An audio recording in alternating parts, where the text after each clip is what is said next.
Hi everyone! Welcome to Lexi's Zone. I'm Lexi, for those who don't know.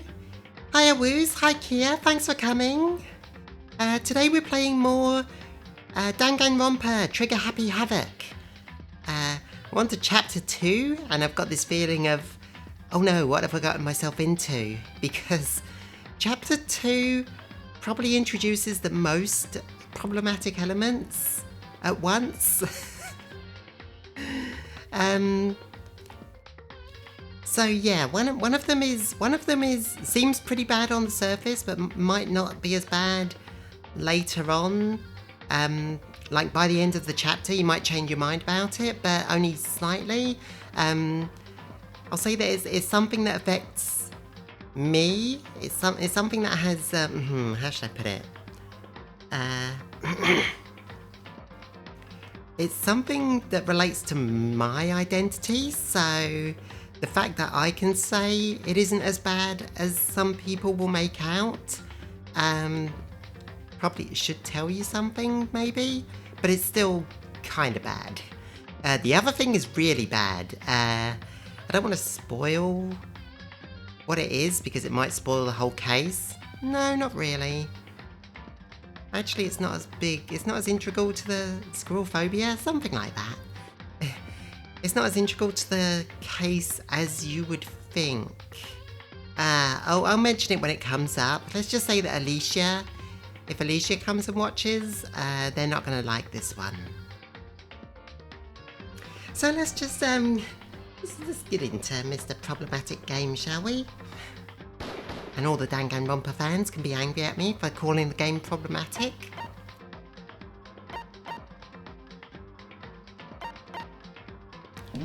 So I started not a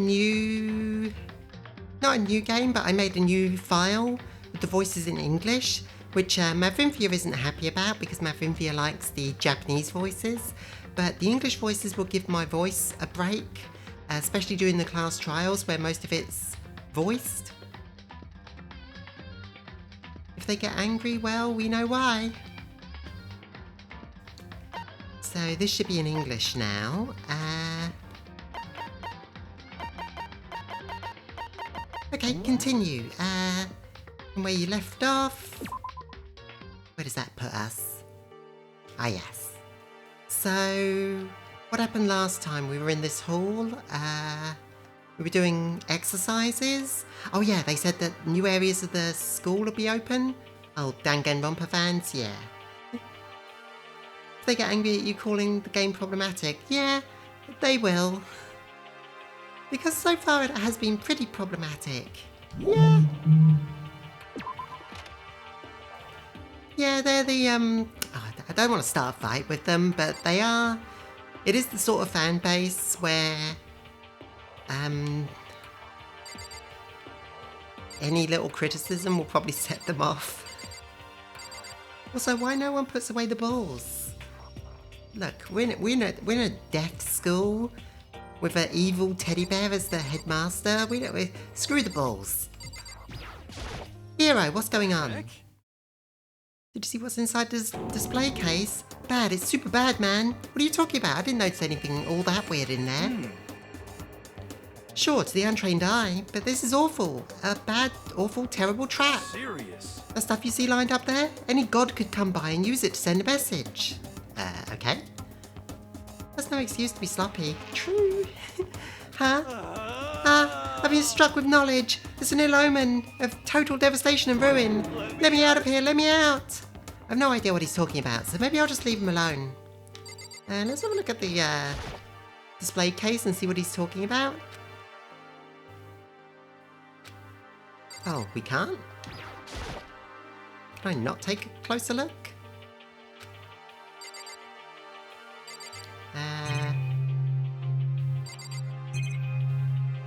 Hero, which case are you talking about? It must be this one, but it's not letting me have a closer look, so who knows? I don't get it. Hero, you gonna explain? Nope. Fine. Fine. Dude, only now do you think there are bad omens? You're trapped in a school forced to kill or be killed. Yeah. Hey, Taka. One of my least favourite characters. Makoto, look! The gate blocking the stairs is gone.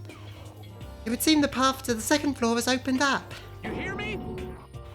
But it's also of the utmost importance to double check the areas we already know about just in case. Without a doubt.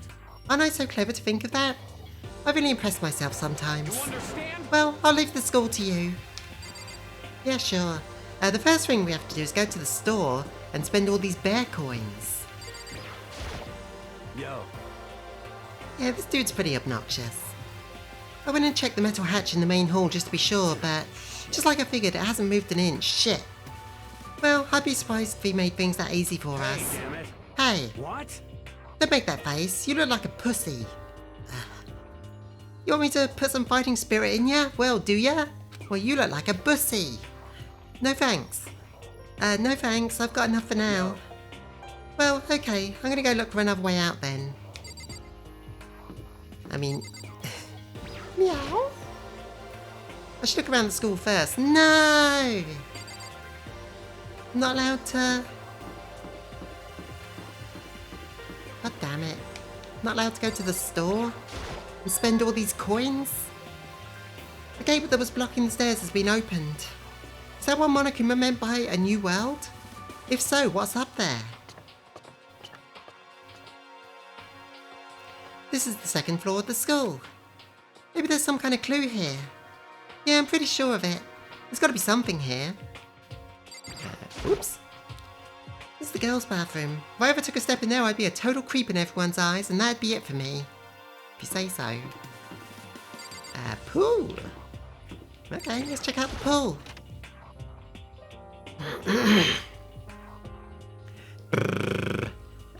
Just a second. Hey Makoto, guess what? Guess what I found? A pool! There's a pool here! A pool! Pool, pool, pool! You don't have to keep repeating it, I got it. Okay. There's a ton of exercise equipment in the locker room. Sakura's gonna go nuts when she finds out. Yeah, you're right about that. Hina seems way more excited than usual. Can we talk about this? Is that a real gun? It's not like we're at war here. Why is there a Gatling gun on the ceiling? That's what I wanted to know. Why would we need something like that here?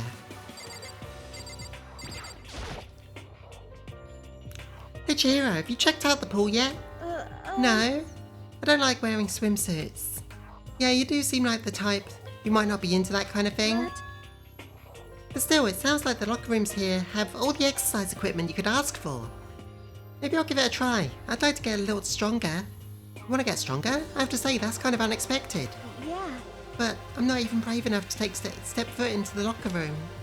Huh? You don't even want to go in the locker room? It's not that I don't want to, it's just... I don't get it. Is she afraid of locker rooms or something? Yeah, Makoto, that must be it. That's a pretty weird phobia, though. The second floor has opened up. The living area has grown, and a number of facilities are now available. What else is going on? Whatever else is going on, I must admit. Things have been much more comfortable for us. Do you understand? If things continue like this, the occasional class trial may not be so bad. You know, except there's someone dying. Is this some kind of card reader? I wonder what it's for.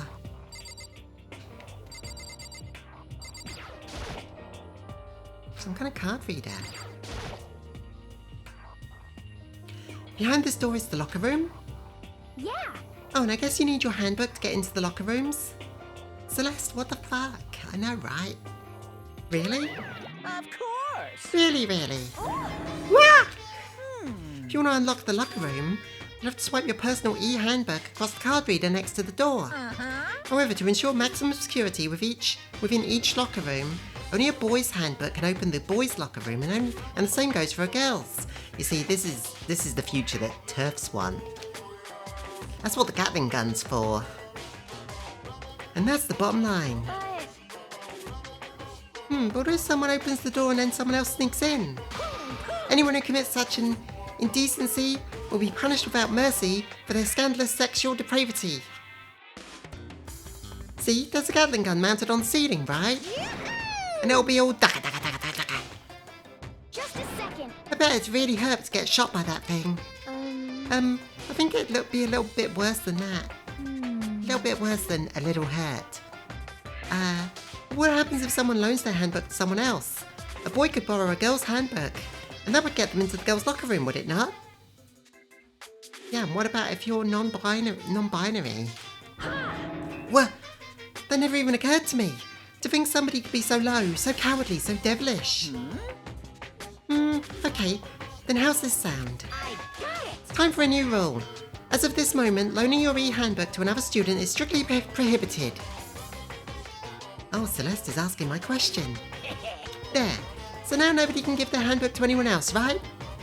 You like that? I'm some kind of genius, right? It's because my brain is 100% cotton. Honestly. Monokuma, go fuck yourself. I do not imagine anyone would have lent their handbook out in the first place. Is that okay? After all, they would likely be held responsible for anything that person might be doing with the handbook. And if they steal it, Monokuma? Ooh, Kia with the right questions. So, But you know, you seem awfully concerned with all this locker room security stuff. Of course, because I'm a TERF. It's because all you teenagers are sex-crazed maniacs. You're all at that age where you try to hump a plastic bottle. I mean, they kind of are. So to keep anything unseemly from happening, I have to maintain a rigorous watch. What about lesbians and gay people, though? Then in that case, I would ask you keep the same close eye on our dorms. If some man and some woman decide to share a room, there would be nothing to stop them. Or some woman and woman, or man and man. But what if the plastic bottle is hot? All I care about is protecting the holy image of the school itself. Oh, I see. yes. I don't care what happens in your private dorms. By force or by cunning, do whatever you want. Wow, Monokuma really is the villain. Just the worst. I hate you so much. See ya later! Okay, so the new regulations is now in place. See ya! What an awful bear. Man, that stupid bear is totally ruined my mood. Maybe I'll take a dip in to cheer myself You up. got it. Celeste, Chihiro, you want to come in with me? As for me, There's nothing I hate more than getting water on my face. I'm sorry. Sorry, I'll pass this time.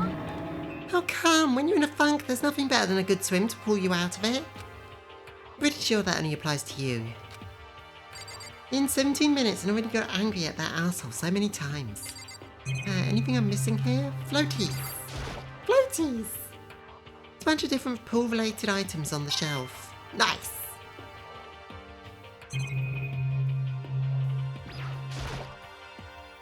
Looks like one of those lifesaver flotation donuts. Nice. Can we go in the boys' locker room? Yes. We swimming pools are prime murder places. Are they? Not much in here. Now this is an interesting poster. Obviously someone put this in the school, but is it really okay for something like this to be here? Donuts? Aoi likes donuts. There's not much worth checking out in here, surprisingly. Why not rings? First time I've heard them called flotation donuts. True. I think I've heard them called that, maybe. Also, life preservers. What's in here?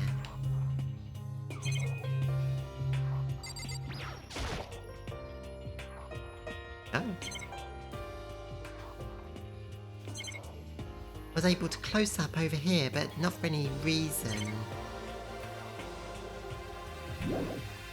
I will also put the sexy poster here. Yeah, I know, right?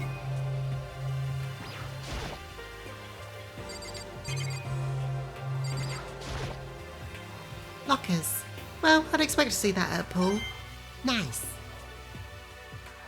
Okay, so not much of interest here.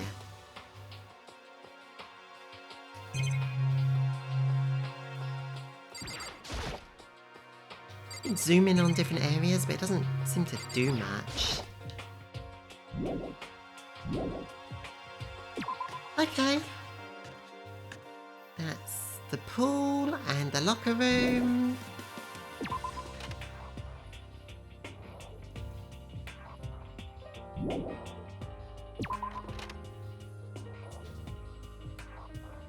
Where else? Bathroom. Oh, we can go in this one.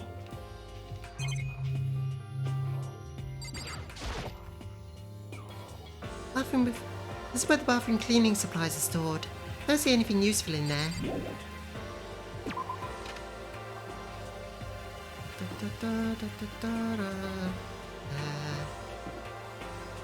Oh, the third floor is locked, of course.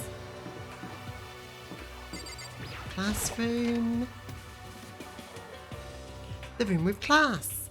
The baby is sleeping. Please be quiet. Ah, that's kind of cute, even though he's a total monster. I see. This must be what he meant by a new world. I should probably take a really close look around. Yeah, sounds good. Yep, nothing else in here.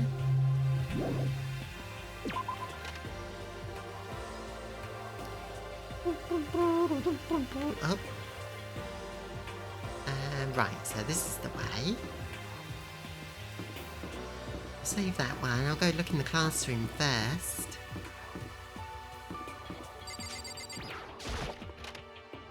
Bum bum bum bum bum bum bum. Reality isn't everything. Ah. Okie dokie. I sent you a question through DM because spoiler sensitive question, I guess. But it's not something that has to be checked, so if that would get in the way of your stream, just ignore it. Oh, I'll check. It doesn't take a second. Did you... Oh, is that what you're alluding to?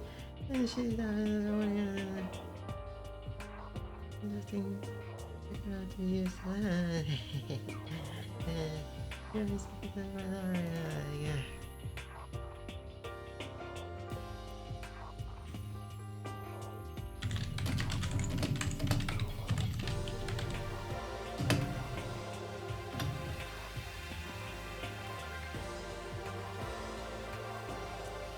The answer is yes with an asterisk.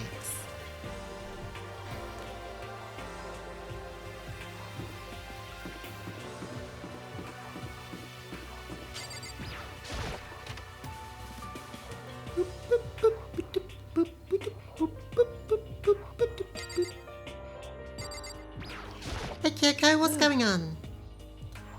It's remarkably dusty in here and the lighting is less than ideal. For a library, it's not the kind of place I'd want to do much reading in. Now to see what the asterisk is. Looks like a laptop. The laptop looks pretty old and it's covered in dust. So... It's broken. I tried pressing the power button earlier, but nothing happened. I mean, is it plugged in? Is it charged? It's broken, huh? Too bad. I was hoping I could use it to go online and see what's going on in the outside world, but if it's broken, there's nothing we can really do about it. What if the battery is dead? Exactly. I'm absolutely shocked. How come? They have all these books and not one copy of any of my works. Well, yeah, why would they have comics in a library? Plus, most fanfic is just porn drawn by a bunch of amateurs. I mean, that's not totally fair, but it is kind of fair. That is what a lot of doujinshi are, and what they're known for in the West, that's for sure. Koto, do you really expect Monokuma to let you get online? You just don't get it, not at all. I do too get it. And with a face like yours, anyone can tell you nothing you do is worthwhile. Say whatever you want about me, but never judge a book by its author. You know nothing! Yeah, I don't agree with that. Hey, that porn is art.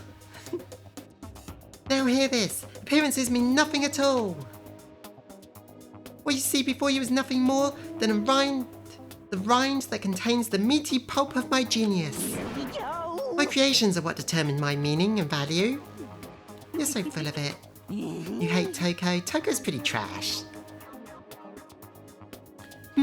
I'm used to being misunderstood. You think weak actors like yours, weak attacks like yours will drop my HP? They're both pretty bad. Those two really worry me. Toko, what you got to say for yourself? You must be pretty happy to have all these books around, huh, Toko? Not particularly, nothing's really caught my attention so far. Indeed, there's a plethora of books, it's true, but the content seems lacking. Where's the comic books? Where's the young adult section? Comic books, young adult? That's a waste of time. I've seen what you write, Miss Fukawa. Talented as you are, your stuff is nothing more worthwhile. My stories are filled with true love and pure feelings. Don't compare them to that garbage of yours. What is Toko's ultimate? She's the ultimate writer. Ultimate fiction writer. Your writing doesn't even matter. It's just a bunch of jumbled up letters. Someone should just burn it all. Burn the house down. Oh, the lady doth protest too much, methinks. I bet you're secretly into the boy-on-boy action. Ooh, does Hifumi draw that? Because if so, he's just gained an appreciation point. Boy on boy, I don't care if it's anime or comics or fanfic or whatever. It's all filth, throwaway culture that'll be trashed and forgotten in half a decade. That's what you think. Have you ever read anything by Hifumi Toko? You judging just because manga is inferior? Yeah, she probably is. Just talking about it makes me sick to my stomach. I feel like I'm gonna throw up. I only read Yuri, Hifumi. Good, you've insulted me and you've insulted my honour. These two are really starting to freak me out. I've never seen anything like it. Makoto, that's because you have no hobbies.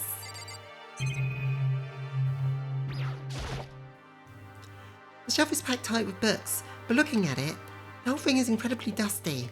Looks like this library's been neglected for a pretty long time. As nice as the school itself is, whoever's in charge of the upkeep has been pretty lazy. Strange. Nice. I just want to spend these coins, damn it. There's a thick layer of dust on the desk. It looks like the library's been neglected for a pretty long time. Blah, blah, blah, blah, blah. Nice. What else? What else? A letter. The shelf is covered in dust, but on the shelf there is a letter. We need to feed our gacha addiction. What's this? Hopespeak Academy? Indeed. It was buried under a thick layer of dust. It must have been sitting there for quite a while. Well, shall we see what's inside? But we shouldn't read other people's mail without their permission. Is that right? What we shouldn't do is leave this here without finding out what's inside. Okay.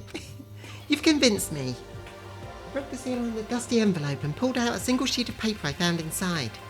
I unfolded the paper and read what was written there. From Hopespeak Academy Executive Office. Throughout the years, we have committed to shaping the youth who will one day shape the world. We have a long, proud history as an institution of higher learning with full government support. He has the most ridiculous concerns, yeah. Our graduates enter society ready to take on active leadership roles in every major job field. However, Hopespeak Academy must now lower the curtain on its glorious history for the time being. This decision was not an easy one to make, but serious issues beyond our control have made it necessary. But make no mistake, this is not the end for Hopespeak Academy. We intend to reopen our doors as soon as the issues forcing our closure have been resolved. That being said, this is the end for now, and I would like to personally and sincerely thank everyone for your help and support over the years. So the school was closed this whole time? The mystery thickens. For now, we are awaiting official governmental authorization to formally cease operations. What does this mean? The contents of this letter are quite interesting indeed. It would seem... Is that why Monokuma took over it? It would seem Hopespeak has stopped functioning as a school. And judging by the amount of dust the letter has collected, it doesn't seem to have happened recently. If I had to guess, I'd say this letter could be at least a year old. I wonder what was the issues that forced the closure. So you're saying Hopespeak closed down at least a year ago? Most likely, the mastermind took over the abandoned school and put it under in order to put on this little performance. Wow, this is really hard to read for some reason. That would mean it was closed when I got here just a few days ago. But I didn't get that sense at all. Plus, if the school had been shut down, Don't you think it would have been in all the newspapers and stuff? I mean, you're saying it could have happened over a year ago, right?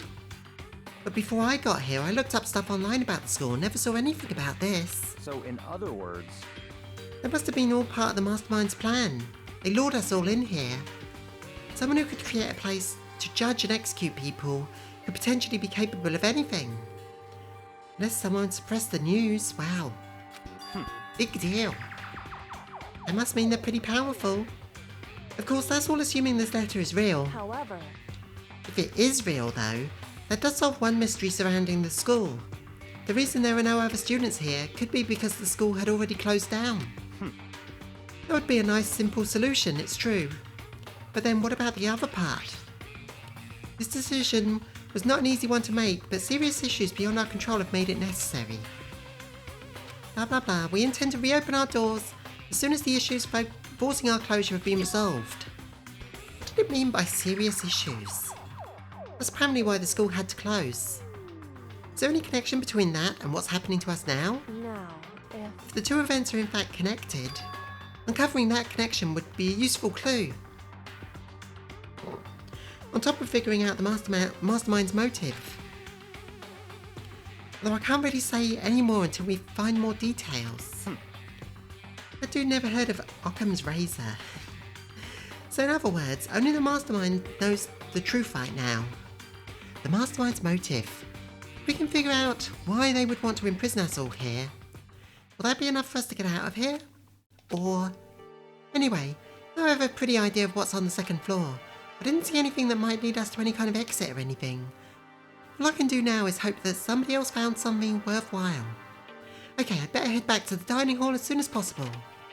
Hey, I wasn't finished looking round. There's a door and a letter there. No, a door and I never talked to Byakuya. Okay, ladies and gentlemen, how'd it go? Did anyone uncover any interesting new anything? Wow, that's a sentence. Yes, indeed. There's a library. So the school ran out of money and now the owners run a gambling ring on children murder? Yes, that could be it. There's a library. Okay. And a pool, a freaking pool. And locker rooms filled with exercise equipment. Well, There was not, however, anything resembling an escape route. Good job, Sakura. You were looking for the important things. Yeah, she's right. I see! Well, hey, there's no reason to get all sulky. Wait till you hear about my amazing discovery. Quiet down and The listen! warehouse and bathhouse on the second floor of the dorms are now open. Hear me? And the warehouse is chock full of food, clothes, whatever you want. There's so much, it's that word. It's wild. It's ridiculous.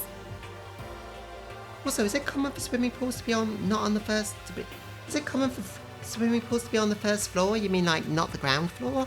I've seen it happen, but not often. I went to one place in Japan that had a swimming pool on the roof, above like a shopping centre. Just really strange. I think that adds unnecessary complications to the building plans. Yeah, it must do. So go ahead and stuff yourself to the gills whenever you feel like it. are you okay with Keep this? in mind, of course, that going out at night time is still prohibited. Please do not forget. Yo. Though technically, that's a rule we made. Okay, and what about a fucking way out of here? You find anything like that? Oh, well, What?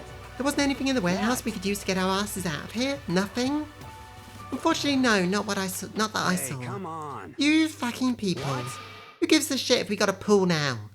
Or warehouse, or whatever the fuck? Stop fucking around. Mondo Sakura said there was none. None, yeah. We're still trapped in this piece of shit school. We need to find a goddamn way out. Now, there's no point in taking your anger out on us. Adaptation is key, yes? For now, we must find a way to enjoy our current situation. You piece of... Whatever you say.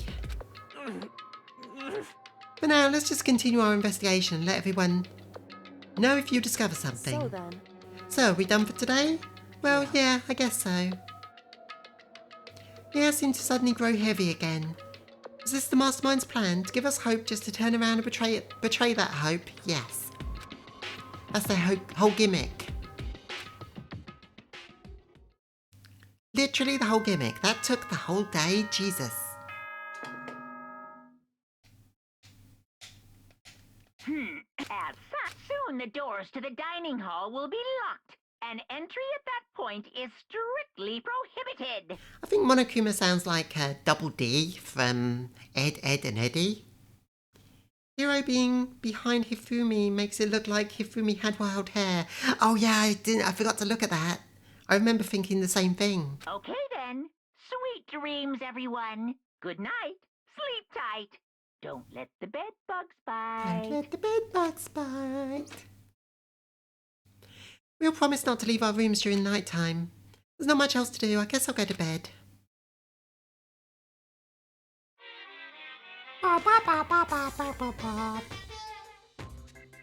Scissors. Mr. Monokuma, do you have a second? I don't really like myself. I don't have any kind of skill or hobby, and I can't say I'm super good at anything. My grades are totally average too. My reflexes are okay. Not great, not awful. You liked Monokuma's original voice better? Fair. It was Doraimon's voice. I could get into a decent college where I'd make a few friends, maybe even find a normal girlfriend. Which is exactly why I don't like who I am. I understand that now. My life is just one giant copy-paste. I don't have any imagination. I'm a perfectly average cardboard You cutout. see what I mean, right, Mr. Monokuma? Yeah, sure.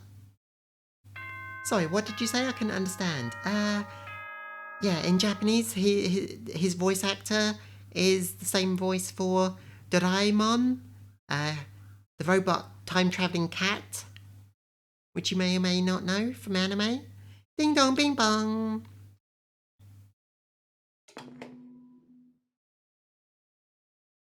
Good morning, everyone. Good It is now morning. 7 a.m. and nighttime is officially over. Doraemon. Time to rise and shine. Get ready to greet another beautiful day. Oh, that's right. I wanted to let you know that your e-handbooks have been updated.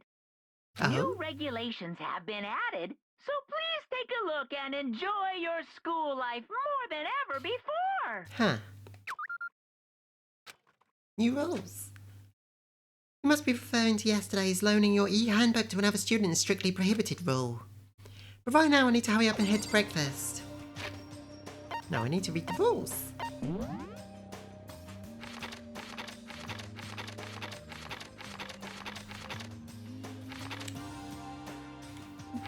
Yeah, okay. I'll be back in a second. Be right back.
God damn it, Monokuma, we don't need handbooks as a service.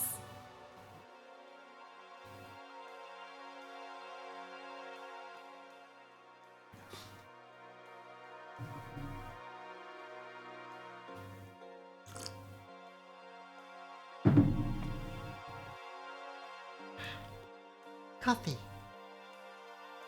Coffee good. Thanks. I am back. So we have to go to the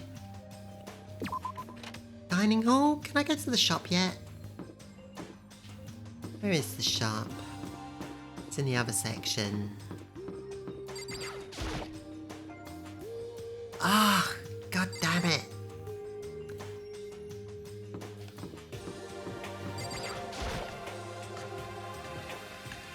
I wanna go to the shop. Hey, Makoto. Morning, Makoto. Good morning. Is everyone here already?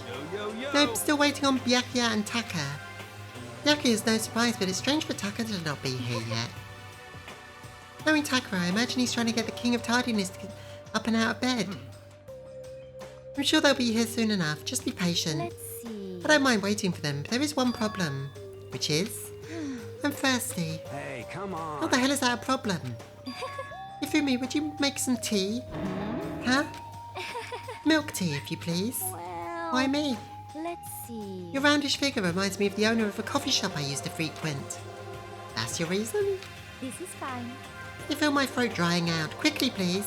Oh. Okay. Apparently unable to refuse Celeste's order, Ifumi skulked away into the kitchen. And a few minutes later... Thank you for waiting. Fuck off, Celeste. Everyone here is terrible. I mean, I'm not surprised when you have a school that only lets so-called ultimate students join, you know? Seems like a pretty stuck-up place. At least it's not a place like only rich people can go to. It is a place that you have to be scouted for something that you're like passionate about or good at. Could be worse, I guess. Fumi reappeared with a tray in hand, the gentle aroma of growing stronger as he approached. Finally. You could have made some for the rest of us, you know. There's no way I to think about empathically this in a decline. You're not my common-sense type kind at of all. way. It's all about the law of causality, basic instinct, act and react. Well then, if you don't mind. A small smile played across her lips as she held the teacup delicately in her hand. Oh, Wait. Ifumi, go fuck yourself. She cocked her head to the side and threw her cup as hard as she could at the wall. Crash. what? What the? What are you doing, my little white rabbit? I hate this kind of tea. I don't understand. Yes, indeed. Imagine we were at a coffee shop. Just any normal, everyday cafe. I sit down and order some tea. They ask me, would you like lemon or milk? Now, further imagine that I replied, yes, I would like milk tea, please. In this case, along with my tea, they bring me a small container of milk, yes? But this is not for me. I am among those who prefer the milk to be part of the process from the onset. The fragrance is just so overwhelmingly sweet that way. Adding milk or lemon right before you drink is like dousing your fries in ketchup. Mere condiments. Whenever looking for a cafe, I first review their menu to see if they offer proper style milk tea. And I cannot acknowledge any milk tea that does not add milk during the brewing process. If I had to describe our shared reaction to what we just heard, I'd have to go with wide-eyed bewilderment. I went through the trouble to make you that tea, and you want me to go even further? Yes, I realise it can be a bit of a hassle. Even in cafes that offer proper milk tea, it's always more expensive than simple tea with milk. It takes more time to prepare, surely, but why even bother creating a menu if you're not going to offer it the highest level of quality? Well, we don't actually have a menu. You little bitch. Oh my god. That does not matter. Hurry up and bring me what I asked for, you swine. Say what? What? Okay, your little piggy will bring it right out. I think he's enjoying this. I do so love coercion. Well, this is someone's kink. You were like a totally different person just now. Yeah, shit. You went really wild there. Go get it yourself, Celeste. And Hifumi, you fucking incel. That's Kia talking. Not that I disagree. I knew there was more to her when I first met her. I'd hate to have her as an enemy. Seriously, man, she's one scary chick. The dining hall doors flew open and one of the late arrivals came storming in. But, bad news everyone, there's a mystery afoot. Huh? What happened? We've seen Byakuya refuses to leave his room. I stood there pressing the doorbell over and over, but he never showed himself. I think it's less Hifumi's kink, more he thinks if I'm nice to her she will put out. But he doesn't like 3D girls. Maybe he just wasn't there. I'd like to think so, but I'm worried something might have happened to him. Ah, who cares? It's Byakuya. What he meant by that, he didn't have to say anything else. Everyone understood exactly what he meant. Might be a good idea if we split up and go look for him. Listen to me! Ah, I was just about to suggest the same thing. What's your problem? He said she's his type. True. Stop trying to open up. Stop trying to one-up everyone. Okay then, I'll go check his room one more time. I'm just gonna keep hammering on that button till I get a response. Sounds good. Very well, then the rest of us can check out the rest of the building. Yeah, but it's, you know, too late. Before, you know, it's too late. Anyway, we have to just do our best to find Byakuya. So where might Byakuya have gone? I'm referred to her as his white rabbit or something.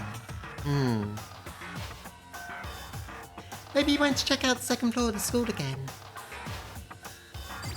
Hey Celeste, you wanna look? Are you gonna look for Byakuya? I haven't had my tea yet. Huh? As for me, Until my thirst has been satisfied, I have no urge to do anything. If you are in a hurry, feel free to motivate Hifumi to move faster. Okay, but aren't you being kind of selfish? Let's go talk to Hifumi.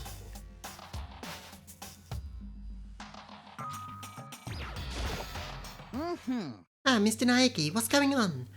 Well, nobody's seen Byakuya this morning, so we all decided to go look for him. What? That's not good at all. However, This little piggy needs to have a holy edict to deliver a proper milk tea to my master. To bless this undeserving swine with such an honour, I will serve you with my heart and soul. Fumi's trying to satisfy his thirst. Oh, okay, good luck with that. Fumi's created some creepy alternate reality for himself. I tried doing that to deal with the crushing feeling of working under capitalism at one point. To get through my job by thinking, I just have to imagine that my job is my dom, and that'll make it all okay somehow. Didn't work. Wasn't consensual enough.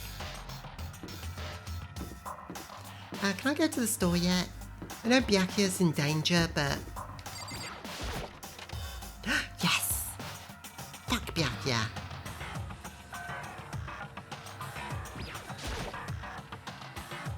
Lexi, that is cursed. Yeah. Yeah, it is. How about look how many coins we've got? Jobs do not respect boundaries or safe words. Yeah, this was before I really learned all that. This was before I figured all that out. And yet, trying that and having it fail was like one of the first things that taught me that. 160! Yeah, we got a bunch for solving the last case, so we can get a bunch of stuff now. Bunch of presents. Cup noodle. Ooh, lucky.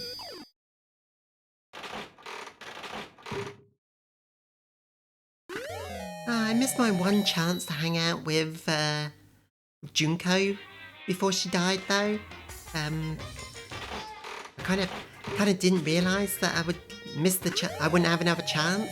Ooh, cat hairpin. Yay, noodles! Don't know what that is. Sports bar, maybe?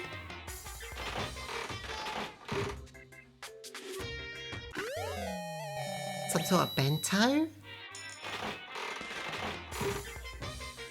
I've already got that one. Armour, maybe? Yeah, could have been armour.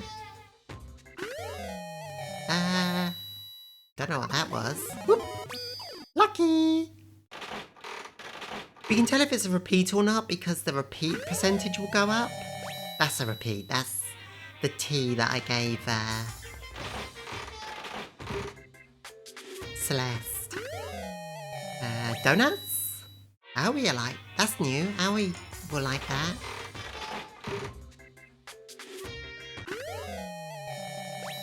Don't know what that is, but it's new.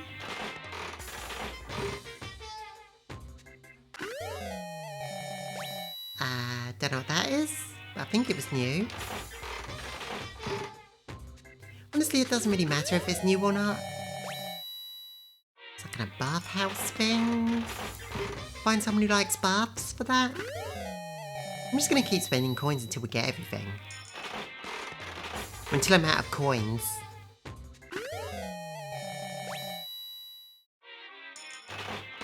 Some kind of clamp. Bath bucket, yeah. Armor again. Moai keychain, yeah. Oh, that's a double up. Ba, ba, ba, ba, ba, ba, ba. Ooh, a sword.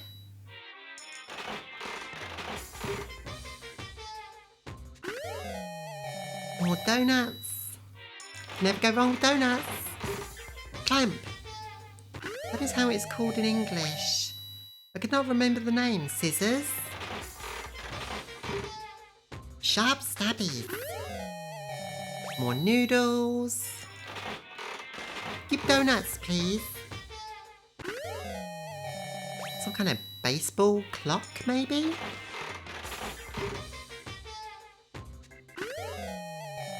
Loincloth again.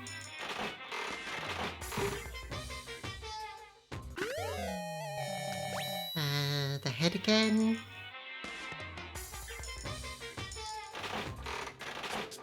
Baseball dude is dead, so... what's that, a New Year? Something? Maybe a yearbook? Bento, Ashura again, yeah. Up to 30% on the repeats. That's new, I think, yeah. Book, passport. Flashlight? That's new.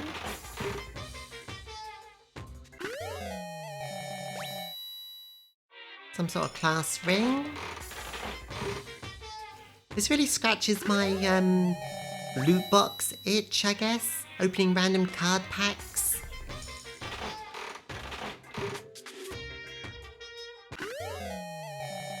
A t-shirt.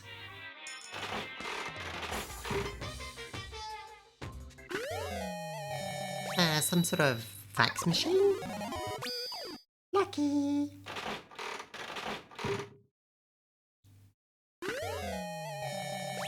A ring. I already had that, I guess. We still got more than a 50% chance of getting a new item though, so I might as well just keep putting in one coin at a time. Ooh, coffee. That's new. Repeated ring? Yeah, I think so. Ooh, an octopus.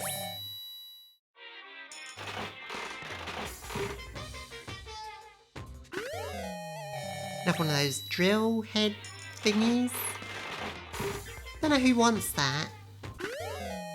Ooh, a brooch. Might be something Celeste would like. Don't know what that is, but I already had it. Octopus balloon on a string? Ah, yeah, it could be. Oh, I love one of these.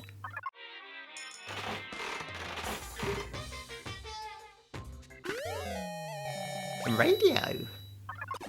Lucky. DVD maybe? Yeah, I think maybe. Oh, I've already got that one.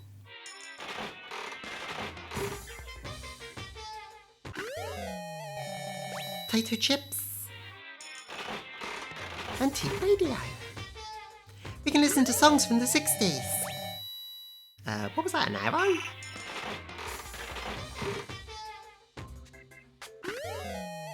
Stop giving us stuff for dead dudes. Another book. Potato. I think I already had that. Whatever it was.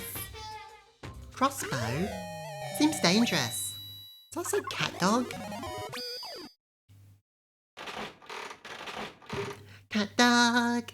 Cat dog. Alone in the world was a little cat dog. I hated that show. That show made me feel bad. So ableist. Maybe cute picture book? Yeah. Hope so. Okay, we're getting more double ups now. Got a... Ooh, beans. Seeds? Got like a 50-50 chance of getting a repeat, so I'll start putting in... Why don't I start doing 10 at a time? No, 5 at a time. Beans! Yep, another ring. To throw at Onis? Yeah, maybe. I already had that one.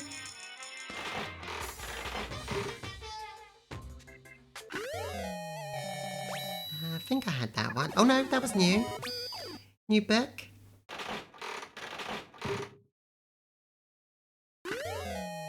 Camera. Whoa, did I just get a lucky on a lucky? 3 for 1. Another sword.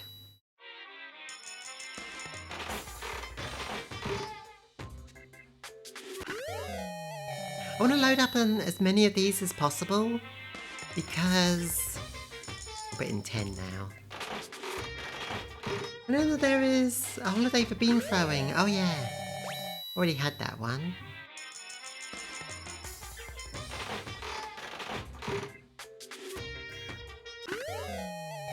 Already had that one. I want to get as much as possible so that we can have a wide range of presents for people, because I will be hanging out with as many people as I can.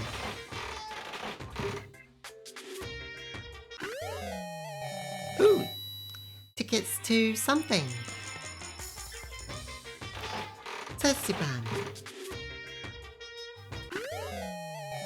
What is that? No idea.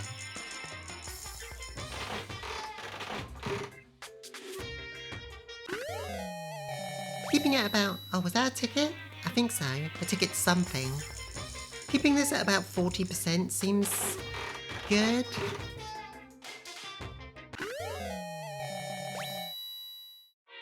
Don't know what that was. I'll just keep putting in however many coins it takes to get 40% chance. Some sort of globe? Ah. That's the last of our coins. Ooh, the black whip. Okay. I should probably get going. Byaka is probably dead by now. Presents.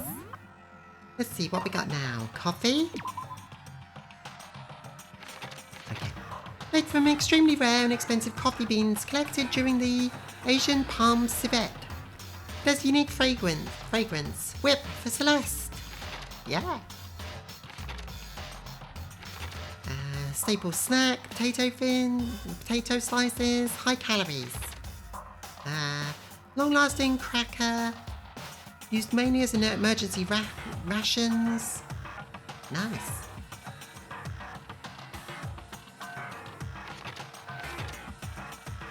Instant noodles.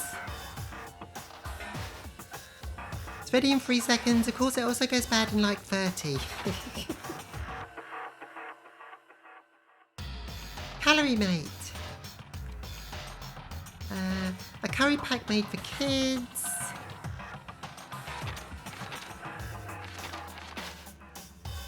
Gigantic donut. Oh, it's not an eatable donut. It's a flotation device. So Aoi will definitely like that. Lunchbox. Seeds. Somewhat similar to peanuts. A hair clip. Handcrafted item. Everlasting bracelet. They say that once you put it on, it will never come off again. And why can you snack on it? I don't know. Brand name diamond. Popularly used for engagement rings, although this one's just an imitation. School ring. Scarab brooch. Better known today as the dung beetle.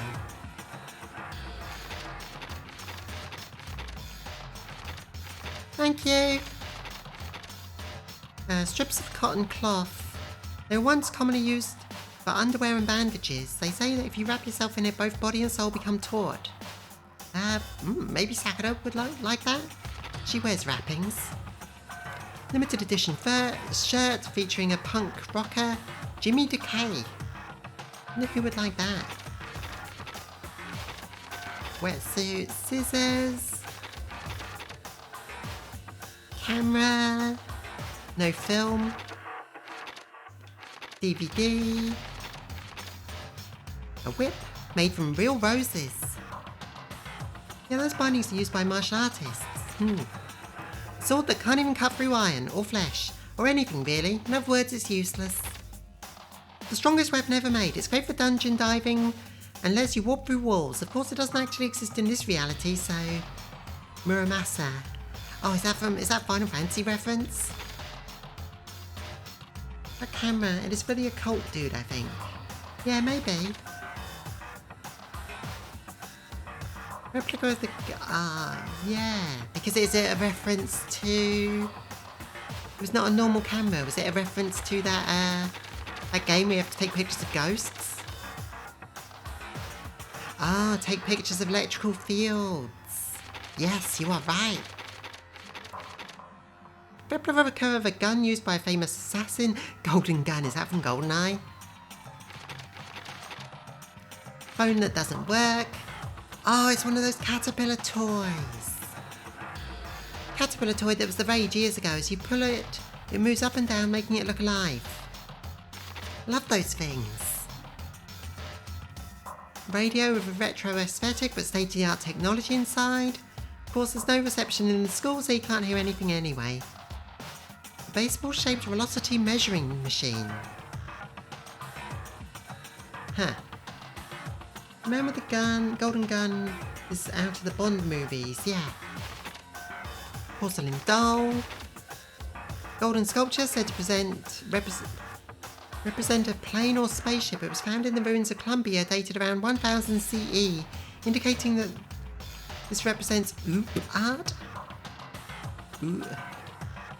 This represents an oop art. Weird. Spherical representation of the Earth. About the size of a softball. Some believe it to be an oop art. Oop art. So it depicts a round Earth despite being many centuries old.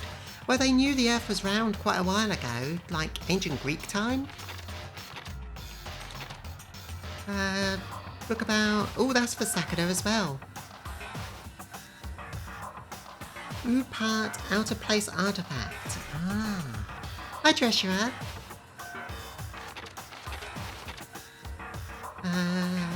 Mature game design for the fun plane. It's been out of print for a while. That'll probably be Hifumi. Maybe that one too. Button from a school uniform, which increases in value as graduation approaches. Someone's graduation album. Signature pages are blank. A tool used to grip and stabilise materials. Somehow its name conveys a strong sense of power, also known as a vice. Porous rock from a volcano used to exfoliate and remove dead skin. Aoi might like that because of her whole is this what I think it is? Her whole towel treatment thing. Unique type of flute. You pour water into the base and blow into the top, which creates a variety of sounds. Similar to a chirping bird. Oh, okay. It was a pumice stone, yeah. Small light. Common wisdom makes you think that shining this light will turn you small. But nope. It's just that the light itself is about the size of a matchbox. I see. That's a reference to something. 2 tickets that advertise a whirlwind tour of Mu with the ancients for 4 days and 3 nights. Wasn't it Hifumi who said something about Mu and Lemuria? Once belonged to a great novelist. They say that the writer's soul blah blah blah. Maybe, probably for, sounds like that's for Toko. If facts. Used to distribute a full-length novel based on what the world would look like if someone's dreams came true. Weird. cat dog magazine. You might think it has to do with pets, but it's more related to beds. It's a guide for junior high and high school students to help with their psychological health. Physical health, sorry. Weird. Oh no. Meteorite arrowhead, discovered in some ancient ruins, fashioned from a meteorite. They say the game pierced by it gives you the power to see demons. Is this a JoJo reference? Who the heck? Who wants the JoJo arrow? Who wants to stand? Maybe, Sakura? Chin drill, spiral energy. Could this be a reference to, Gurren Lagann? Was Gurren Lagann out in 2010? Green costume, water basin. Someone who likes baths. A man who likes baths. School crest. Oh yeah, these are the, like, key items. Okay. That was a lot of time spent on presents. Let's see, we want to go second floor.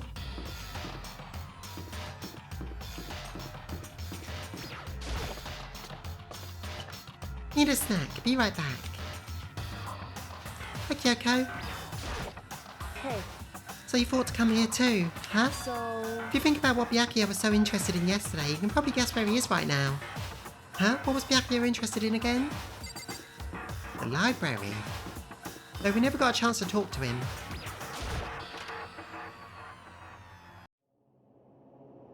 When I opened the door to the library and looked inside, I cried out in sudden surprise. Byakuya's dead? Byakuya? Oh, he's fine. Of all the things I'd imagine, this most definitely wasn't one of them. Hey, What are you doing? I'm fishing. What does it look like I'm doing? I'm trying to read, so if you could be quiet. Oh, sorry. Sure. Wait, no! What are you doing here? Everyone's super worried. We've all been looking for you. Who asked you to do that? Because we're all supposed to meet up in the morning and eat together. We made a promise. We made a promise. Can't I get a second's peace and quiet around here? Byakuya snapped his book shut and slowly stood up, smooth and silent as a shadow. Meanwhile, the others must have heard me yell and started showing up one after the other. Byakuya, so this is where you've been hiding. What are you doing here, man? We were very concerned. Well, you had no reason to be. I was just reading. I've never read such a coarse novel before, but it might just prove useful at some point. Well... What were you reading? A mystery novel. Well... Wait, are you going to use that, what you're learning in there to betray us? Don't be stupid. Yeah. It's just something to keep in mind. Yeah, what? Naturally. Welcome back. If I decide to fight, of course, I'll come up with something original. Otherwise, this game of ours will be totally boring, right? He's not murdered? Boo. Nah, he was just in here reading. It's not often you get to take part in such a high-stakes, high-tension activity. Also, what's this dude's gimmick? You mean what ultimate is he? He's the ultimate rich snob. So if you're gonna do it, you have to make sure it's entertaining. His words sent a chill down my spine. There was an undeniable smile on his face as he spoke. He looked like he was actually enjoying himself. Enjoying this deranged killing game. Damn What the fuck do you mean game? That's fucked up. Oh, but it is a game. It's a game of life and death, which can only have one winner. That's all there is to it. He is right, it's a zero-sum game. Huh? Are you okay It's with part of this? game theory, a mathematical model. In game theory, what we are going through is called a zero-sum game. In this type of game, in order for one person to gain something, another must necessarily lose something. In other words, it's a situation where participants must compete for position or resources. Oh, like capitalism. I see. You mean like a kind of elimination match? Actually, Entrance exams, sports tournaments, job openings, most of the social interactions fall into this category. Everyone must scramble to obtain something which is limited. For you to succeed, someone else must fail.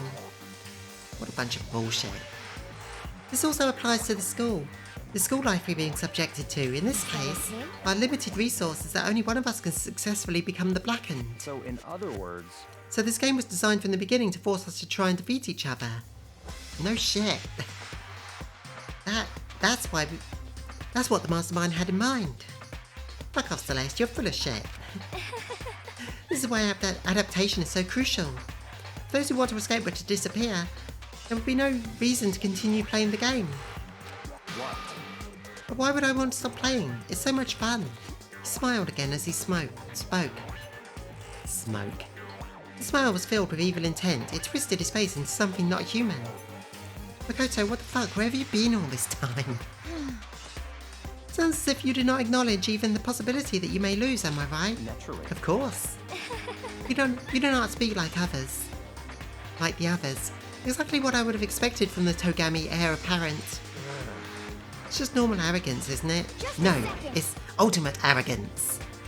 You talk like that, but what if you end up dead? Not possible. I won't. It's simply not possible. Okay. You son of a bitch! Who the fuck do you think you are? You know, I still can't believe it. What? Believe what? That an uneducated, brain-dead, useless piece of garbage like you has survived this long. Piece of shit! I'm gonna fucking kill you! Don't make me. I'll kill you! Like I said, I won't die. I keep saying that, but do not bother arguing with him. For him, the concern of losing simply does not exist.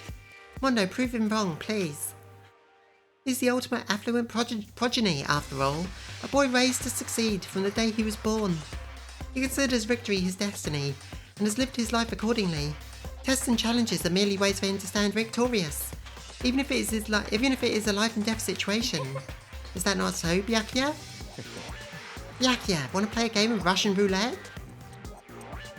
At least one of you seems to understand. Because he is a rich fucker that has always had everything served to him on a silver platter. It's because I'm the same as you. Games are meant to be won. That's enough. You trying to suggest we're on the same level? Close that vulgar mouth of yours. Oh. Well, I do apologise. Anyway, let me say this to you all. You all need to try harder. If an opponent isn't going to give their best, where's the fun for me? No. That's a terrible way to look at it. What? It's because... This isn't a game. Our lives are on the line, you know. To kill your own friends is That's horrific. Russian roulette, the ultimate one more turn game. Come on, Byakuya, play some.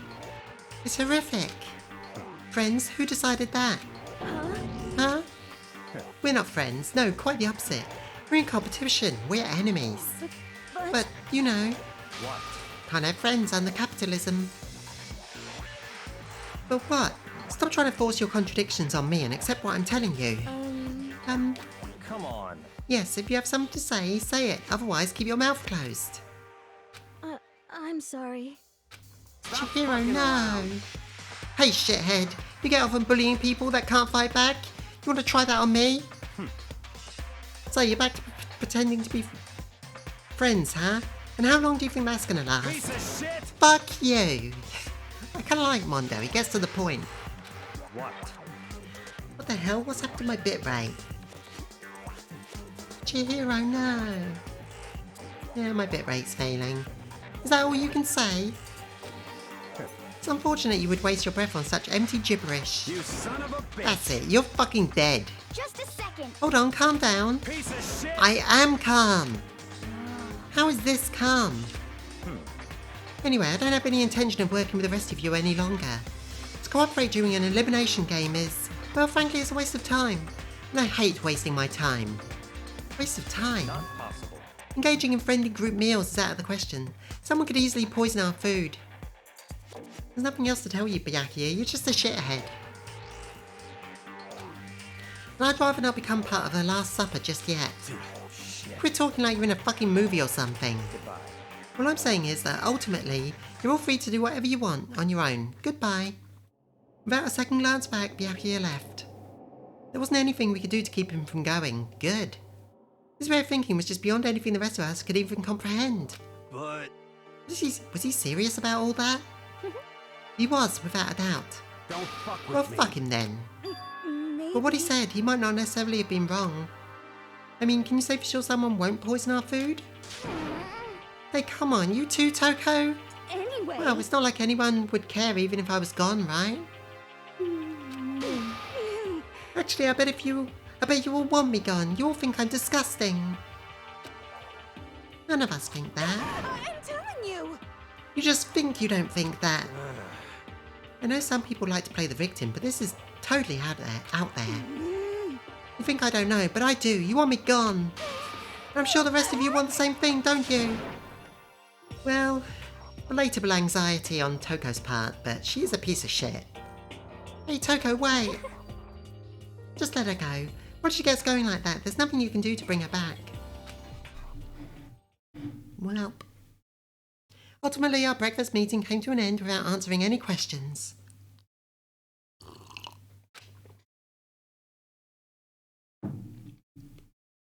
Jeez, I'm tired. But I gotta do stuff. We got free time. Gotta go spend time with someone. Let's see, who are we gonna spend time with? Who's out and about? Sippy. Who's that? No, we've already done with Celeste. Toko's in her room. No one on that floor. Oh, those three are. On the second floor. He's in the library again. She's in Class B. I wonder what she's up to. No one in the gym.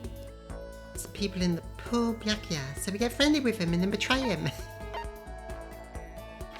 Yeah, we could do that.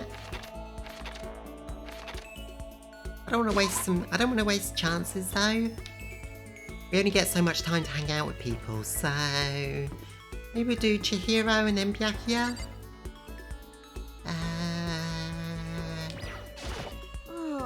Joking aside, let's be friends with Sakura. Oh yeah, with Sakura. We got lots of stuff for Sakura as well.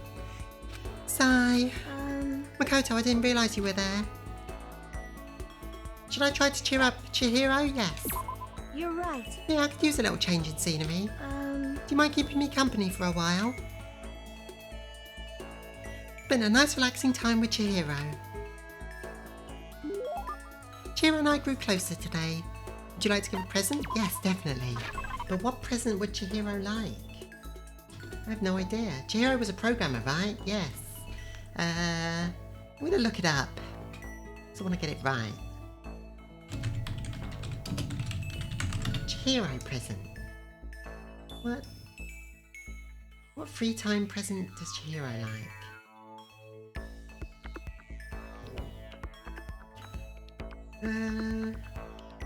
Ooh. Tips. Blueberry perfume. Actually, Chihiro likes the camera. We don't have any other of Chihiro's favourites. Also the flotation device, but the camera more so.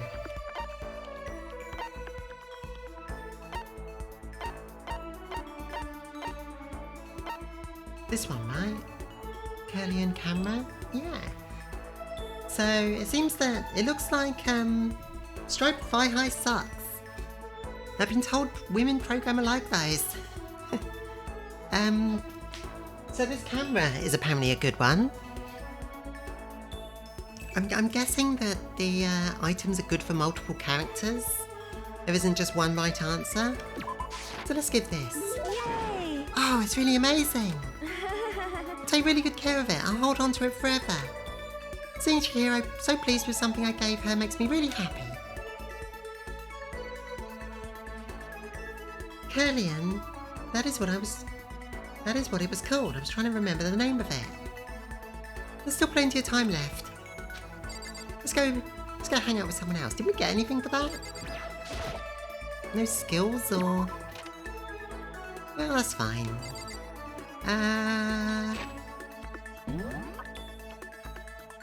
Who now?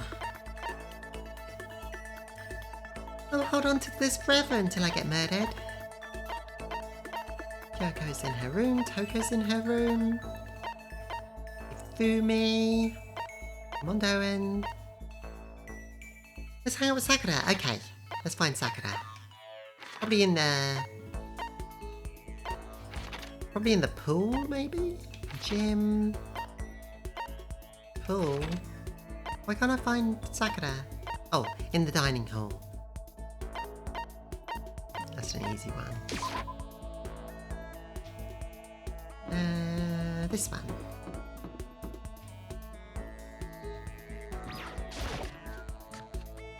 No, I'll do Sakura.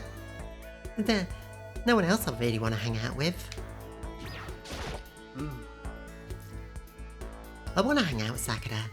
I can almost feel the wind on my face. Should I talk to Sakura for a while? Yes. No, it's fine. I agree with your, You're not pressuring me, I agree. I admire the almost greedy approach you take towards getting stronger. Now I'd like to begin training you in my family's secret techniques. Sakura introduced me to her family's secret techniques. I feel like I've gotten a lot stronger. Sakura's awesome.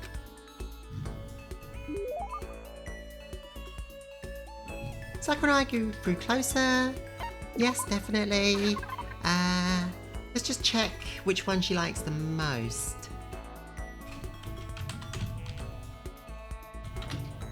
I know that she'll like the bandages, the wraps, and she'll like,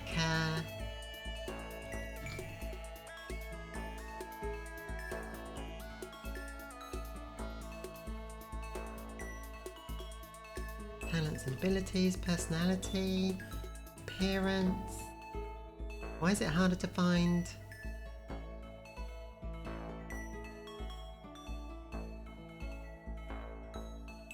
Aha, here we go. God of War charm, fresh bindings, Ashura tears, secrets of omoplata. Yeah, so we were right. Makoto is a bland motherfucker. The Brazilian martial art book and the bindings. Yep. Those are exactly the things she likes most. There's a long list of ones that they'll like but not love. This is one that she'll love. What? I've been looking everywhere for this. How did you know? You're quite a mysterious man, Makoto. We have access to the wiki. Was it Brazilian or... Can't remember. What does it call it? Omoplata. Secrets of Omoplata. Not sure where that's from.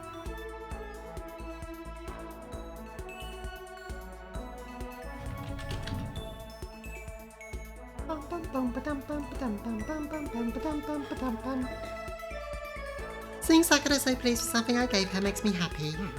My post-training break is the most relaxing time of my day. The sensation of your muscles cooling down after heating up during a workout is the only true reward. I know that feeling. That is a good feeling.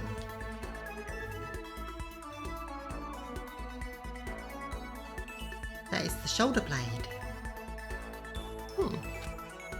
No matter how many times I experience it, I never get tired of it.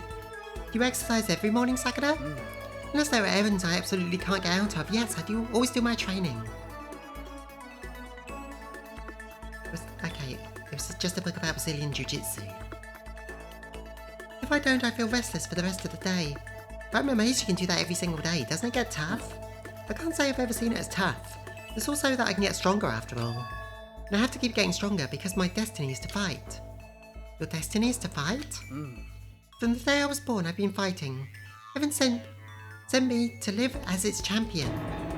That's one heck of a legend. My father was my master, and my every waking moment was spent with him learning to fight. As a child, I sparred with the boxing champions and hit the mat with wrestling gold medalists. I was no match for them when I first began, of course. But before long, they were no match for me. You mean you actually started beating people like that? I'd say my specialty is solid stand-up that transitions into grappling and strong ground game. Essentially, it's a complete approach. Anything else just wouldn't make sense. Sakura, you've been watching too much anime. You can only become the best by reaching the top of each discipline, then fusing them together. I'm just going to save because I haven't saved for a while.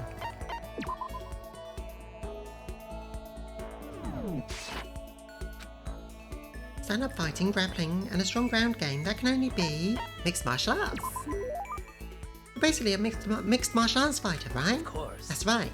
It's the most effective real-world fighting style, which is why I chose it. Oh no, she's into MMA! Yeah! I don't want to be just the best in competitions, I want to be the strongest human on Earth. I wouldn't bet against you, that's for sure. But aren't you already the best? Well, No, not yet. There's still someone I have to surpass. Really? Huh. Until I can beat him, I'll never become the strongest. You mean there's someone out there stronger than you? Maybe I'll tell you about it another time, if the opportunity presents itself. Sakura didn't make a sound as she left. I honestly can't believe there's someone out there stronger than her. Even if they're real, can they really be human? Sakura's report card has been updated. Skill points increased. Nice. That was a good one. I headed back to my room for a while. Any more free time? Nope. I'll be right back a second. Ding dong, ding dong. Ding dong, ding dong.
Not only different style, honestly, there isn't a single best martial art. Not only different styles are more effective with different people, like certain styles play on some strengths you might have while compensating for weaknesses, but another style might be counterproductive for you. But also the conditions of the fight also affect what kind of fight is the most effective. That's true. You have to find what works for you.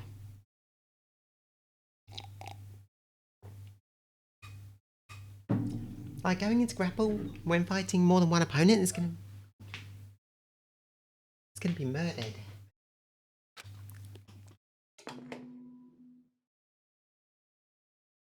Soon the doors to the dining hall will be locked, and entry at that point is strictly prohibited. It's nighttime. Okay then. Sweet dreams, everyone. Good night. Sleep tight. Another day gone.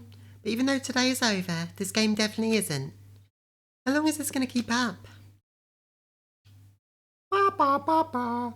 All the stress and anxiety kept me from falling asleep until late in the night. Ba, ba, ba, ba, ba. Ba, ba, ba, ba, ba. A mirror. Whenever I spot a cute girl, I have a tendency to stare. I can't help it, I just gaze with intensity. The other day I rode my bike to the train station. I was in the bathroom, just looking at myself in the mirror. Interesting.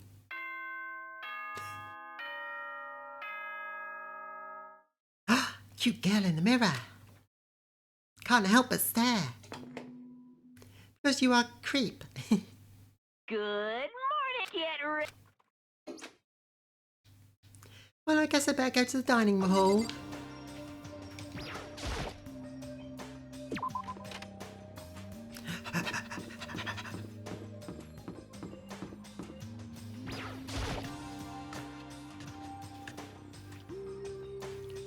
That's when you look in the mirror, right, Lexi? Yeah, right.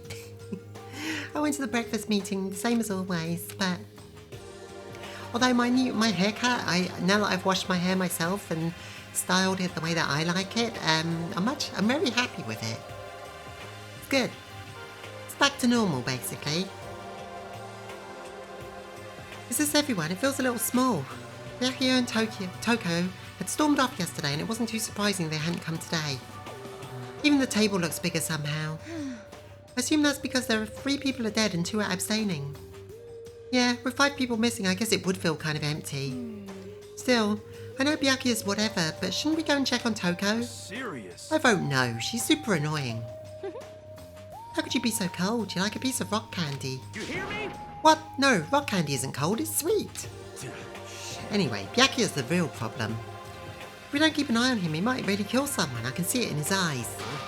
We've got no choice. Get some rope. We're gonna have to keep him bound and gagged. I am for this plan. I think that's going a little overboard. Shut up, Makoto. Count on it. He's right. In this situation, there's nothing scarier than when an ally turns loose cannon. I got bonked for the 156th time. It's not that many, all things considered. It's just like when we were kids and someone would go wild at a sports event or whatever. What the fuck are you talking about? You're gonna use the rope to do tug of war or something, idiot? It can't be. I'm not an idiot. You! You're an idiot. Only an idiot calls an idiot an idiot. Who are you calling stupid? What's wrong, Chihiro? You don't look so good. Oh. I'm just going through a little self-loathing. Someone else who played this at this line said, "Why self-loathe when there's so many other people worth your loathing?" And that's really stuck with me. It was a good comment. Huh? Self-loathing? Well, after what Byakuya said to me yesterday, I just got so nervous. I locked up, I couldn't say anything. Mondo ended up having to help me out. And even he said I was someone who can't fight back. Oh. I hate how weak I am. Ah, I see. So Mondo made you depressed. What? What? How's it my fault? Hey, come on. I wasn't trying to be mean. Besides, girls are just naturally weak anyway, right? Shut up, Mondo. Gah. Are you crying? It's because you were screaming like a lunatic. I'm not going to say that word. Hick. Mondo, fuck you. Hey, come on. Hey, come on, don't cry. It's my fault, okay? I won't yell at you anymore. Really? Not sure I can believe that. Huh? Just shut up. What? I got it. I'll make you a promise as a man. Mondo was a sexist fuck. Promise as a man? Yeah, that's right. Maybe I mentioned this before, but ever since I was a kid, there was one thing my brother told me over and over again. He said that no matter what, a real man always keeps his promises. That's what he left me. Left you? Oh yeah, my brother's dead. Oh, I see. That's true. Anyway, I don't want to talk about it. Don't want to make all you guys cry. Yo. Anyway, so you can trust me when I make that promise, so you don't gotta cry anymore. I don't take promises from people with hair that look like corn. Okay. Thank you. Thank you, Mondo. Sure. Ah, blush. But But I still don't know how I am right now. I have to get stronger. If I'm so weak anything can make me cry, that's not good. Still, don't stress out too much about having to get stronger.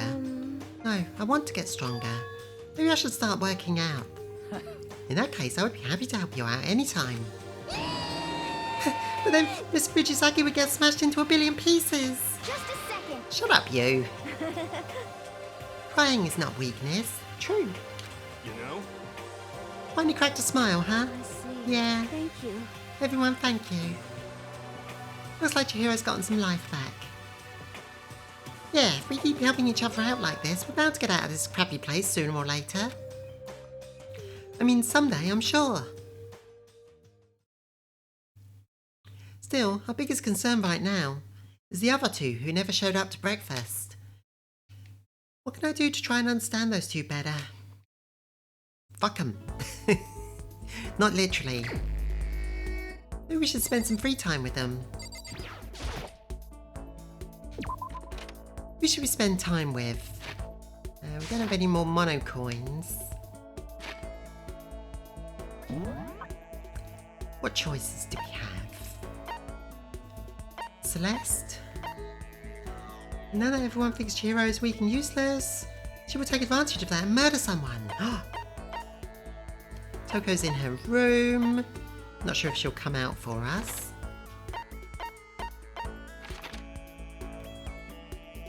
These three are available. Byakuya's available. Toko, Kyoko, I mean. You've been in that classroom a lot. What are you up to? Sakura and Mondo. Aoi at the pool. We've already hung out with her once. What do you think? Anyone got any preferences?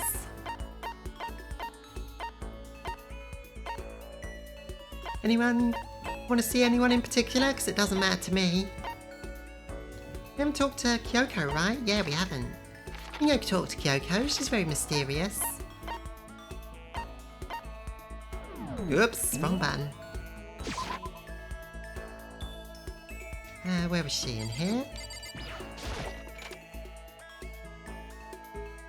Kyoko is dangerous. We should take advantage. Scout our enemy. Just a second. What's the matter? Why are you bouncing around like a little rabbit? She's more dangerous than the rich fucker, in my opinion. Don't you have something to do? Huh, should I talk to Kyoko for a while? Yes.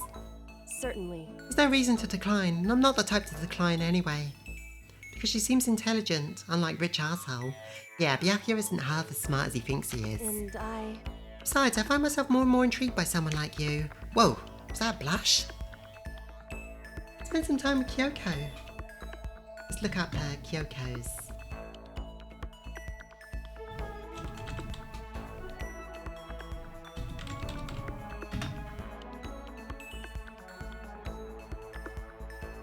Free time events, Kyoko. Ah, she likes the coffee. And the Bojobo dolls. Do you have any of those? We have the coffee, I think. Spent some time with Kyoko. Kyoko and I grew closer. Game, are you randomly trying to make her waifu? Coffee makes sense. Let's give Kyoko a present. Okay, so she likes this coffee. She also likes number 80. Which one was that? Something... Antique doll... Where are the numbers on these? I thought these were numbered.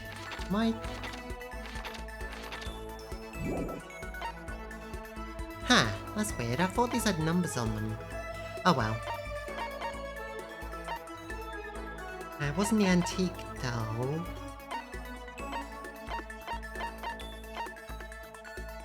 Check the description for the number. I thought I did that.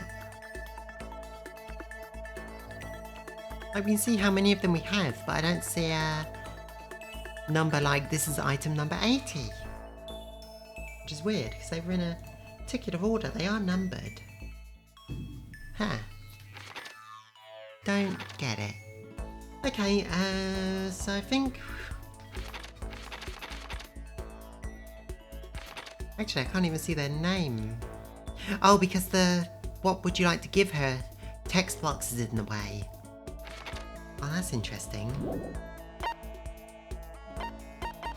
Okay, pumice stone, water float, tour tickets,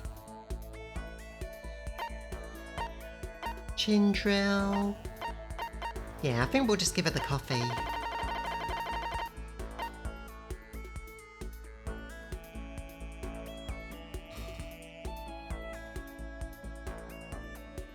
Coffee. What? How did you know I was interested in this? Haha. I'm stalking you online. You're an enigma, Makoto Naegi. Seeing Kyoko so pleased with something I gave her makes me happy. So in that mode you can't see the number. Yeah. You scared, Makoto? Huh? Hey, Being trapped in a place like this? Who wouldn't be? Of course I'm scared being trapped in this school. correct. Let's talk to you online. Lexi, please. Oh, that's good. That's good. So... Fear is proof your imagination is functioning. Frankly, I feel bad for anyone who can't feel fear. Whew. Without imagination, you can never deduce which action to take next. What about you? You seem totally calm. You don't act afraid at all. Wrong. I'm scared too, of course. I simply hide my emotions. There's no advantage to be gained by letting others know how you feel. I used to live like that. I used to be very bland emotionally, so people couldn't really tell what I was feeling. Because that way you could pretend to feel whatever you want, and you wouldn't, like, someone wouldn't feel disappointed that you didn't enjoy something like a gift that they gave you or something. I don't know. You just make up your feelings to fit the situation. Yeah, it wasn't good. You hide, huh? Correct. What I mean is, I'm not as foolishly open as you are. Foolishly open? Listen. Also, the fear I experience is a little different from yours, I imagine. Huh? What do you mean? So... You're afraid of what you might lose, right? Correct. Well, I'm afraid of what I've already lost. I'm sorry, I don't understand. I know. She didn't bother answering any further. She just turned. Goodbye. And goodbye. With that, she was gone. Well, we're still getting to know each other. Maybe we'll talk more next time. I don't think I understand her at all yet. Your skill points have increased. Not getting any new skills though. I don't really know how you unlock new skills in this. Afraid of what she already lost. There's still more time. Who next? I'm just going to look up how you get skills in Danganronpa. Sometimes you get them from hanging out with people.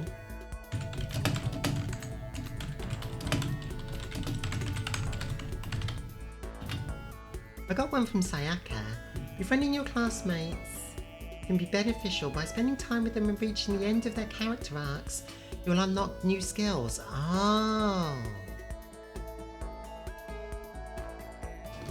So we got Sayaka's because it was the end of her story arc already. Was she dating a strange expression lady? Okay, who next? Maybe Toko? Maybe we should focus on someone so that we can finish their story arc. Let's do Chihiro again. Oh, where's the nearest go?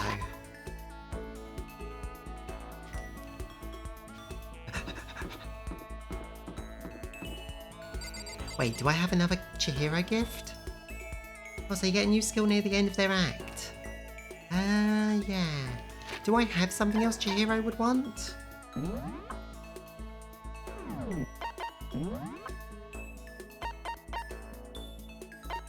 That might be a problem.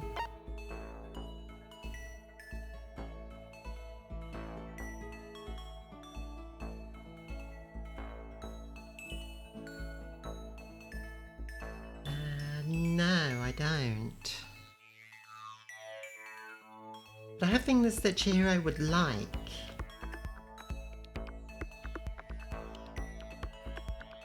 We got 2 of those flotation donuts. Oh, and the green costume.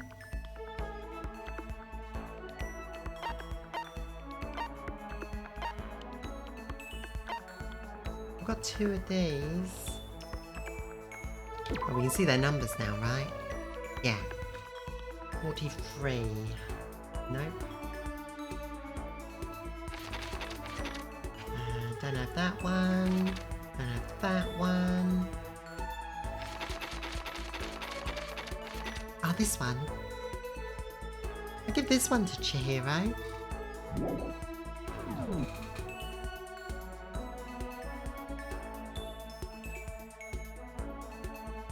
Programming onesie! Oh yeah, maybe we should give them the programming onesie.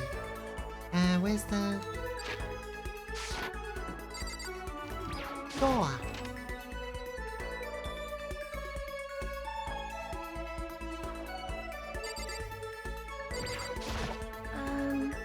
What's wrong? Did you need something? Let's spend some time with Chihiro. Want to sit down and talk for a while? Spend some time with Chihiro. Chihiro and I grew closer. Would you like to give Chihiro a present? What would you like to give her?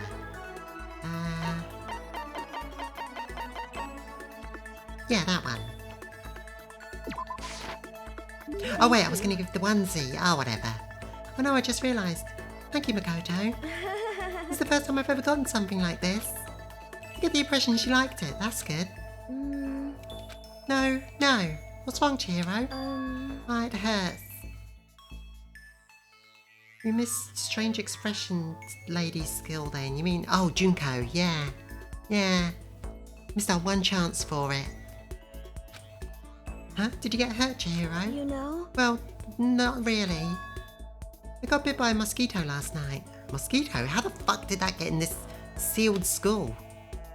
Oh, I figured something serious had happened since you were saying it hurt. Huh?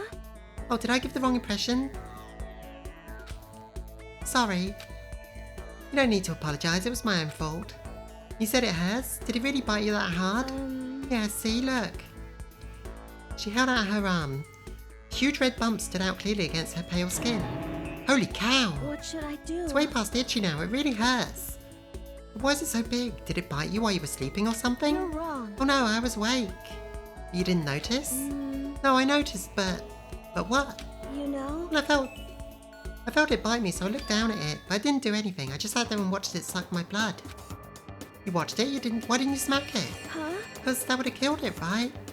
Well, yeah, but You know? must have been really hungry to suck that much blood. If it was that hungry, it would have really been sad not to have it. It would have been really sad not to let it have anything. But it's just a mosquito. Mosquitoes are living things too, though. It might have its own mosquito family. Aw. Sorry, I know that's dumb. No, really, you don't have to apologise. I spent hours one day trying to revive a spider that I accidentally dripped a drop of water on. Tiny spider. Got stuck in like a little drop of water. You know how they stick together because of water tension. So I like sucked up the water using a cotton bud and tried to help him. And he came back to life, so that was nice. Paid off.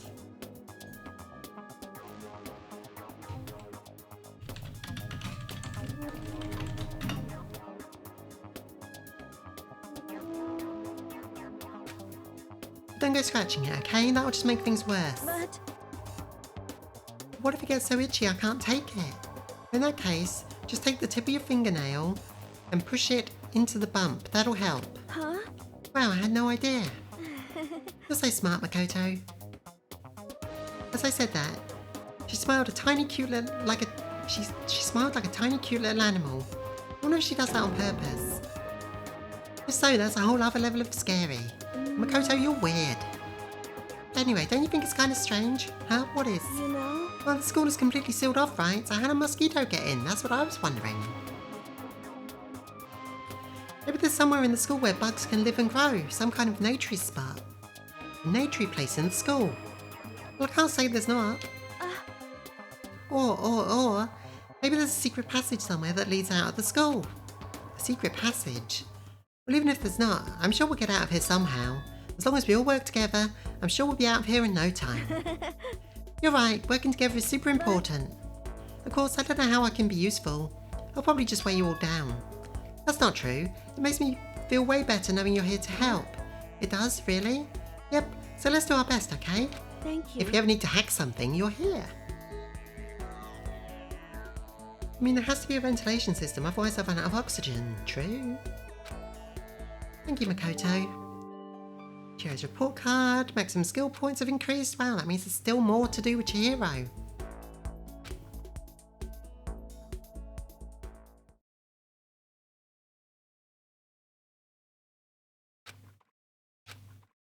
Better get something to eat.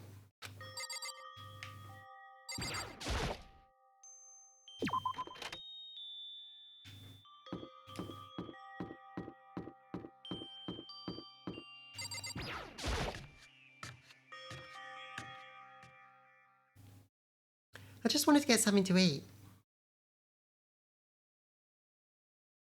Has to be a secret passage for Monokuma to move around.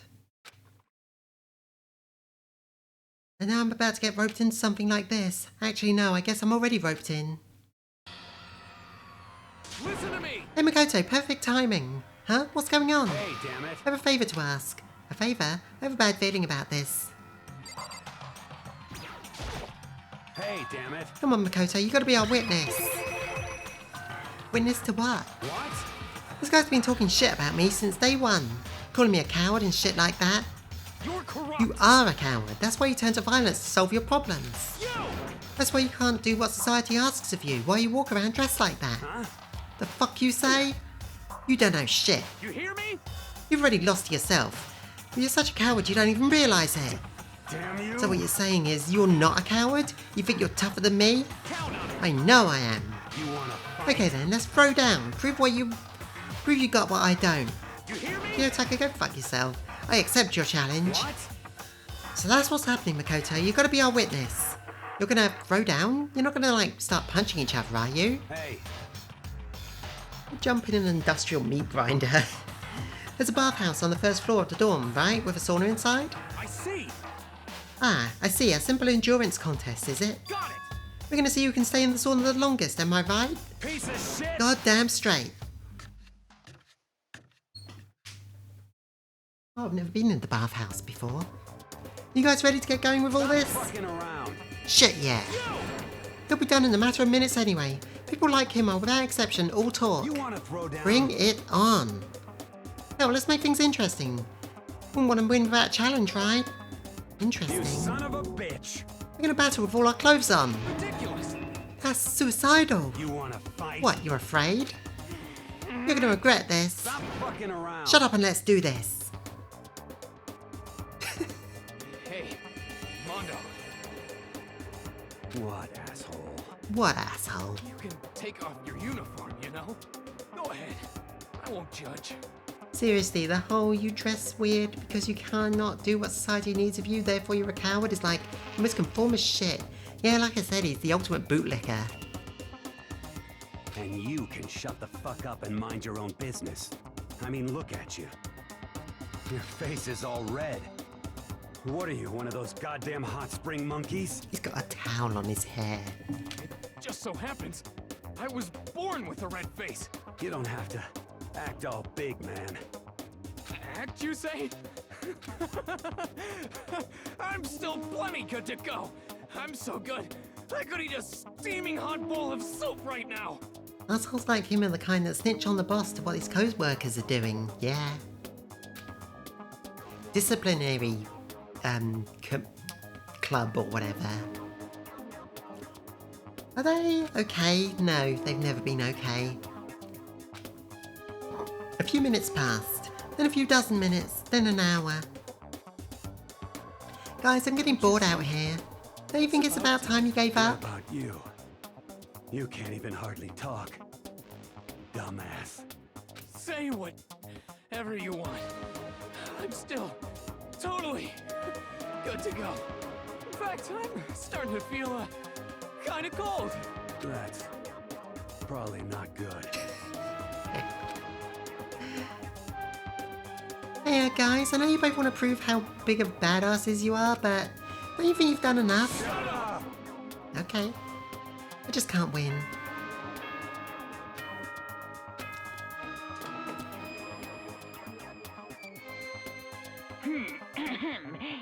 Soon the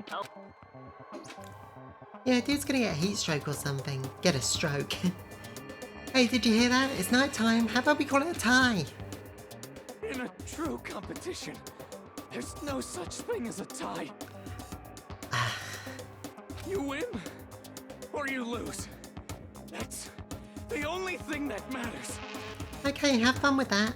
Listen to you, you son of a bitch. You son of a bitch. The two muscular hands coming together. Then bring it on. I'll push you right up to the gates of hell. Okay, bye. Just leave them there and deal with whoever gets murdered tomorrow. The gates of hell, that's not a good place to push someone. This isn't good, guys. Oh. Yeah, you hear him? Better crawl on back to your room. I'll let you know how it went in the morning. Then you can start spreading my legend. Someone's gonna block the door and they will both die, right? Should do.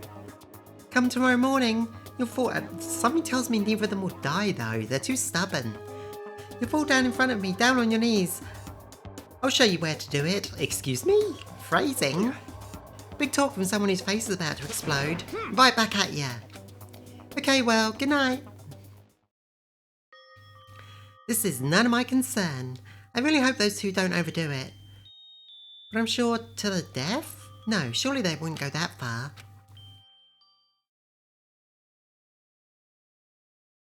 The concern stayed with me as I slowly succumbed to sleep.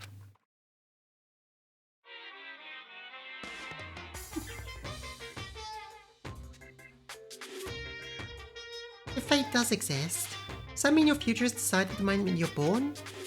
If all your yesterdays pile up to create your tomorrow, is your future as final as your past? I just don't That's why know. I'm still alive, because I don't know.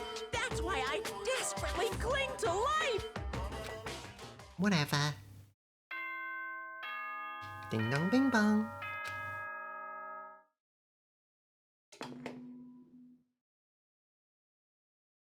Good.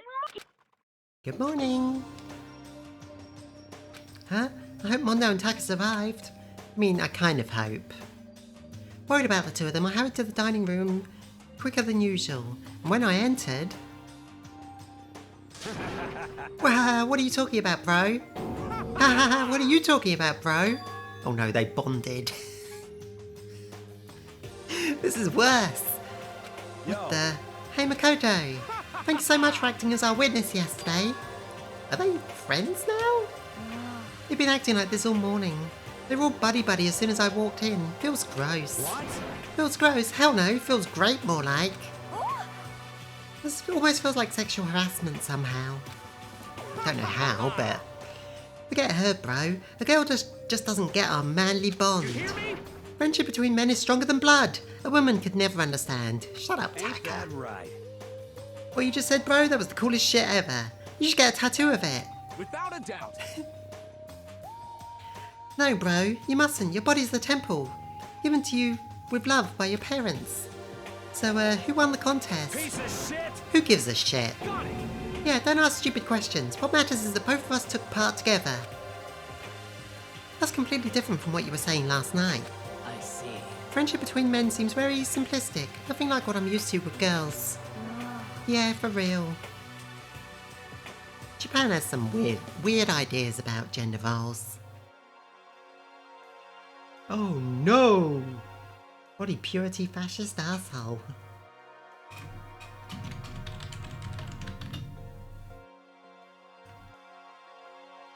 All throughout breakfast that morning, the room was dominated by Mondo and Taka's overwhelming brotherhood. All in all, it was a pretty unfortunate experience.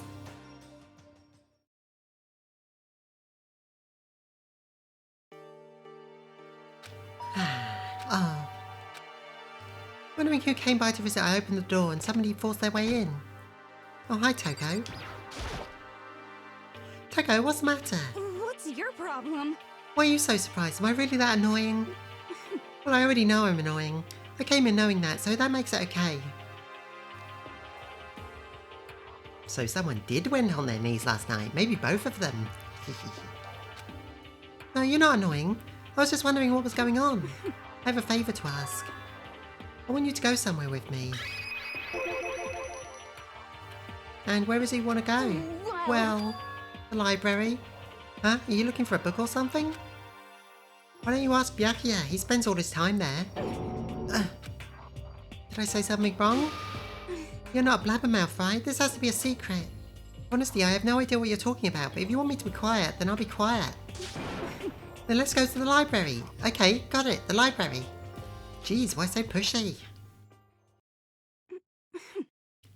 Quiet, be quiet when you go in. Don't let him see you. She actually was starting to get annoying, but I did what she said and gently crept into the library. We're gonna sneak up on him and kill him? Unsurprisingly, Byakuya was there himself, absorbed in a book. He's here. He's really here. Oh, you're just stalking him? Makoto, go talk to him. And then that's when we whop him on the head, right? What? Stop being so loud. Just hurry up and go talk to him. You go talk to him if you want to so bad. I can't. I don't want to interrupt him.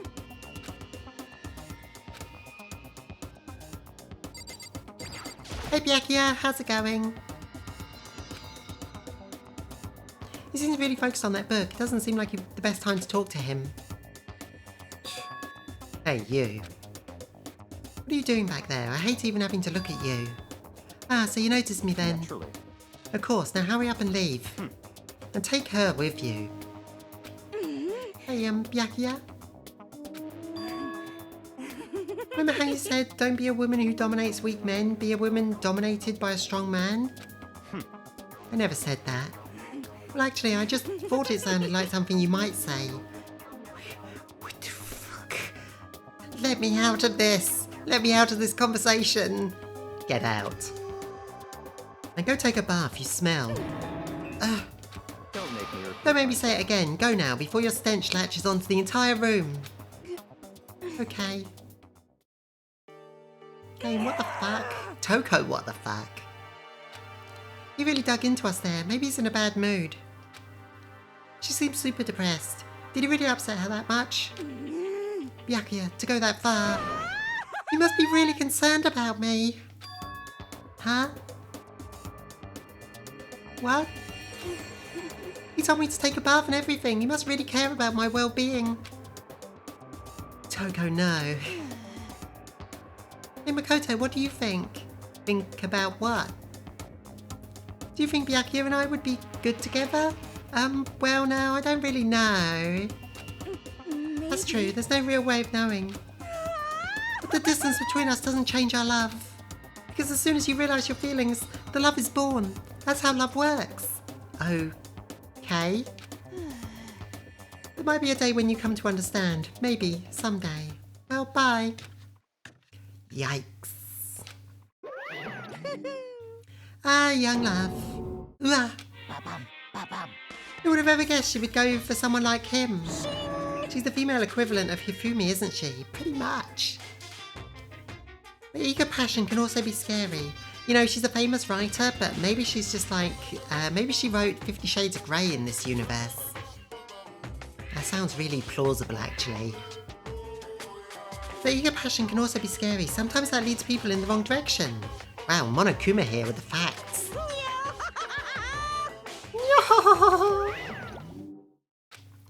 All of a sudden I feel exhausted. Maybe I'll head back to my room. Yeesh! There's still some time left. What to do? Well... Okay. We still haven't finished Chihiro's story arc, apparently. But I wonder if I can find some more Monokuma coins. Oh no, I've gotten all the ones in here. She's going all yandere now, isn't she? Yeah, pretty much. Which can be a problematic trope of its own. Is this where the bath is? Maybe in there? Anything I can look at? No. No! That was the exit.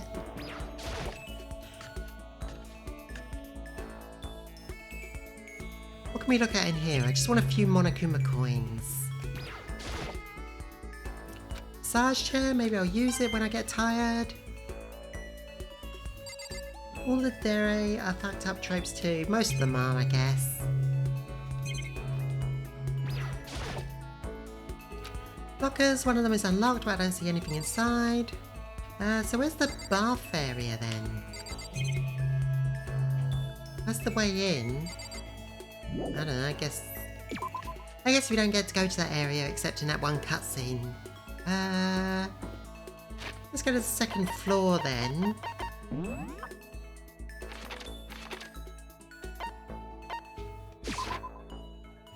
Like, the whole tsundere is, she says no, but she actually wants my dick bad. Yeah, that can be. That's one interpretation.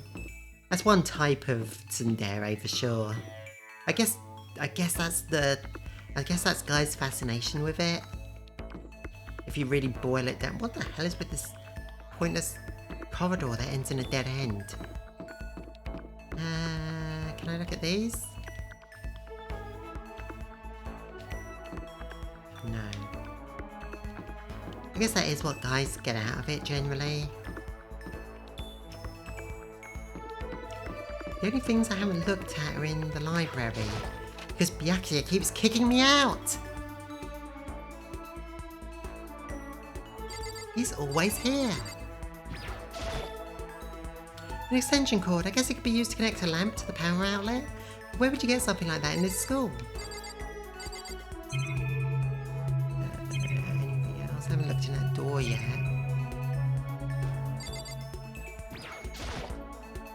Hey, you. Oh. Can't concentrate with you here. Kindly leave. Okie dokie. Come on, give me a coin. Give me a Monokuma. Fuck you, then. Dead end corridor, quick, search for secret doors. So, he's gonna get strangled by that cord? That'd be nice.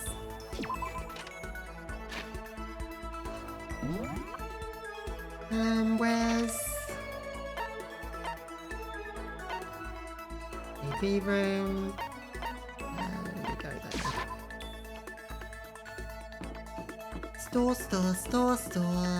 Store.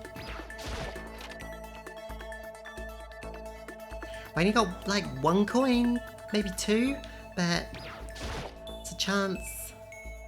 Can coins appear at previous locations? Not that I know of. Maybe. I've only got the 1. Maybe we'll get something Chihiro will like. Coffee. Or was that the tea? Well, it wasn't one of the things.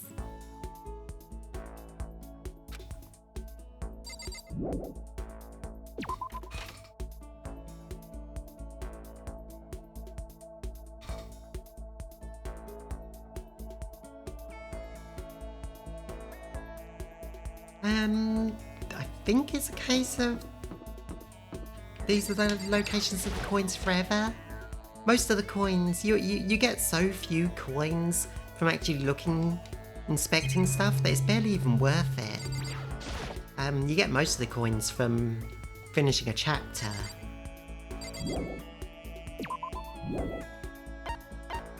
Like the chance of 1 or 2 coins getting us what we want is pretty low. How do I go back to the... Where was Chihiro this time? Should have checked. Oops.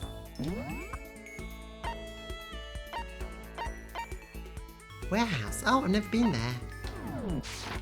Where is that? Where? Oh, I think that's over here.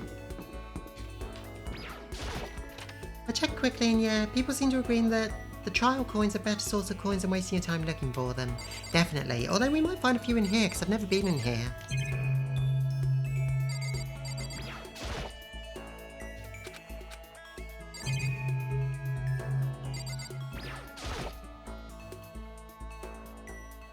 All kinds of stuff piled up. All kinds of stuff piled up. Everything's totally disorganized. Different food stacked up. Base ingredients, the snacks and candy.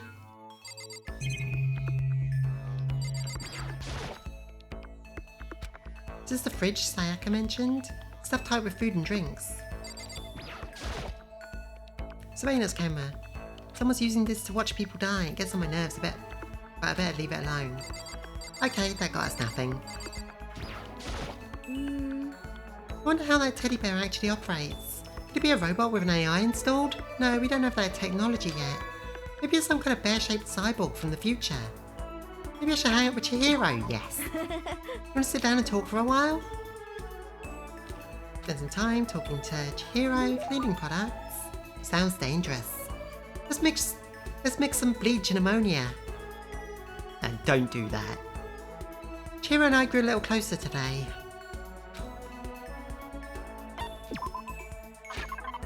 Okay, check if we can use them to make homemade explosives to make an opening and escape. Let's see. Chihiro likes...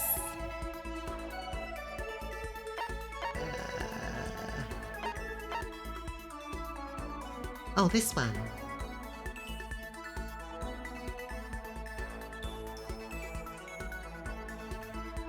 Oh, the roller slippers. They're cute. Oh, I don't have any? I thought I had multiple of those.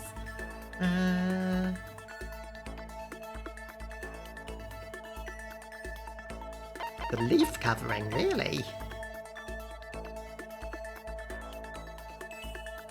Okay. Here, Chihiro, have this. Thank you. Thank you, Makoto. It's the first time I've ever gotten something like this. I get the impression she liked it. That's good. Oh, Sigh. What's wrong? That seemed like a pretty heavy sigh. you know? Oh, sorry. It's just everyone else is working so hard to get out of here, but I'm no help at all. That's not true. But It's okay. You don't have to try and make me feel better. I know the truth. I'm completely useless without a computer in front of me. At least if I were a little stronger or something, I'd be able to help. Somehow. Yeah, no wonder it's the first time you got something like that. Listen, you'll get the chance. I'm sure there'll be a time when your skills come in handy. You don't have to worry too much, okay? Huh? My skills might come in handy. If I get a chance, I'm going to work super hard to chip in. When it comes to computers, you can count on me. Right about that. No matter what anyone might say, you're still the ultimate programmer. Speaking of which, how did you get into programming? Huh? Well, I mean, I always assumed most programmers were guys, so that's a weird assumption to make. Is it really that weird? No, nothing like that. I was just curious what got you interested in it. I mean, why programming of all things? You know? Why? I mean, there isn't much of a reason. I've always been kind of weak, you know? I was never able to run around with my friends or anything. We had a computer at home, so I'd kill time by poking around with it, and I found out I really liked it. My dad was a software engineer, and he had a bunch of programs there that he'd built. I found one of them and started playing around with it, adding stuff here and there. And that was how I ended up making my very first program. Interesting, what kind of program was it? A kind of database software? Database software. You know?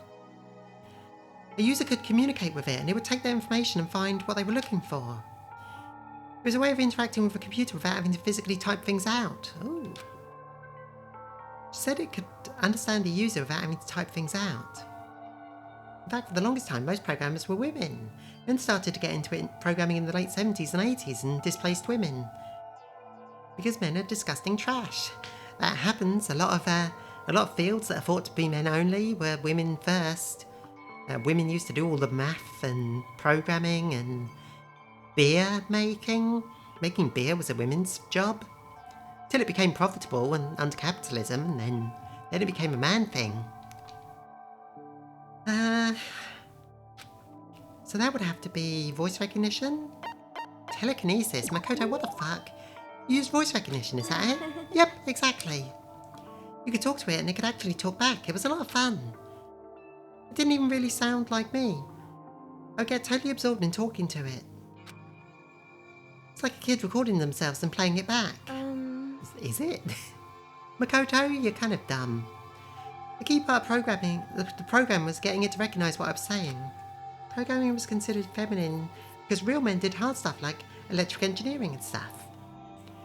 Recognition accuracy was the most important thing. Japanese is kind of hard, so it was pretty challenging. But you were able to do it eventually? You're right. Yep, and right around then, my dad found out I'd been messing with his software without permission. I thought I was going to get into so much trouble, but all he said was how impressed he was. The software was able to take natural speech and pull out key search terms to retrieve information. My dad said it worked so well, it was going to change the face of software interaction all over the world. Yeah. The development costs are still pretty expensive, so it hasn't spread that much yet, but anyway, I've been addicted to programming ever since.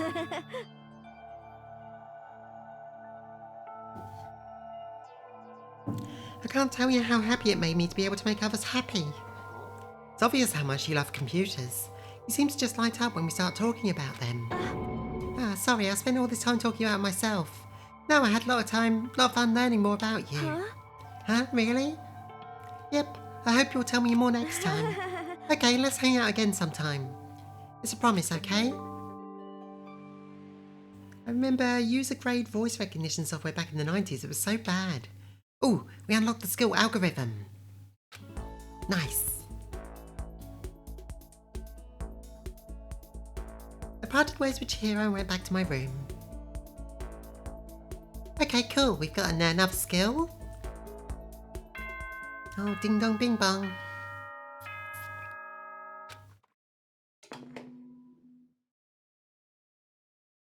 Ahem. School announcement, school announcement. Nighttime is quickly approaching, but before it arrives, all students, please gather in the gym immediately. Emergency! Emergency! Gather in the gym? Why now all of a sudden? I don't like the sound of this.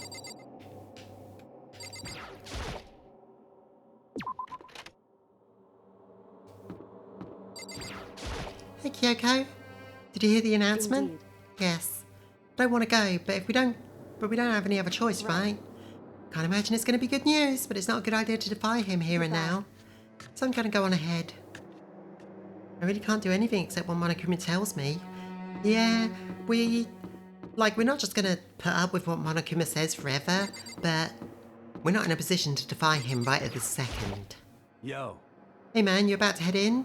Yeah, has everyone got in on ahead already? Looks that way. I don't like it. But nothing good's gonna come from ignoring that damn bear. Mondo? You sure you're okay? You kinda went all out in that sauna. What? Huh? Who went all out? That shit doesn't even faze me. But you know, there at the edge of hell, a promise between men was waiting for me. Never saw it coming. Yo. Traditionally, computer programming was seen as women's work.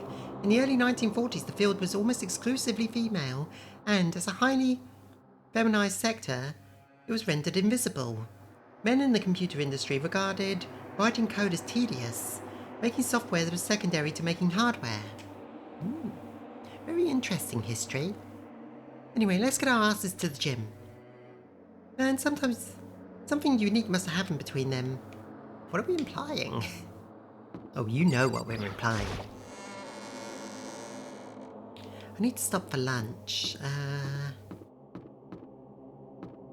Let's go find out what's going on at the gym first.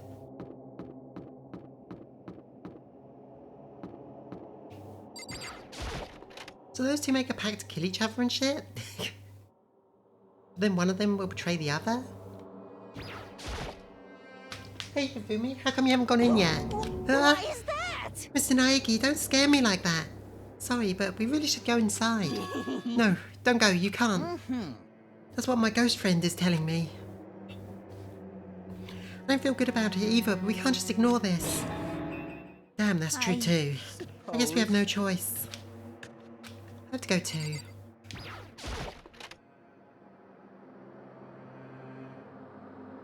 And the betrayed will be like, I thought it meant something to you. Asking us to come together all of a sudden like this, what could he possibly want? Indeed, what might be awaiting us this time? He keeps things interesting, that's for certain. What ghost friend? How is that funny? Can't you smile like a normal person for once? Like how the housewife on a classic TV show smiles at the end of an episode? What the heck? Something totally messed up with you if you can laugh at a time like this. Which of us is actually messed up, Huh? What's that supposed to mean? Nothing in particular, just admiring, that's all. I don't want to kill anyone. But I also don't want to stay here living in blind denial every day. We're just admiring how you can live like that and still keep your sanity. What is this? I'm not in denial. That reminds me, remember how you were talking about how the police or whatever would come and help us? How'd that turn out? Seems there's no sign of rescue whatsoever of a possible rescue. Well... I hope Yagia dies soon. Mood, that's just... I wonder what actually happened. Certainly. It's strange, that's true. There's no way the place wouldn't know about it. We're right in the middle of a major urban area. What? The police suck. It's true. On the contrary, the mastermind may just be so powerful to take control of even the police. Could it be? Oh, this might not be related, but then don't say it. Nope, gonna say it. It's not like some occult. It's about last night. I was near the main hall, just staring off into space, when all of a sudden, I heard it. Huh? You heard what? A sound that I don't really know what it was.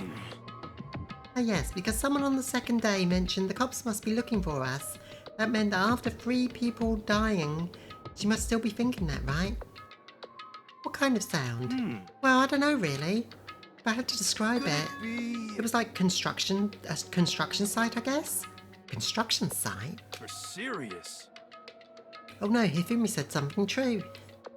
I could just be making that up. I only barely heard anything. Then you definitely made it up. Must have been that sound of the ocean in that head of yours. Say, what? What you talking about, Toko? Oh, is that Monokuma?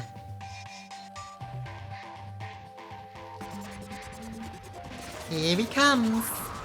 Boing. Boing. Whoop whoop. Boing. He survived. What Hero said wasn't the sound of... What Hero heard wasn't the sound of construction, but it could have been an explosion. Huh? Or maybe a machine gun. Haha. That can kind of sound like a construction in a way. What are you talking about? Beyond this point, my mouth is zipped. My lips are sealed. I'm fully puckered. It's a secret, little secret. And? Fine, then let's move on to what you can tell us. Why did you call us here? Say what? You don't beat around the old bush, do ya? Ready for me to get to the point, huh? But before you do, you mind if I vent a little? I'm low on energy these days. My stitching's even losing its shine and luster. I'm thinking it's probably because of this...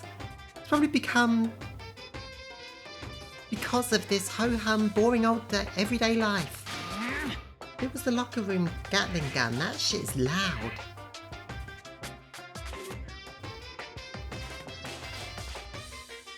So I doubt it would be like faraway construction noises. Yes, it probably wasn't the locker room.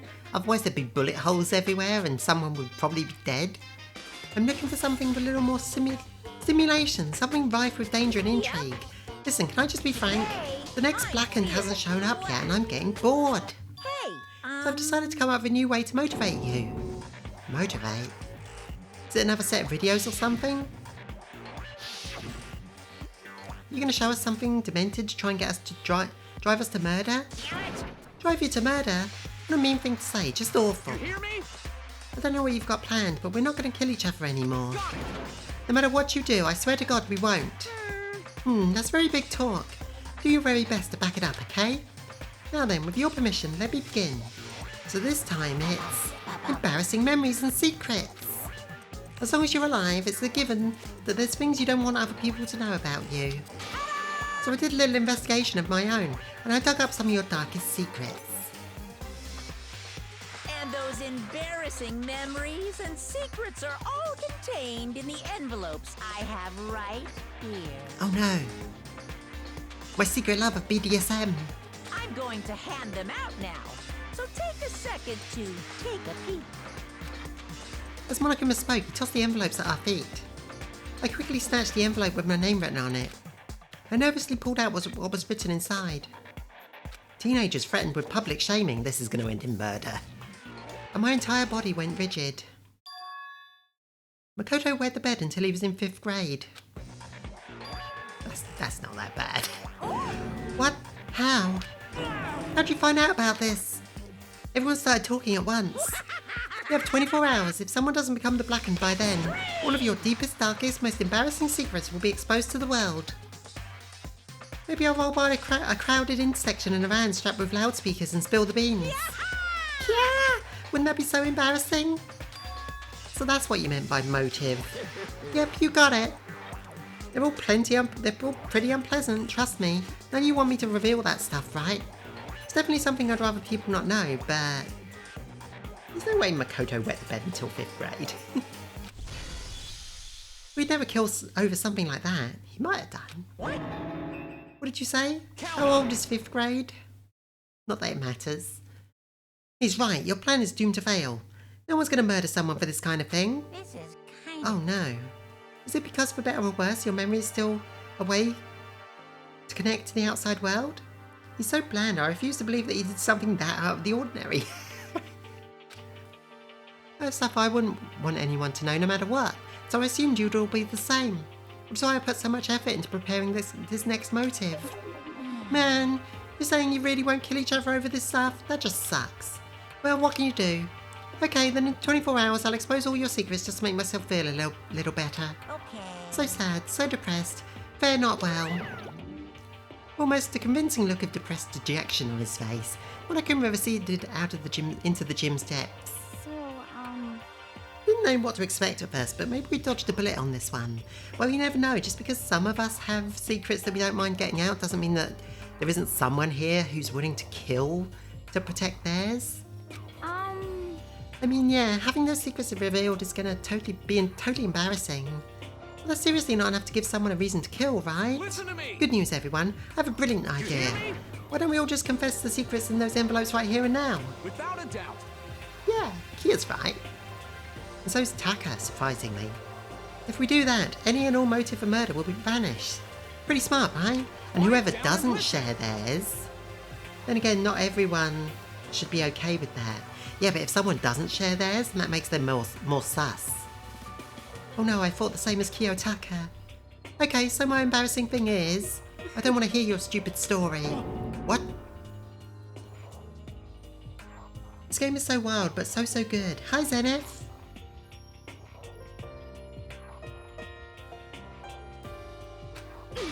Besides, I don't want to talk about it. I don't care what anyone says. I don't want to talk about mine. As for me, Neither do I. Not because it's unpleasant, but because it's impossible. Oh? Well, it's just human nature to want to hear what you can't. Hear it when you say it's impossible. Come on, it'll be good for you. Absolutely not. come on. It's okay, just a little bit. Come on. Honestly. As I said. Here we Come on. I said I don't want to talk about it, you human bag of lard. Say what? Yeah! I agree with them. There's no need to discuss it. What do you think, Chihiro? I'm sorry. I don't want to talk about it right now. But You threw me fuck off. But I also don't want to leave things the way they are, so maybe I can talk about it later. Celeste also fuck off. They're all terrible people. Fumi is such a creep and Celeste is an asshole. After I try my best to become strong, then I can tell everyone. so, If you don't want to talk, you don't have to. I'm not super excited to talk about it either. That's true. If everyone's that much against it, even if my bro's the one that suggested it, I gotta say no. Well, that's okay then. Either way, it's just a few secrets. I'm sure nobody's about to kill anyone over it. I hope you're right. Chihiro's my fave, just such a huge mood. The secret's so bad you'd kill someone to keep it. Nobody's got something like that, right? Okay, I'll stop with all the secret talk, but each of us has 24 hours to get ready. Having our secrets exposed isn't going to be fun, but it's not like we're going to die because of it. So, you know, don't do anything hasty. The way you keep repeating it makes me worry even more. Okay, sorry. I know it's going to be tough, but... Bing bong bing bong. Okay, so you got to go out more.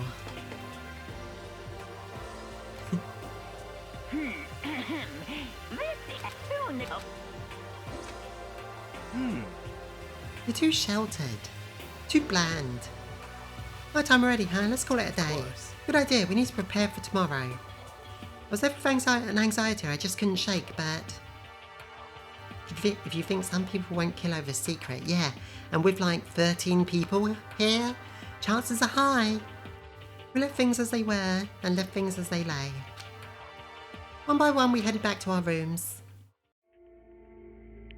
Secrets or memories you don't want anyone to know about. Not only some people can have extremely dark secrets, but also teenagers threatened with public shaming. A way to connect to the outside world. Honestly, all that crap Monokuma was spouting didn't have any effect on me. There's no way someone would kill over stuff like that, at least that's what I thought. On top of being pressured into killing each other to escape, yeah. But maybe I was just being optimistic, which is probably why, without too much of a struggle. Geez, I'm more tired than usual, super tired today. I fell asleep, but what I didn't know is that even then a tragedy was taking place. Oh no.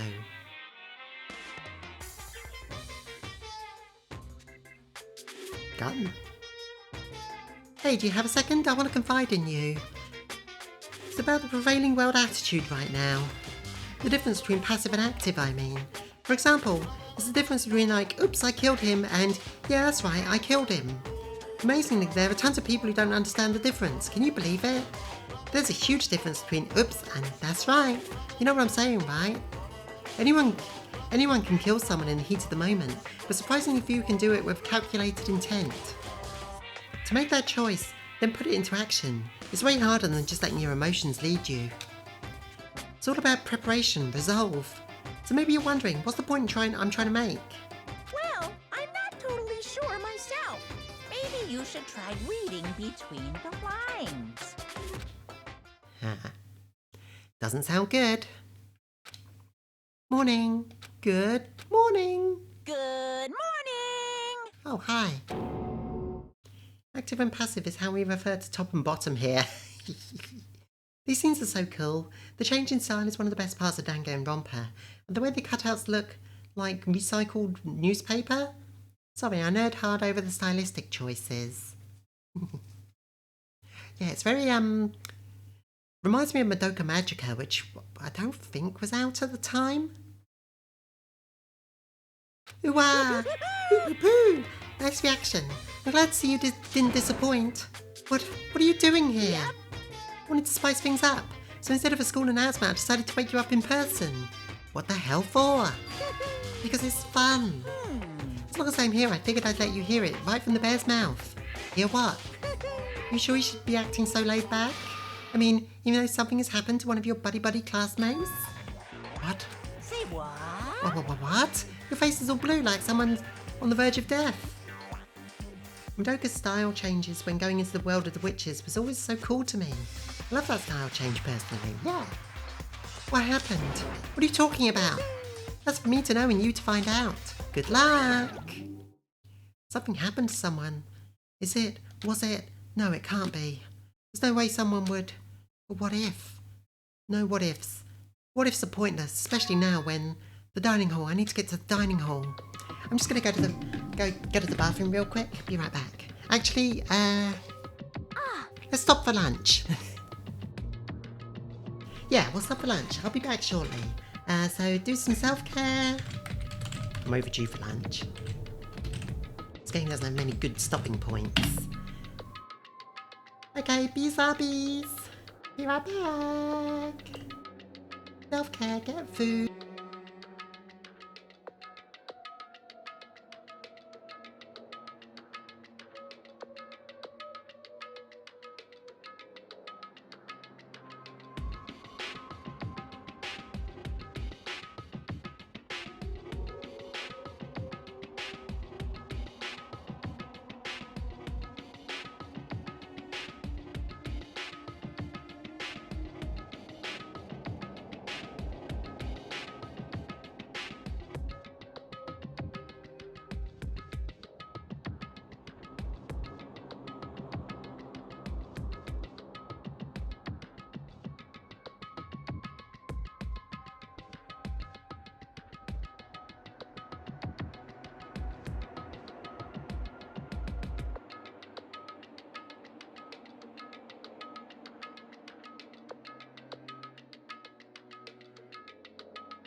Okay, I'm back too. Welcome back here. Let's see.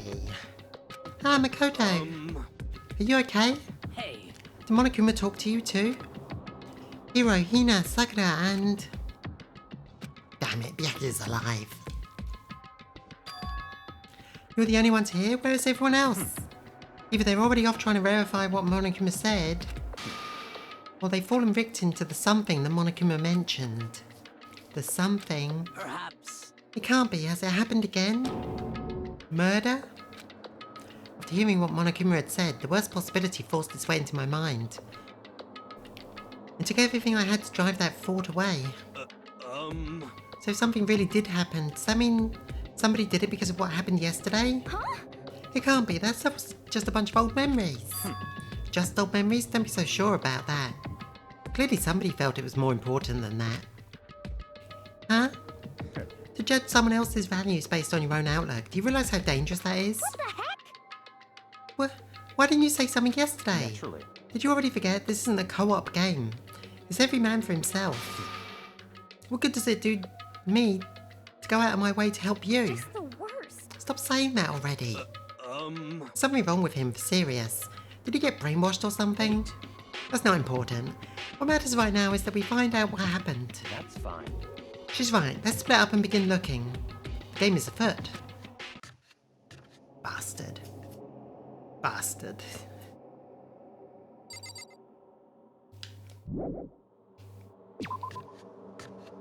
Byakuya is the worst.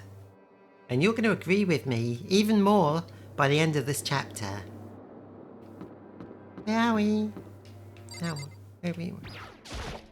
What's going on? I knocked on all the doors but nobody answered. Did they all go to see what happened? Oh, then what about the second floor of the school? That's the only place that's new to us, so it seems like the natural place for... The game is afoot. Why afoot? What the fuck is wrong with you?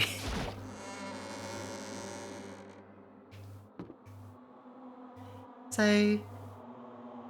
Here's the murderer. Have you spoiled the chapter? I'm not telling you. Yo. Hey Makoto, honestly, what do you think? Huh? About what? Serious. About Byakuya. You think he's been brainwashed? I don't know.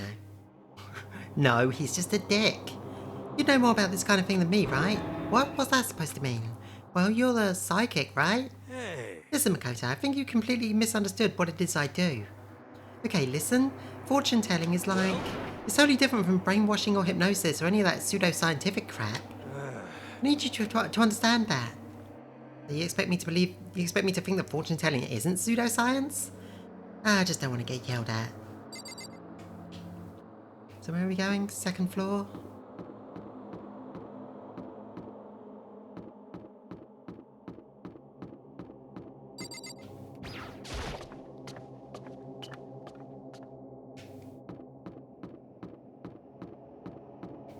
Library.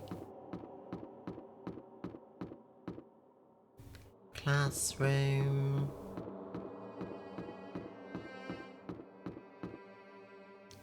Upstairs. Dead end? Yeah. Yes.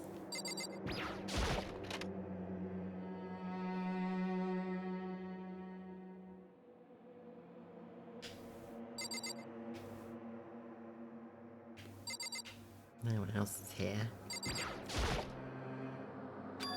Huh? The door's open. But aren't these supposed to be locked? Ding dong bing bong! For this investigation, I have unlocked the doors. Please look around to your heart's content. I see. Investigation? It's all clear now. Just as I thought. Byakuya! I see. Judging from what you just said, there's no doubt a murder really has taken place. And the locker rooms. They're suspicious, very suspicious, wouldn't you agree? Huh? Suspicious? It seems nobody's searched the locker rooms. Let's start with the girls' locker room.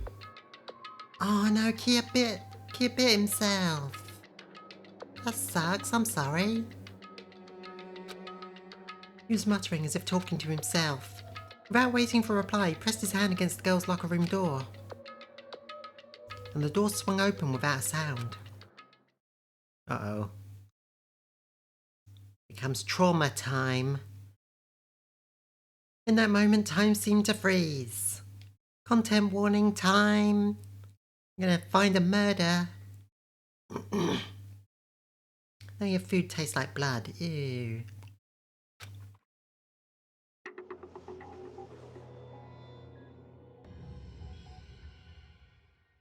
No. What? I don't know how long it took for me to fully comprehend the reality of what I was looking at. But as soon as I did...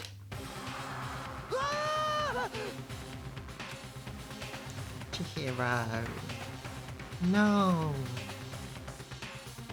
You were expecting this. Chihiro was too good for this world. You bit yourself again. You're... Teeth, what are you doing? A wild, almost primal scream escaped from my mouth.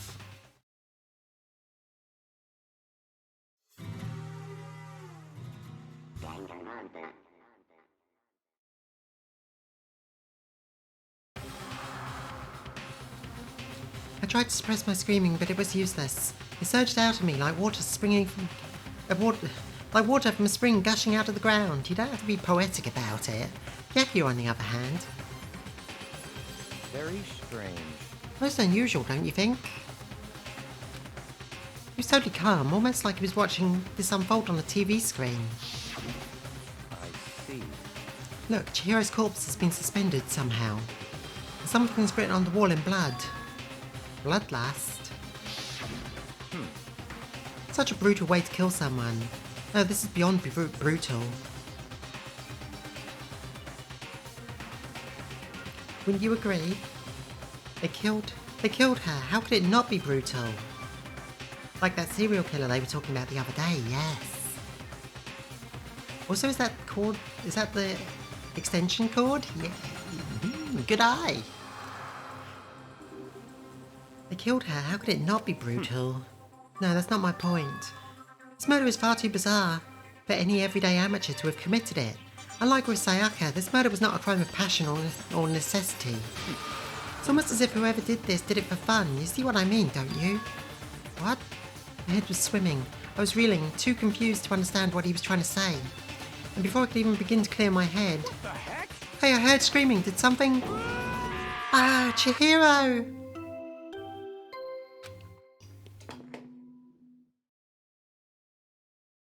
A body has been discovered!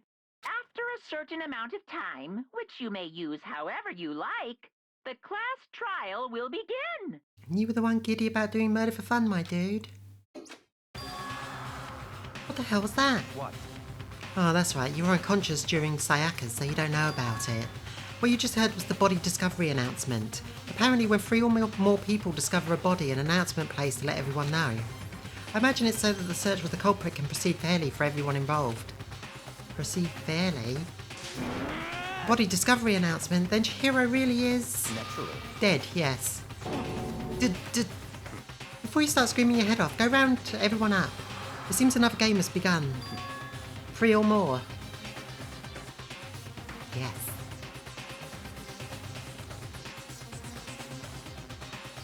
So if only 2 people discover the body, then there isn't an announcement. So if 1 or 2 find them, then they can alter things? Yes. It's an important rule to keep in mind. Another life or death game to uncover a killer. Tucker bolted out of the locker room.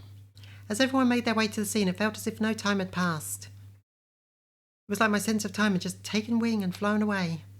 When I finally came back to myself, I saw everyone had the same look of confusion, fear and anger. We all just stood there, gathered around Chihiro's body. I'd be angry too, I am angry. So that plays also into what I was wondering the other day. Oh? No rules about when only 3 remain. Ah, yes. Damn, I couldn't keep her safe. So there's another victim. Which means we're now in the same position once again. Fuck, man. What the fuck is this? It's a dream. This is a dream. It's all just a dream. In fact, I haven't even been born yet. I don't have any memory of ever being alive. Shut up. Okay. Kyoko, what do you got to say? Kyoko? Kyoko? Kyoko? Kyoko? Oh, I can't talk to Kyoko. Can I talk to Byakuya though? Oh, that's weird. Okay. Can't talk to Mondo? What am I supposed to look at? For now, pay attention to the wall. Kyoko, don't hide behind the douchebag. I said it once already, there's a word written there. Don't tell me what to do. Word bloodlust is written on the wall in blood. So... I don't think it's any kind of dying message. It's just too strange. But you know, the thing about writing bloodlust in blood, doesn't it sound kind of familiar? A murderous fiend who kills again and again using a bizarre and brutal method. And at the scene of each crime, the word bloodlust is written in the victim's own blood. They're like a ghost, blah blah blah blah blah blah blah blah. What were we calling the killer? Jack. Killy Jack. The murderous fiend whose grisly attacks. Candlejack, that was it. The murderous fiend whose grisly attacks were famous all over the country. The ultimate murderous fiend, creating a reputation of abnormal, downright cruel killings. What is this? And this is some copycat killer trying to imitate Candlejack's style? But why would anyone do that? Perhaps it's the work of the real Candlejack. The real? Wait, are you saying Candlejack is here in the school? No way! There's no way! Going so far as to write bloodlust at the scene, I'm surprised at their stupidity. Well, I can't imagine a worse situation than dealing with a stupid murderer. Ah. What is it now? Toko! Hina was pointing towards the entrance to the girls' locker room. Toko was the last to arrive and now she was just standing there. No, why? Good dunk. She fainted. That didn't sound good. Toko! Hina rushed over to the collapsed Toko and started trying to shake her awake. Toko, you okay? Come on, wake up! Well, that's right. I just remembered what she said about how she faints whenever she sees blood. Oh, So she is hemophobic. I imagine she does not want to watch too many horror films then. This isn't a violation of rules, right? I mean, technically she passed out somewhere besides her room. No, I think we're okay. The regulations prohibit sleeping, like on purpose. So since she didn't faint on purpose, it doesn't count? Gotcha. just a second. Toko, can you hear me? You gotta wake up! Toko suddenly shot awake, as in literally jumped up from where she was laying. It was such a strange reaction, I was at a total loss for words. She leapt straight up in the air, changing her stance as she did. In no time flat, she was just standing up. What if you fall asleep while reading or something? I guess you get punished. Ignoring the physical contortions she had to go through, her motions were totally haphazard. Huh? What? Sorry about that. I was just so shocked, you know? It happens, right? Was I the only one? Toko, are you okay? I'm fine, yeah. Whoa, is that a dead body? Hey, are you dead? What the heck? She must have hit her head real hard when she fainted. The world has a front and back, a top ending and a bottom. A sea of truth and a web of lies. This is quite concerning. I mean, she sounds completely different. No, everything's fine. At least the stutter's all gone. That's a good thing, right? I see. It's clear to me that everything is not fine. Your eyes seem strangely vacant. It might be best if we take her back to her room for the time being. So, I don't mind taking her, but could someone help me? I see what you meant in the beginning. For fuck's sake, game. If you need help, I don't mind. Taka, could you help me? Oh, she totally ignored me. That's because you're creepy. Can you stop piling shit upon toxic shit? Very well, you take care of the girl and the rest of us can begin the investigation. Can I assume nobody has a problem with leaving Sakura and Mondo on guard duty again? Hold on a second, rush into an investigation. The mastermind isn't behind that. After what happened last time, you surely realise that. Don't make me repeat myself. There's no question that Chihiro was murdered by someone among us. Among us. Isn't that right, Monokuma? Of course. Right as rain. But don't take it as a bad thing, it's just a fact of life. Because that's how graduation works. Then it's happened again. Is that what you're saying? That another one of us killed a fellow classmate? What, does that freak you out? You guys got no balls, you know that? Can you check the sexy poster? I want to see if anyone says something about the blood splatter on it. Sure. Is there just nothing down there at all? Well, I'll let you pray on to mine if you want. Actually, I don't have any either, sorry. Stop talking. Stop monologuing and give us what you came here for. You did bring it, right? I sure did, chum. Allow me to present the next Monokuma file. I know how much you must be looking forward to it. See ya later. So please do your very tippy-top best on this investigation. No way! Do we really got to do another investigation? Yes. Examining the corpse of one of our friends. Having to suspect all of our other friends. Why? I hate this. I can't take it anymore. I hate it too. I've had enough. I'm getting out of here. Let me astral project my way out of the school. Hey! Where do you plan on going? There's nowhere to run. Such ignorance. Just accept it already. After all, blood is just a liquid. A dead body is simply an object. You're very enthusiastic about all this, aren't you? Naturally. How could I not be? If we do not unmask the culprit, we all die. That's true, but to just jump into it so soon. What? What, do you want to die? Such ignorance. Fine, then go off and die somewhere. Right now, go ahead, you're a waste of space. Damn you! Dead body is an object? Piece of shit! Chihiro wasn't an object. Show a little respect or I'll beat some into you. Calm down. Everyone stop bickering. Listen, there's some truth in what Byakuya says. No, don't defend him. But I get what she means. We only have a limited amount of time to investigate. Because If we don't solve the mystery and find the killer, our lives are forfeit. If Byakuya is right, that Candlejack is somehow the one who killed Chihiro, that's right. then unless we do something, more victims could start piling up. Forget more victims. If we mess up this time, we're all dead meat. Hey! Hey! Hold on. If that's your worry, you don't got to worry any longer. In any one killing game, a guilty party may only kill a maximum of 2 people. What? I don't remember any rule like that. Actually, I just came up with it. I mean, if one person went around killing everyone, the lovely student life would all be over, right? The new rule has been added to the regulations menu. So then. In that case, why not limit it to 1 person? hey! Well, in a good mystery, you don't want to miss out on at least the potential of a serial killer angle. Yo ho ho! Just one would totally murder that possibility. Punishment Well, he is the waiting villain. for you. Farewell for now, I'll catch you guys at the class trial. I can't say I understand what he's thinking, but if we can kill up to 2 people, then 1 more person's life could still be in danger. Which is definitely not good. We need to uncover the culprit before something else happens. You son of a bitch! You need to shut the fuck up. So, He does. Well, for now, Taka and me are going to drop off Toko at her room. Nice, I'm going to be dropped off. Okay, good one, Toko. there is nothing to be done.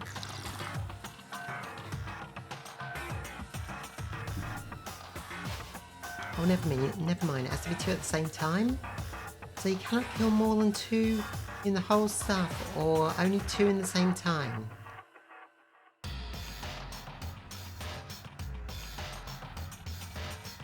Yeah, that's true.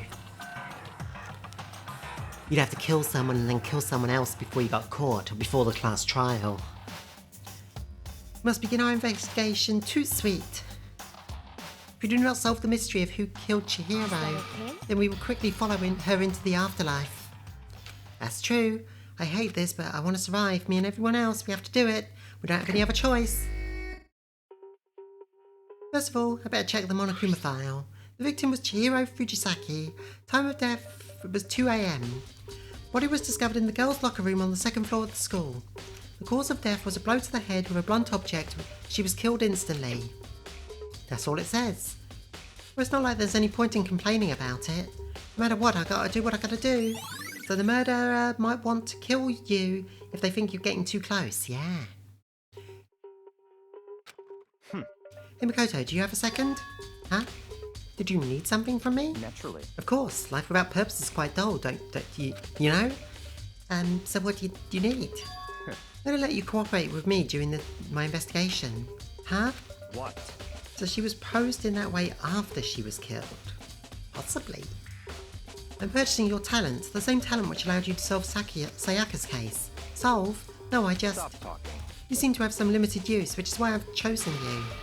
You have the honour of contributing to my investigation. So you're inviting me to come with you? You're doing it in the most arrogant way possible, though. Can't we say no to this? Let's go. I don't trust you, Byakuya. Go away. Now then, shall we get started? But we need to get moving. There's no time to be standing around.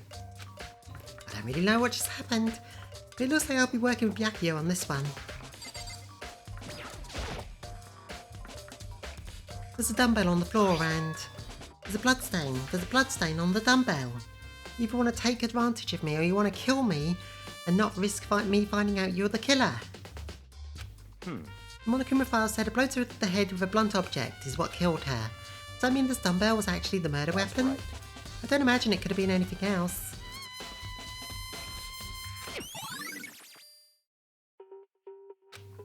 Okie dokie, the poster you wanted to look at? The poster's got some blood on it. It must have happened during the murder. Oh, we're not gonna say anything else about that? I can feel the life draining out of my own body. It's a dead body, Chihiro's dead body. Strange. The more I look, the more strange it seems. This must be Candlejack's handiwork. Well, but What? we're still not sure he did it. Is that what you want to say? I wonder about that. I mean, it could have been the blood on the floor. Oh yeah, there's blood on the floor as well. It's a fresh blood stain on the carpet. It must have been splattered with blood during the murder. Okay, can we talk to you now? She took her time examining Chihiro's corpse. She poked and prodded, going over every inch of the lifeless body. You're a very strange woman, you know, being able to touch a dead body with absolutely no trouble. No, someone is just imitating the style to throw the scent off and make everyone focus on a possible serial killer. She seemed to be concentrating pretty hard, like she couldn't even hear us. I'm kind of glad for Kyoko. She seems to know what she's doing. I use this locker room all the time. Now it's become the site of Chihiro's death. Why was she killed in the locker room? Actually, if you think about it, she could have been somewhere else and carried here. She was very light, that is true. It wouldn't have been hard for someone to carry her, but still. I still think she came here on her own by choice. What makes you say that? She's been talking a lot lately about how she wanted to get stronger. Sorry, that line was two lines mixed. I meant to say, it could have been something else that hit her to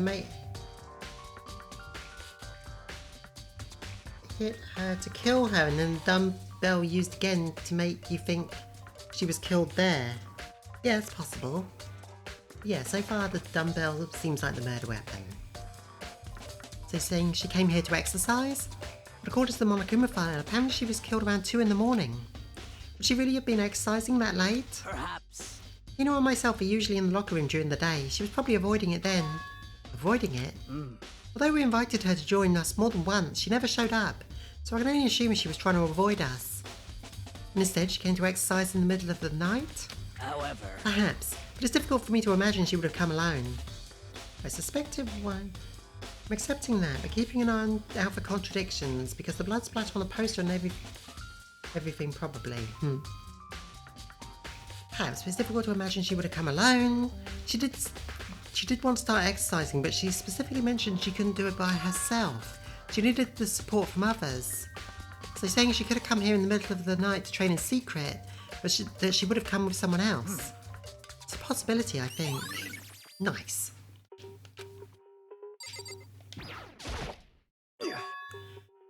Dude had a real complex about being weak.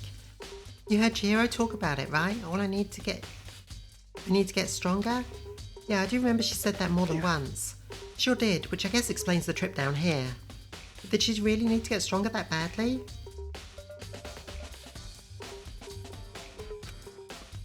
already mentioned it. But she was a girl after all. Most girls aren't that strong. I don't know, man. Haven't really thought about that stuff.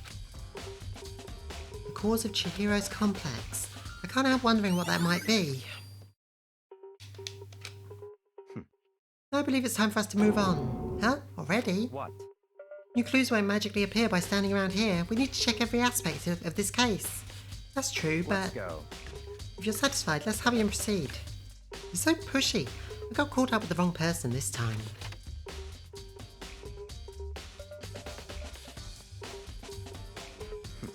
So, this is our next location. Huh? This place is related to the investigation? No info on the cord? No. Not yet. Figure it out because Byaki is dragging us around. Figure it out for yourself. It's no fun if you don't, right? Okie dokie. Maybe the gun was used. No, impossible. Chihiro would be riddled with bullets. Bunch of different pool-related items.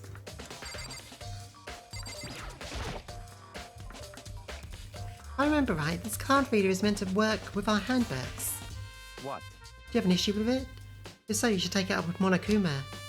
He said that, then quickly and sharply clapped his hands together. Did you call for me? He called for me? How did you summon him? Yeah, I was suspecting him of something fierce. Like he's trying to make us see what he wants us to see, but then again, that would be too easy an answer. Has he been domesticated? That's right. Since the Makoto has a question for you. need something? Sure, what's up? Well, it's just about this card reader. Yeah. Yes, the card readers have been designed to interface with each of your handbooks. You can only enter the locker room corresponding to the gender listed in your individual handbook. And it's impossible for two people to go in a row while the door is unlocked, correct? If you were to try some sort of erotic terrorist... If there was some sort of erotic terrorist on the prowl, the ceiling-mounting Gatling gun would initiate a Swiss cheese slaughter. And school regulations prohibit anyone from lending someone else their handbook, correct? Of course! Correct. So then, that means only girls can go into the girls' locker room and only boys can go into the boys' locker room. In other words, Chihiro's body being found in the girls' locker room means... Hey Makoto, I can see right through you. Regarding that, is there any log of who used the readers? Yeah, but Monokuma probably won't share that information. See right through me. Allow me to tell you what you're thinking. Since Chihiro was found in the girls' locker room, the killer must have been able to get in there. In other words, As such, the killer must be one of the girls. Did I get it right? Good lord, you're simple. But am I wrong? You should pay closer attention to the regulations. The answer has been right in front of you the entire time. But we need that for the information. It's part of the investigation. Loaning your e-handbook to another student is strictly prohibited. Only the act of loaning a handbook is prohibited. Borrowing someone else's is perfectly fine. Yo ho ho! I would expect nothing less from the progenial son of the noble Togami family. So you managed to sniff out the loophole in the regulations. Knowing you, I would bet it was created on purpose, didn't you? To add a little bit more excitement to things. Ah, you're treating me like a puny little appetizer instead of the main course that I am. Now then, since the dead can't actually talk, they're not actually people anymore, they're things. Yep. Get it? Got it. Good. Wait, hold on, you're saying that's a loophole, but... Monokuma sucks, but he is the villain. Yep, you asked that same question, Kia. In order to borrow someone from something, then that means someone would have to loan it, so, So sleepy. Just listening to you makes me want to pass out. Be more like Byakuya and get your poop together. Or else I'll charge you with criminal negligence. No more questions. Figure out the rest on your damn self. that's fine. Well, I know you are unfortunately lacking in mental faculties, so I'll fill you in myself. Makoto's hopeless. Let's head to the main hall. Main hall? That'll help you understand what's going on. He is way too stupid. We came to the main hall. So, what are you looking for here? Does that mean I have to figure it out for myself? I know what he wants.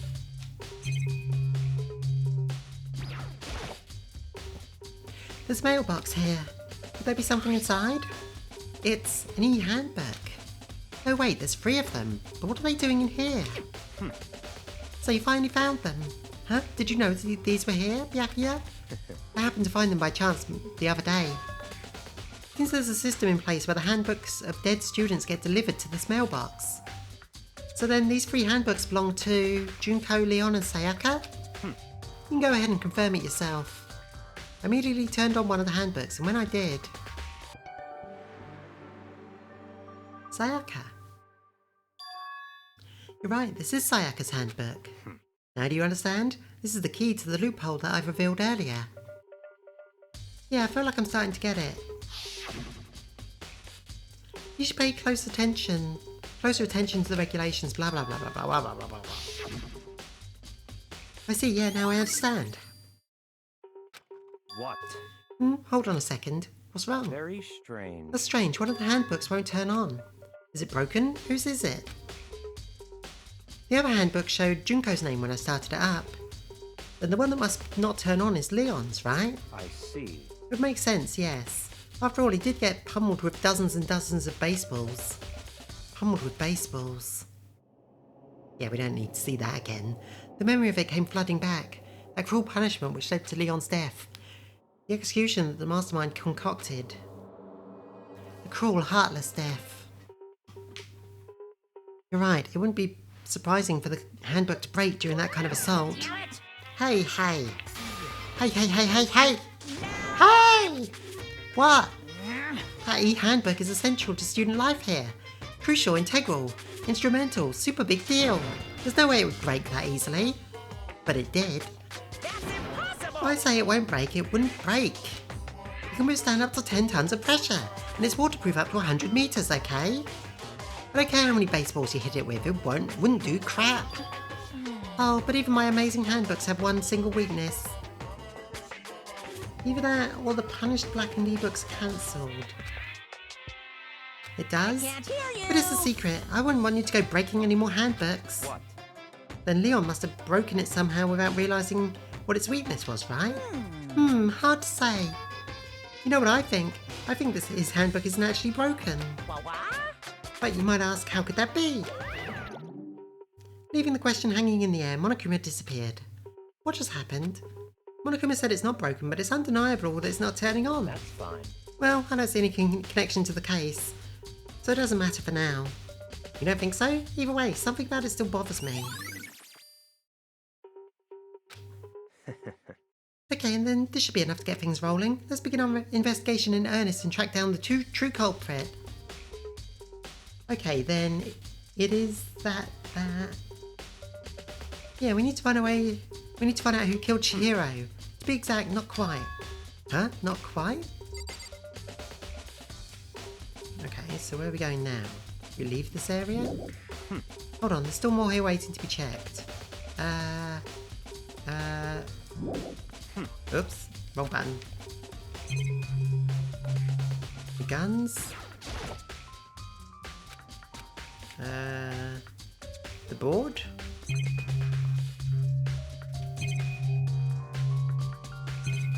What else is there?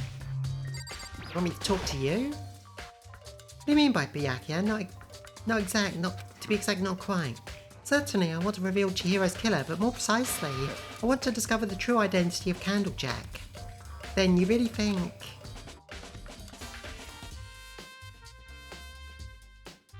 I meant to say was okay, then it's not that. My hypothesis of the punished blackened being cancelled after being caught, I mean. You truly believe Candlejack is the one who killed Chihiro? Don't make me repeat myself. Absolutely, I have no doubt that Candlejack is the culprit in this case. That murderous fiend is Candlejack, right? There's nobody else it could be. Murderous fiend who kills again and again using bizarre and brutal method. I like it, we've heard this before. Candlejack. So he's killed thousands of people, but that's got to be an urban legend. Still, could one of us really be a killer like that? You're not wrong to wonder. The words mean little right now. I have something that will prove it, and I can show you.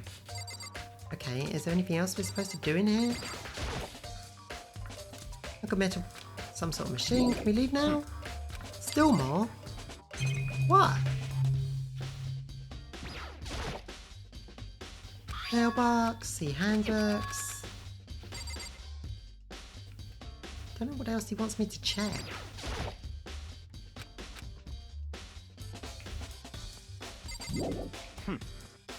God damn it, Byakuya. We just have to talk to you again?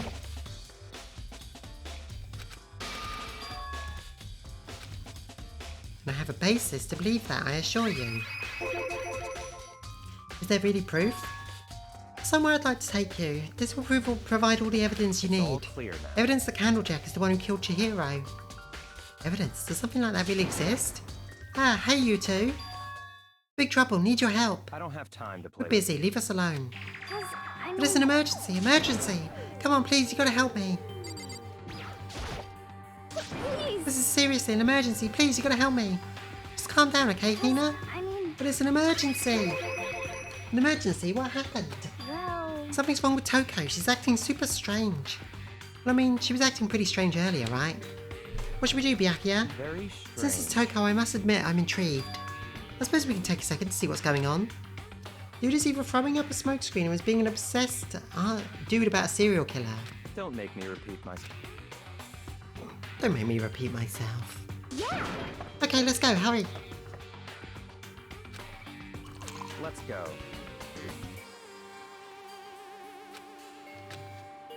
To Toko's room.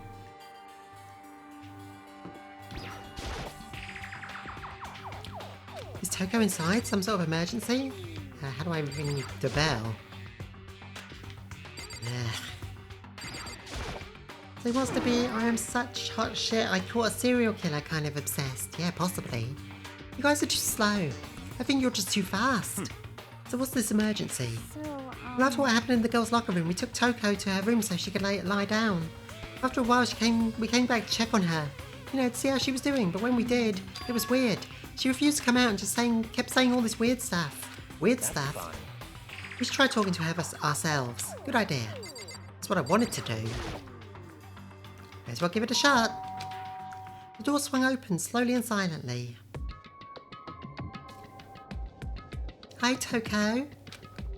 Holy crap. An aura of negativity flowed out from behind the door, forcing a gasp out of me. What? What? Oh, nothing. It's just that Hina was really worried about you, holding yourself up in your room.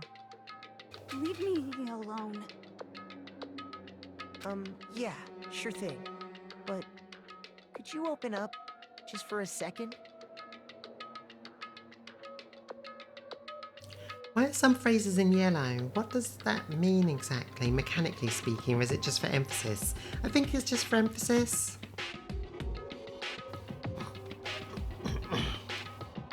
I don't think it does anything mechanically, no. Won't allow it. Huh? Won't let Genocide Jack have control. Well, just like that, she slammed the door in my face. What was that?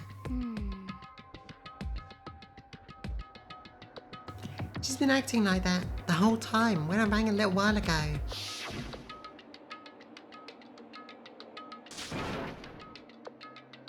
I'll drive out the killer, drive out the murderous fiend. Are they really going there? They is. It doesn't make any sense, right? I was afraid to leave her in there alone, so I tried to bust down the door. But it felt like something was holding it shut on the other side. I couldn't even budge it. Toko was scared enough to even bar her door? Does she think the same thing as Byakuya? Does she think the serial killer, Candlejack, really murdered Chihiro? Is that why Toko's so scared? Makoto, you are such a... Whatever it is, I'm really worried about her. Isn't there anyone who might be able to persuade her? Well, there is, this guy. Hey, Byakuya, do you think you could try and ask her? To come out of her room, I mean? That's fine. Sure, whatever. Huh? You're gonna talk to her, Byakuya? Wow, I guess you can be nice when you want to. Byakuya stood in front of the door, not making a sound, and pressed the doorbell. After a few moments... What do you want? Leave me alone, you're all so annoying. Ah! Back Bacula. Yakuya. It's Byakuya. I'm sorry, I couldn't keep our promise. But don't worry, never again. I won't let Candlejack have control ever again. And with that, the door slams shut. Even Byakuya couldn't pull it off. There's nothing else we can do. Let's go back to the investigation. Hold on. Hey Byakuya, what was Toko talking about just now? Something about a promise? What? Oh, Oh, I have no idea. Another one of her delusions, I'm sure. But Stop talking. if I say I don't know, it means I don't know. Just let Hina take care of her. Oh, yeah, okay. I'll stay here and keep an eye on her. Let's go. Well then, let's go. Without waiting for a reply, Byakuya sped away. Byakuya! I hurried after. Why? Fuck him. I tried to talk to him several times as we walked, but he didn't even look back, let alone say anything. He just kept walking on towards his destination. Finally, his feet brought him to a stop in front of a certain door. The library? Come on, let's go in. You want to go in here, right? If I remember, on the other side of this door, it's the archive, right? Hurry up and go inside. Oh, here? Let's go. It'll all make sense once you're inside.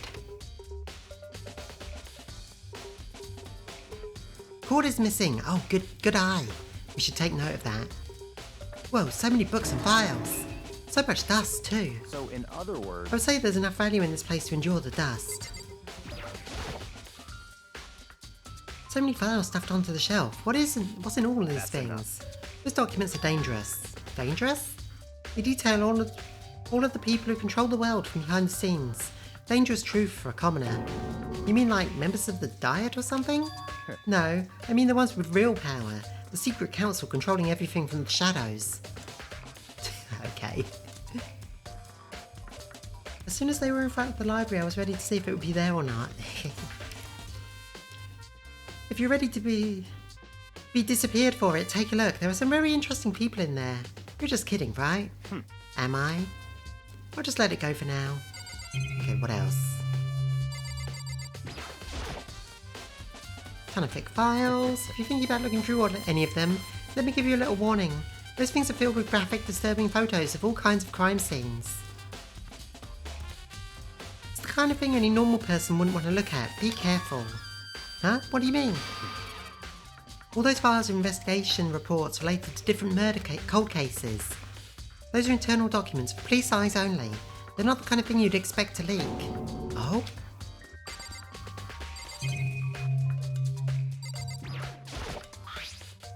There's a wooden box, it's empty. Although judging by the smudges, it looks like there was something in it. Wonder what it was. There was an extension cord plugged in there. It proved very useful while I was in the library. Why are those here though? Yeah, good question. An extension cord, huh?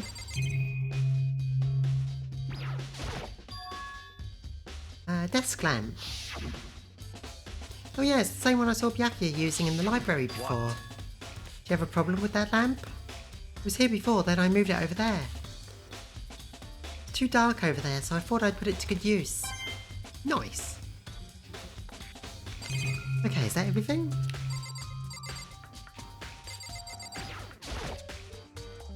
No, not that. Blah, blah, blah, blah, blah. Pay attention to your surroundings. You're sure to discover that value for yourself. Oh, he still wants me to look, does he? I guess this shelf? This shelf is stuffed tight with files. Without really thinking about it, I picked one out at random. You're missing one of the bookshelves, I think. Yeah, I was. Ah, you have sharp eyes, indeed, to select that file. Huh? That's right. That's the report on a presidential assassination. The original is kept at the National Library. It won't be disclassified for another 30 years. Are you sure you want to look at it now? There's no telling whose crosshairs you might wind up in for peeking at it. Without making a sound, I returned the file to the shelf.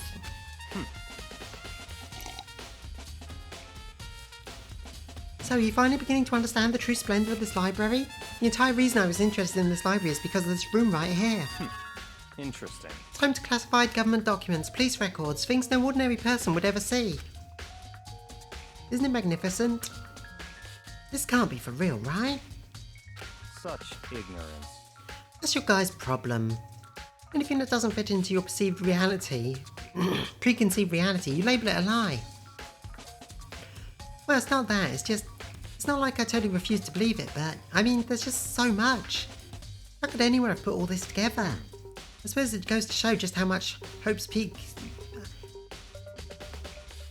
I suppose it goes to show just how much Hope's Peak truly wields, or perhaps the mastermind may have wanted to provide us with enough entertainment to keep us from getting bored. There's no use, I can't keep up with this. It's too unreal. What's wrong, you still can't believe it? What about you? How can you believe it so easily? Things like that are usually impossible. What? You can express disbelief at something without denying its reality, Byakuya. Yeah. What do you mean usually? Usual, normal, ordinary, simple? Those things don't exist anywhere in the real world. You don't understand what they actually represent. You don't understand the nature of anything. You don't pull your punches, do you? Besides, what you consider usual is based on your common sense, right? What makes you think your own common sense applies to me at all? The documents gathered here are genuine. I've reviewed them multiple times, so there's no doubt. Hold on a second, you're saying you've read all these documents more than once? But all this has to be like top secret confidential stuff, right? So why? My family has a reading room just like this at our home. Ours is bigger, of course, and not as dusty. Huh? Members of the Togami family have access to a variety of government-related documents. That includes foreign powers as well as domestic. How is that possible? So in other words... I already told you, there's a secret council that controls the world from the shadows. My family is a member of that council. Great. And I have within me the bloodline that will allow me to one day bend the world to my will, blah blah blah blah. But to become such a ruler, I must know all levels of this world backwards and forwards. So whenever I have the time, I like to review whatever documents and materials that interest me. God.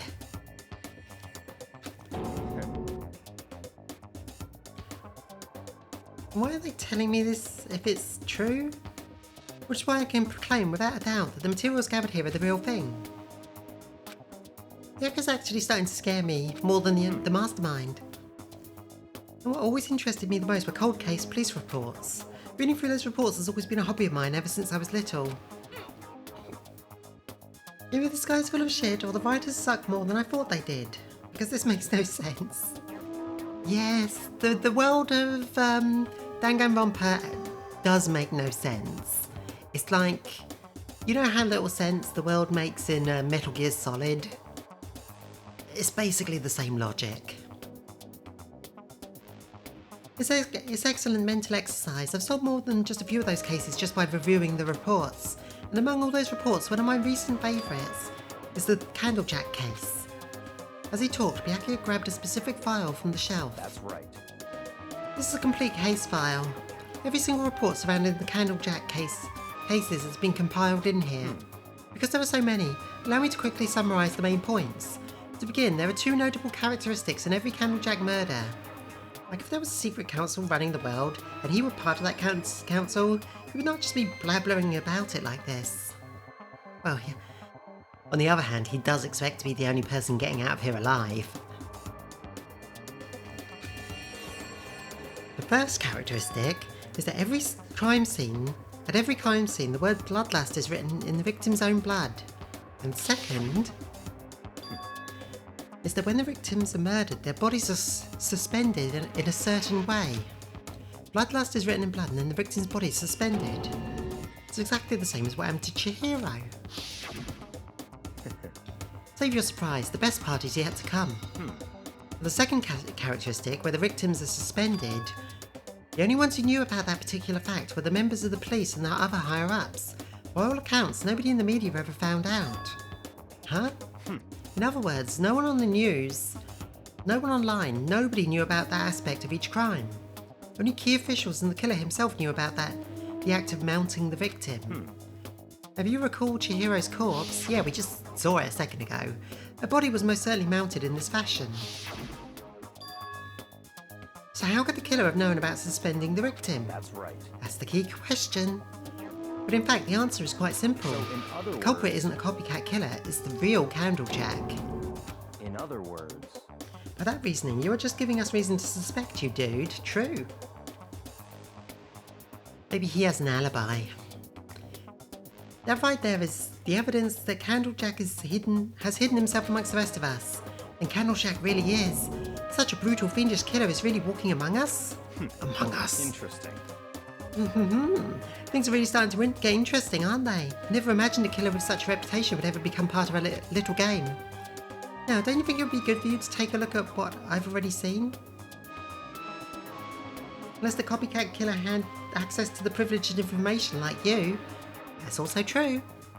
You might just manage to ferret out a clue or two. Ignorance. Get down on your knees and beg, I might even show you myself.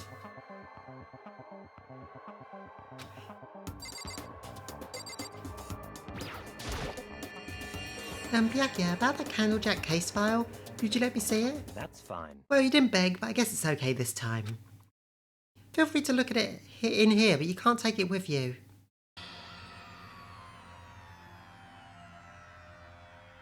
Byakuya handed me the file and I flipped through it with tense, nervous fingers. Suddenly my hand stopped. I'd reached a page where photos from the scenes of each crime had been collected. Gotta admit, those are some cool scissors. The names of Candlejack's victims ran on for several pages. Ken Harada, 32, Tetsuhiro Honda, 17, Shoji Gaku, 23, Kano Issei, 14, Takeshi Yoshida, 30. Oh god, it just goes on and on. There's no end to it. One thing became perfectly clear as I read. All of the killer's countless victims were killed and suspended in exactly the same way. But at every single scene of the murder, the word bloodlust was left written in the victim's own blood. Now take a look at the next page and you'll find another interesting tidbit. The next page?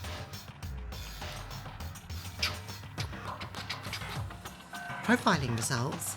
All of the crimes took place either on weekdays at night or during the holidays, either day or night. Are all the victims men? Yes. The most common time for the killings, it doesn't mention that, but yes, you are right, those names were all male names. The most common time for the killings to take place was on holidays in the afternoon. Based on these facts, it could be suggested that the suspect may be a student. Evidence suggests that the suspect lingered at the scene, but when they did leave, they were in a panic. Because an eyewitness has never come forward, it's unlikely there was any external reason for this. This confused behaviour suggests that the suspect may potentially be suffering from dissociative identity disorder. So, in other words... The key point here is that the culprit may well have a split personality. Like the kind of thing you see on TV. So I'm part of another totally unbelievable story. I fucking knew it! Fuck's sake! Yep! I put pluralphobia in the content warning for a reason.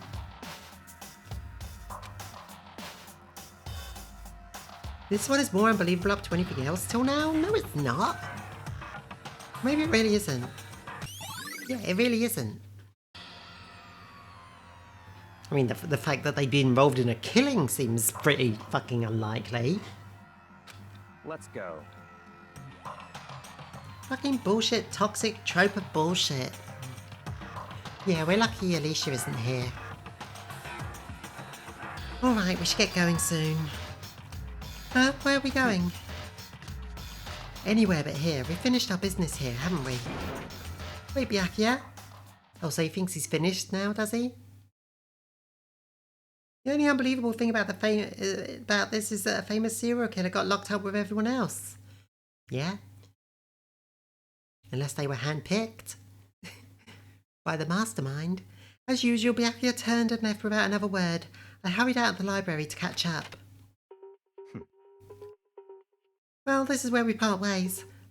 I have something to take care of before the class trial. Just all of a sudden like that? Come on, enough of your annoying misapprehensions. Did you really think we'd be together the whole time? Take responsibility for yourself and do something useful. Move the investigation forward on your own. Goodbye. Well, goodbye. Ultimate serial killer. Super high school level killer.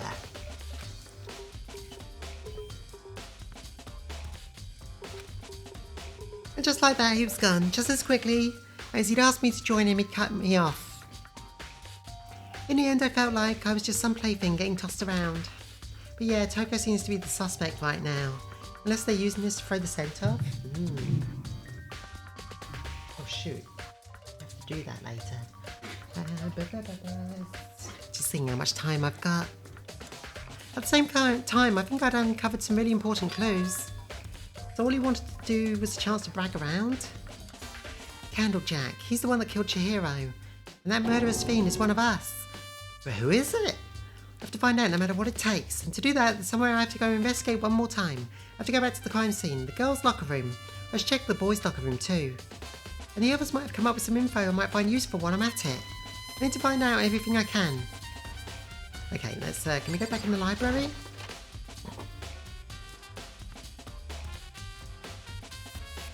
The lamp's there, but the extension cord isn't.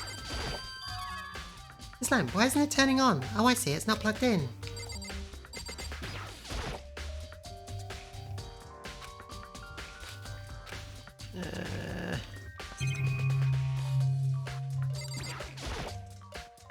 There's a thick layer of dust on the desk. No, not the desk, the cord. Can I look at the cord? Guess not. Okay, I guess looking at the lamp was enough? Okay, we'll assume it was.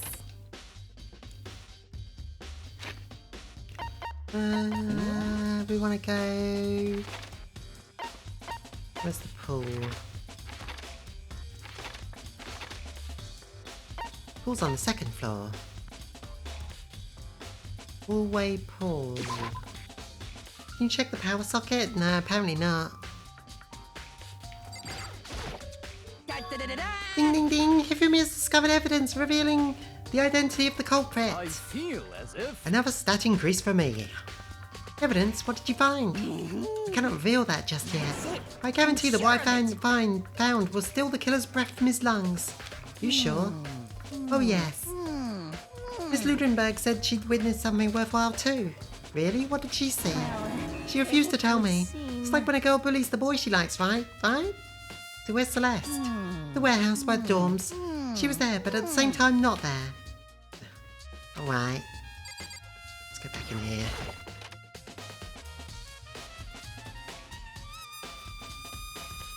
Let's try and get a closer look at that cord. Nope. Bloodstained poster. The blood is the most noteworthy part. See, there she is. Reasoning behind tsundere bullshit.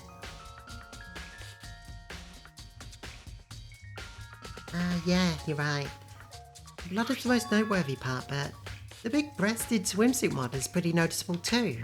The girls' locker room doesn't seem like the kind of place you find something like this. Just double check. Bloodlust written on the wall in blood, just like the other Candlejack cases.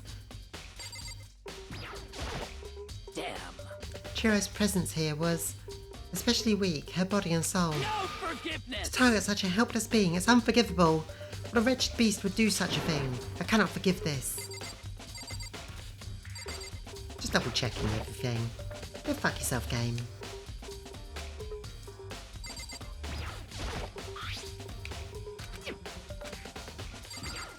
Hey, Kyoko. Made any progress on your investigation? Generally speaking. However, I have to get going. I have something unrelated to take care of. Something besides the investigation? What is it? well, Nothing you need to worry about. Just concentrate on the murder. But so then, before I go, let me give you one piece of advice. You should examine Chihiro's body one more time, thoroughly. Also, her handbook is missing. You might want to determine its whereabouts. goodbye. That's it. I'll be praying for your success. With that, Kyoko turned and left the girls' locker room. I guess I'll take another look at the body then. And the handbook is missing? That's definitely worth worrying about. Yeah, because you can use the handbook of someone who's dead.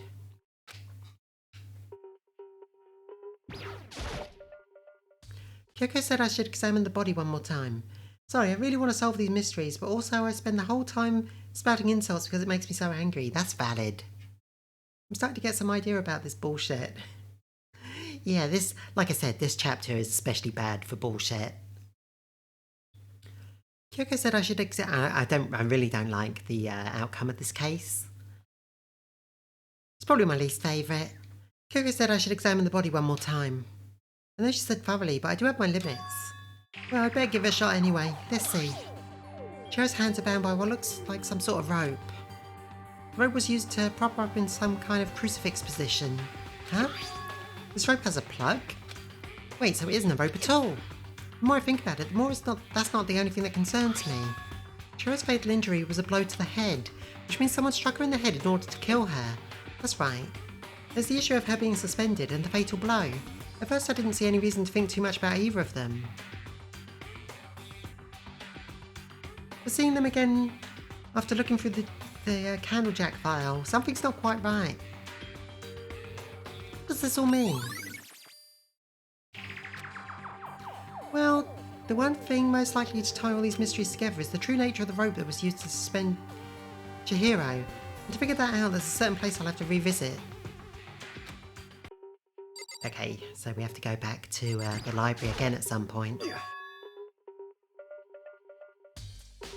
Dude had a real complex about being... Dude had a real complex... Ah, we've read this one. Chihiro's complex. Okay. Hypothesis in DMs, huh?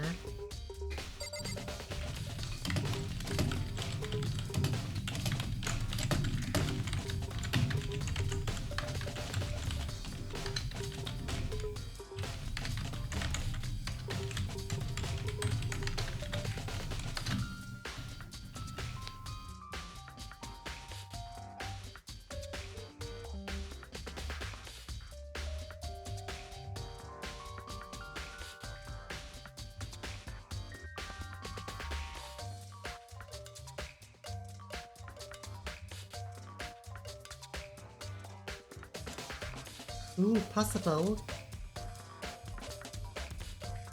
Possible hypothesis. Let's go in the boys' locker room.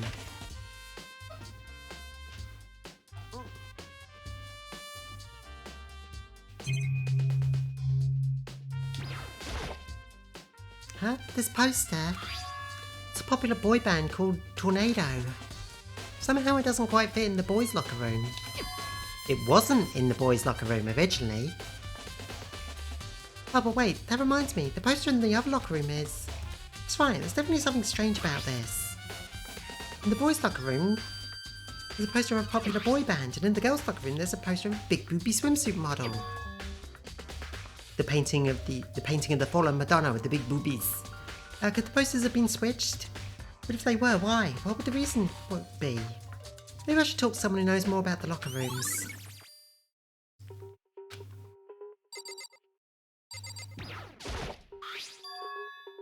There's a strange stain on the carpet. What is it?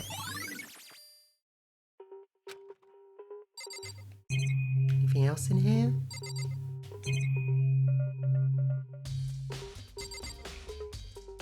Koto seems intent on ignoring the existence of gay people. True. That is true. Okay, before we leave... Let's stay nerds wait to my hypothesis. Oh, look.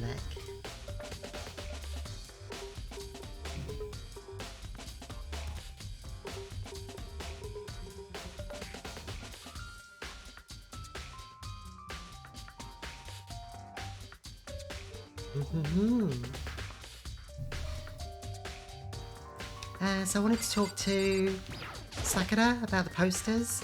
You spend a lot of time exercising in the girls' locker room, right, Sakura?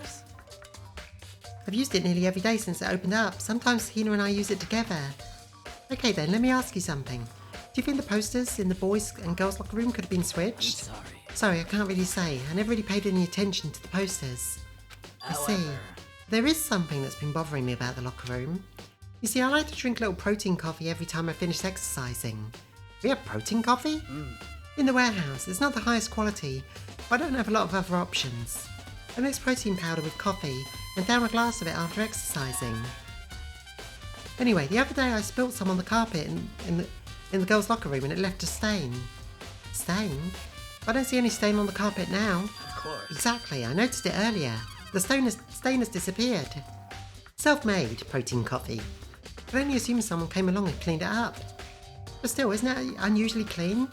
As if there was never a stain there to begin with. Disappearing stain. Suspicious. Okay, we have to go and talk to Celeste in the warehouse.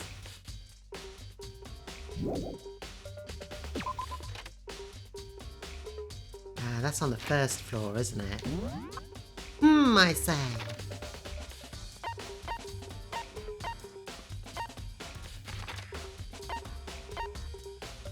Yes. What's this one? We need to talk to Aoi in the dining hall as well? I wonder what that's about. Toko, maybe. Bum, bum, bum, bum, bum, bum, bum, bum, bum, bum. You mean ground floor? Oh, Hina, how's Toko doing? Same as before, she won't come out and just keeps mumbling something about Candlejack. So I just left her there. You left her? I would. My head was all swimmy and I was getting pretty hungry. Yeah. Oh, but don't worry, I'm gonna head back as soon as I'm done eating. Toko's not exactly pleasant, but I'm still worried about her. Speaking of which, what are you eating? Huh? A donut, of course. Of course. There are two things I'm sure God created. Outer space and donuts. Really? Bet Chihiro would have liked to eat more donuts. Maybe that was one of her big regrets. I should have tried to spend more time with her. Come to think of it, who did she spend time with? Yeah, she was a bit strange, didn't really hang with the other girls much. It was like she was trying to keep her distance from us. Actually, Sakura said something similar. She said that even though you and her invited Chihiro to exercise with you, she always refused. Yeah, why outer space specifically? Don't know. Maybe we should spend some more time with Aoi when we have free time. And find out. Yep, it's true. And it wasn't just us either. It was like she stayed away from all the girls. Was she just shy? I don't know, she talked to the boys all the time. Isn't it kind of weird to be shy around your own sex but totally fine with the opposite sex? No, not really. Oh wait, maybe. Maybe she was used to guys spoiling her. The law says you can never judge a book by its cover, right? You think so? I never saw her that kind of girl.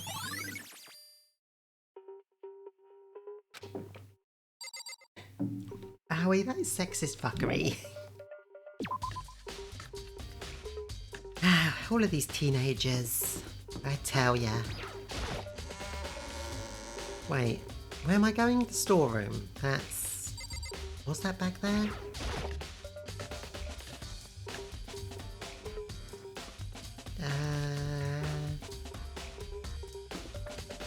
No, it is this way, isn't it? So much sexist fuckery in this game. Map. No, wrong map. Ah.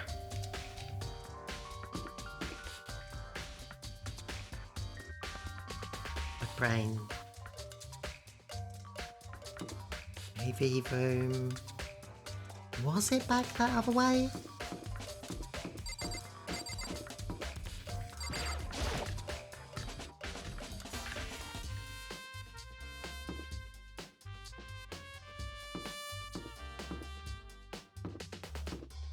Oh, okay. Oh, yeah, it's around here.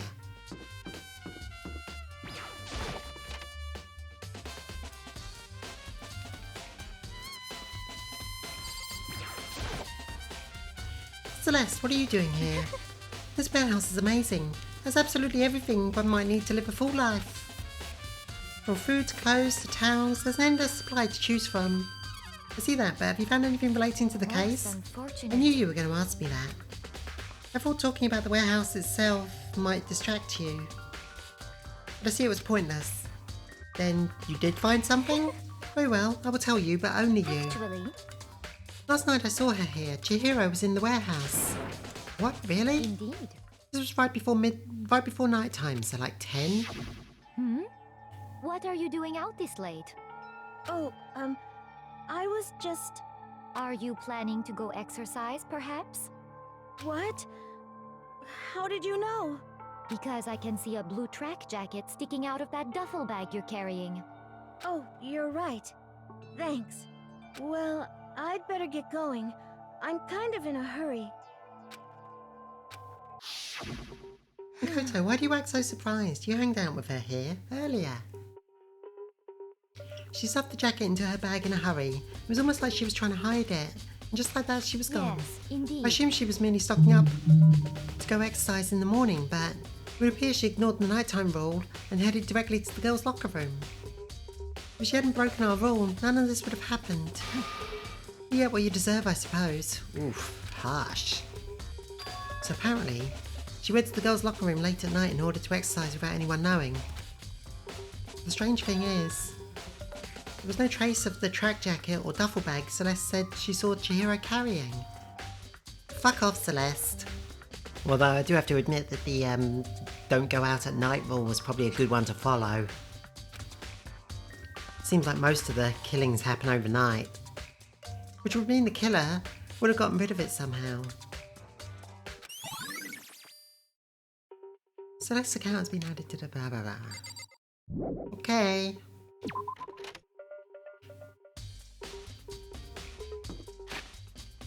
Now we can go back to the library on the second floor.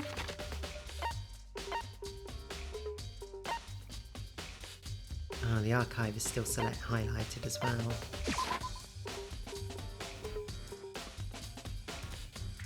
Maybe I should save. This game's very long and it doesn't give you many save prompts.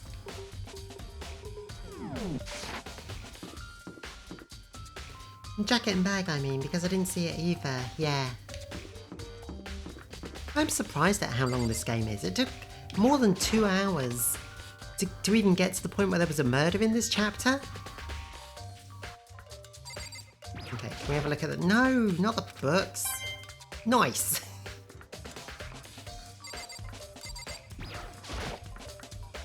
The lamp won't turn on, it's not plugged in, the lamp cord isn't long enough to reach from here. But last time I saw it, it was definitely on and definitely here. And that's right, Byakuya was using an extension cord. There's no extension cord here now. I wonder if... Yep, that's what we needed from that.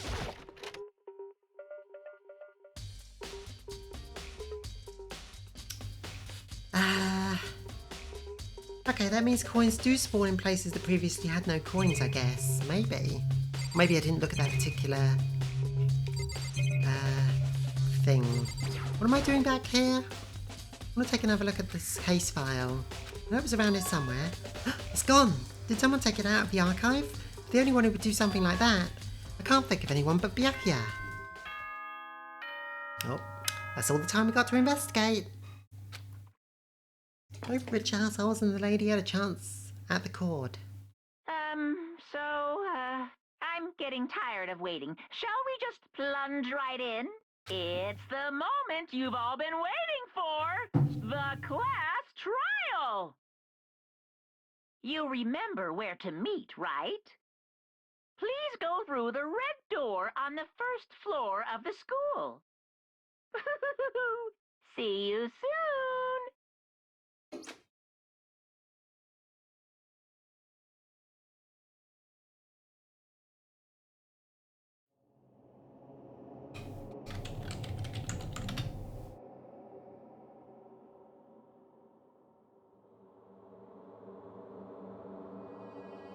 Lady for being, I smell rich asshole scent from the warmth of his seat. Some other creepy yandere shit. So finding the missing jacket and bag is not a hint? Unless that is what Hifumi was referring to.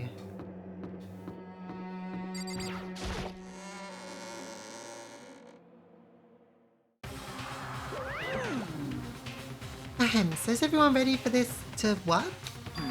My blind will be missing someone. Yo. Yeah, Toko's not here. And Toko is... You really don't remember?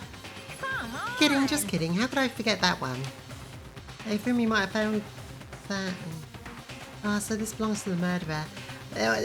Sometimes clues don't come up till the trial, especially if other characters find them. She's a crucial part of the class trial this time. What are you gonna do? Okie dokie, I'll go ahead and drag her here, kicking and screaming. Just one moment, please. And just like he said, a few minutes later, he reappeared, dragging Toko behind him. I told him I didn't want to, but he forced me. I can't believe you would drag a girl around. Terrible, you're terrible. Phew, so now everyone's here, right? Okay then, hustle onto the elevator and let's get this show on the road. I'll see you guys down there. Let's go. Let's go. So, shall we get going? It's time to find out who killed Chihiro. Chihiro Fujisaki. She was so gentle, so calm and meek. Nobody had any problems with her. Someone made the choice to kill a girl like that. And that murderer is one of us. Someone standing right here. Should we talk to everyone? You ready? We doing this? Nah, it's pointless. Okay, what do you think? Yeah, that's what I thought. Shall we go? Yep, let's go. Stop being a shy, demure wife who never gets in trouble with anyone creepy shit, Makoto. We have no choice, right? We have to do this. Yes. Give a small nod and went ahead. One last breath, walk to the elevator.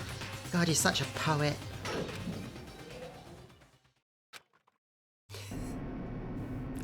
Less people here than last time. Steel box sank with a heavy clunking sound deeper and deeper into the ground. As we went deeper and deeper, the uneasiness in my heart grew bigger and bigger. The elevator was unaffected, however, and continued to descend without hesitation, until finally, it came to a sudden stop. What do you think? I redecorated. Isn't it so fresh? Isn't it exciting? Don't waste our time with your stupid questions. Let's get this over with. Good, you're rip-roaring to go. Gotta say, I don't hate it, not at all. Okay then, let's get the show on the road. Thrills, chills, kills! Everyone please find your assigned seats. And so, the curtain opened on us once again. A deadly judgment, a deadly deception, a deadly betrayal, a deadly riddle, a deadly defence, a deadly faith, a deadly class trial.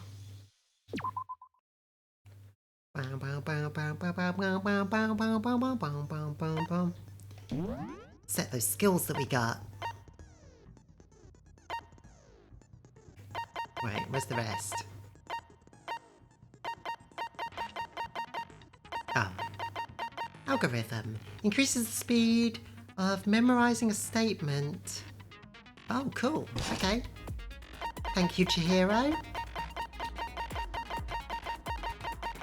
That's all we got so far.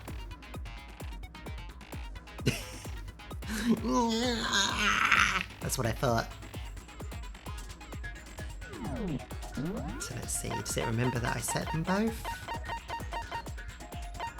Melodies, voice, algorithm, yes. Okay. Court is in session.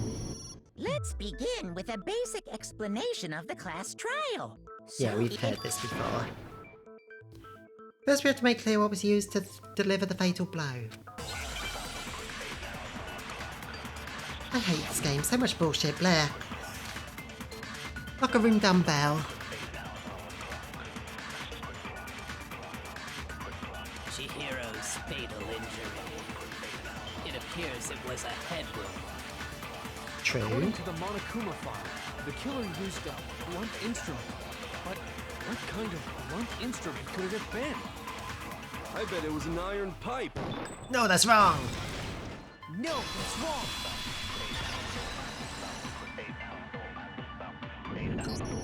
Can we agree that the object that dealt the fatal blow was the dumbbell, found at the scene of the crime? It was covered in blood, and there was nothing else at the scene that could have caused that kind of injury.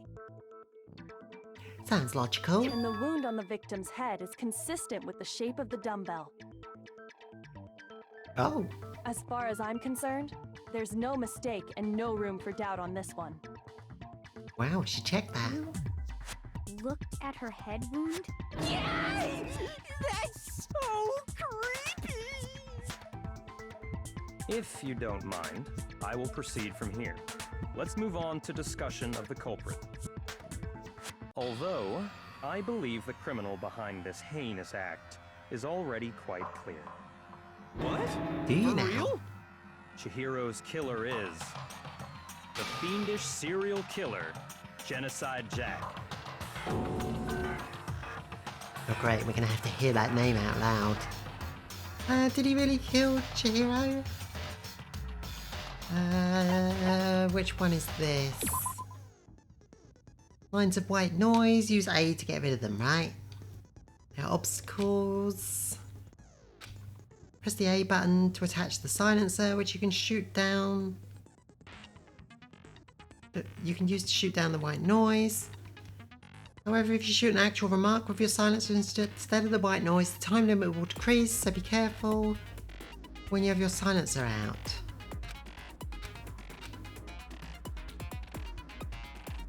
But if your action difficulty is set to gentle, white noise won't appear at all.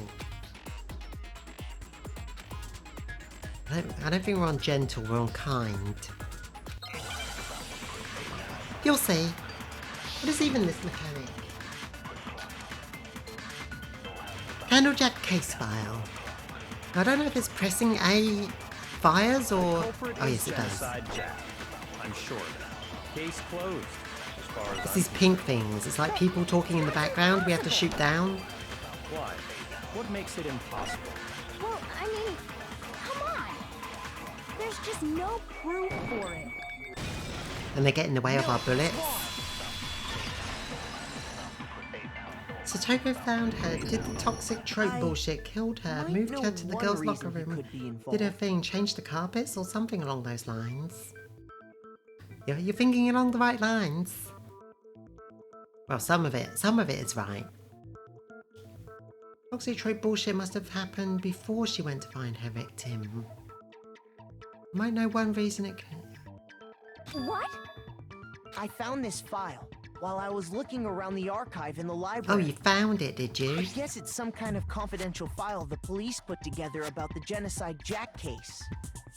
I feel like there were some crucial hints missing this time around. Yeah, this case is, this case, like, people said that the Chapter 3's case was the most confusing, but this is the one with the most, this is the most open-ended one. Like, there are so many different orders that things could have happened in that we can only narrow it down in the trial itself. A lot of the other cases you can work out before the trial, but this one's a bit more complicated. What? That's kind of weird as shit, isn't it? What was something like that doing in the library? The why of it is probably more trouble than it's worth. So let's forget about that for now. More importantly, it outlines all the specifics of every Genocide Jack case in exceeding detail. According to the file, there appear to be two defining characteristics in every Genocide Jack case. The first is that a bloody message is found written at the scene of every murder. Oh, that's right. Boob lust. If you will please. No. It's actually bloodlust. But more important is the other characteristic, and it's something that has never been made public.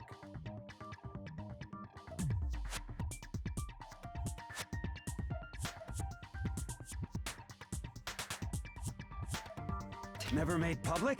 What the hell is it? Why don't you tell them, Makoto?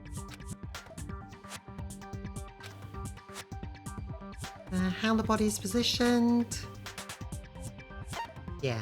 I got it! Apparently, in every Genocide Jack case, the killer suspends the body in a certain way. Other than the killer, the only people who know about this are the higher-ups in the police department. However, Chihiro was most definitely suspended in the same way. So, how did the culprit know about this when only high-level police officials were aware of it? There's only one logical answer I can think of. It's because the culprit in this case is the real Genocide Jack. No fucking way! No fucking You're way! saying Genocide Jack is one of us? Yes, in fact, it's Toko. Oh, okay. Just gonna call her out like that, are ya? What? Genocide Jack's true identity is Toko Fukawa. You lie! What? Hey, okay, wait, hold on a sec. Toko has like bloodophobia or whatever, remember? What kind kind of serial killer is afraid of blood? Is Toko Genocide Jack? The answer is yes and no. Then she is not, because this seems too neat. Another riddle. Man, why is this gotta be so complicated? Poor hero, he's just here for the ride. Oh, this part's really problematic.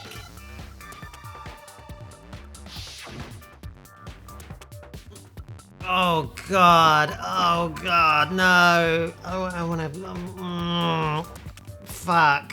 I don't want to. Fuck. Can we just talk about how not good, not okay that is? English translation team? I don't know what it was in Japanese. Genocide Jack has a split personality?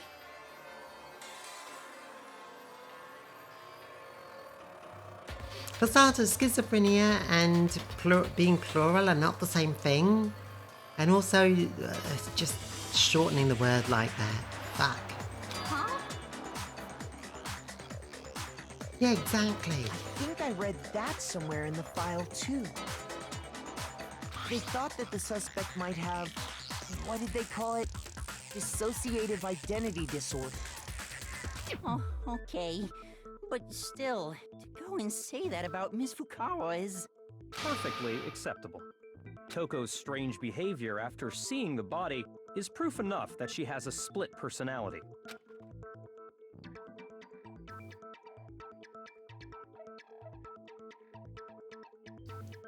Her behavior changed. No shit.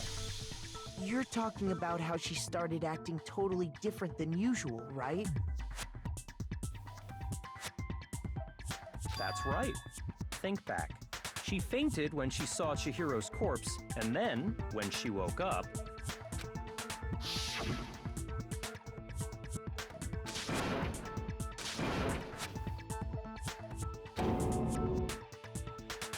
Yeah.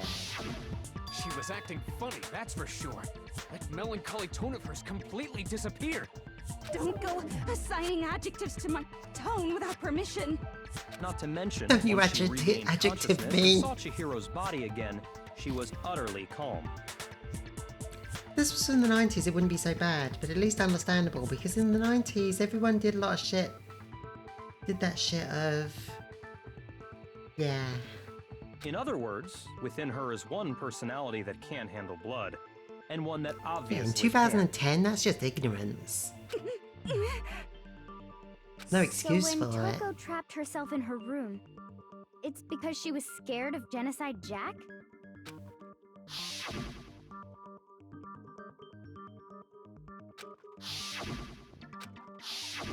The reason she locked herself in her room wasn't to keep other people from getting in.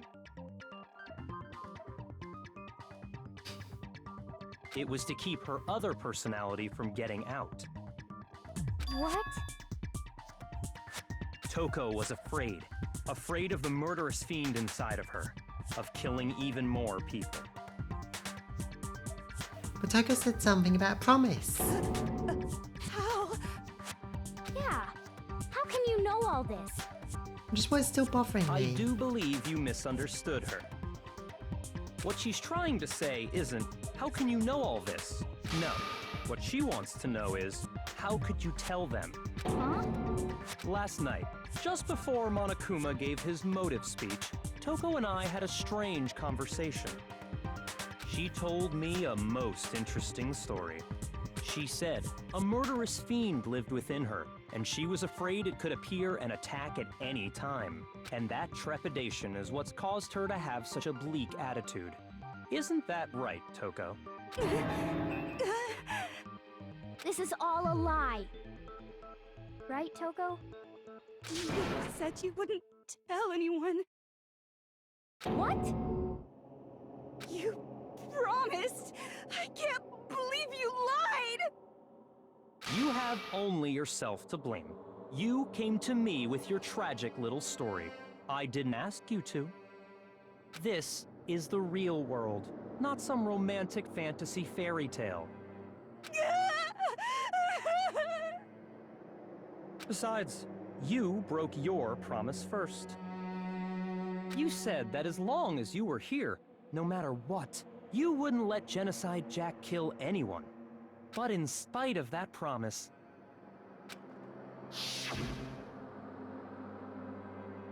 Jackie, you suck.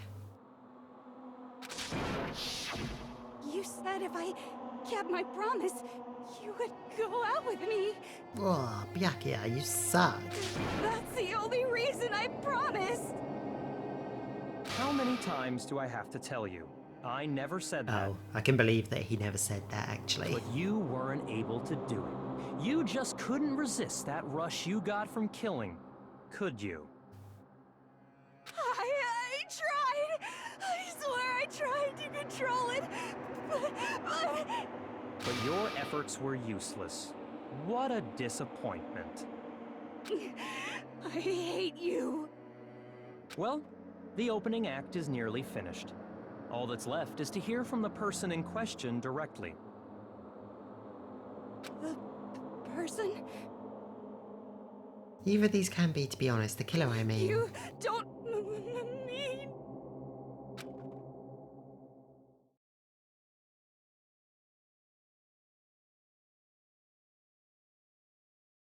Because Byakuya is also the one who knew about the secret info from the kills, yeah. Toko's body suddenly lunged backwards. Huge thud echoed throughout the courtroom, but in the next second... Well, hello there! Is it me you were hoping to see? And he knew about the cords, so he had access to the cords. What the heck? So you figured it out, huh? Well, whatever. What are you gonna do? I'm the ultimate murderous fiend, Genocide Jack! Or better yet, let's go with Genocide Jill! Candle Jill. What the fuck is this? Toko, what happened to you? Expression, any other toxic shit will they do? Not Toko, that's a loser name, and what happened is a textbook split personality! So what if one of them happens to be a serial killer? You should Oh yeah, that's so original.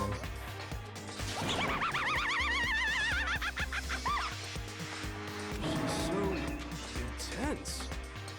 Like they say, sound in murderous mind, sound in murderous body! Michiko might have killed Chihiro and then used that to incriminate Toko. This one Certainly is so could have. different from the one we've come to know. Yes, well, the world is composed of a front and a back, you know. Just like how every inning has a top and a bottom, or how in the depths of every truth lives a little lie. Behind every dark and gloomy soul lives another that shines as bright as the sun! Knowing her secret and how she killed people, yeah. Gives him a lot of, what do you call it, opportunity?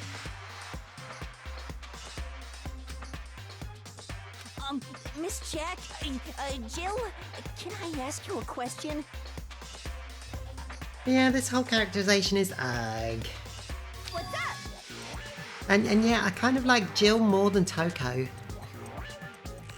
Some of us think you might be the mastermind behind our entire situation. Which doesn't change it, it's completely What are your fucked up. thoughts on that?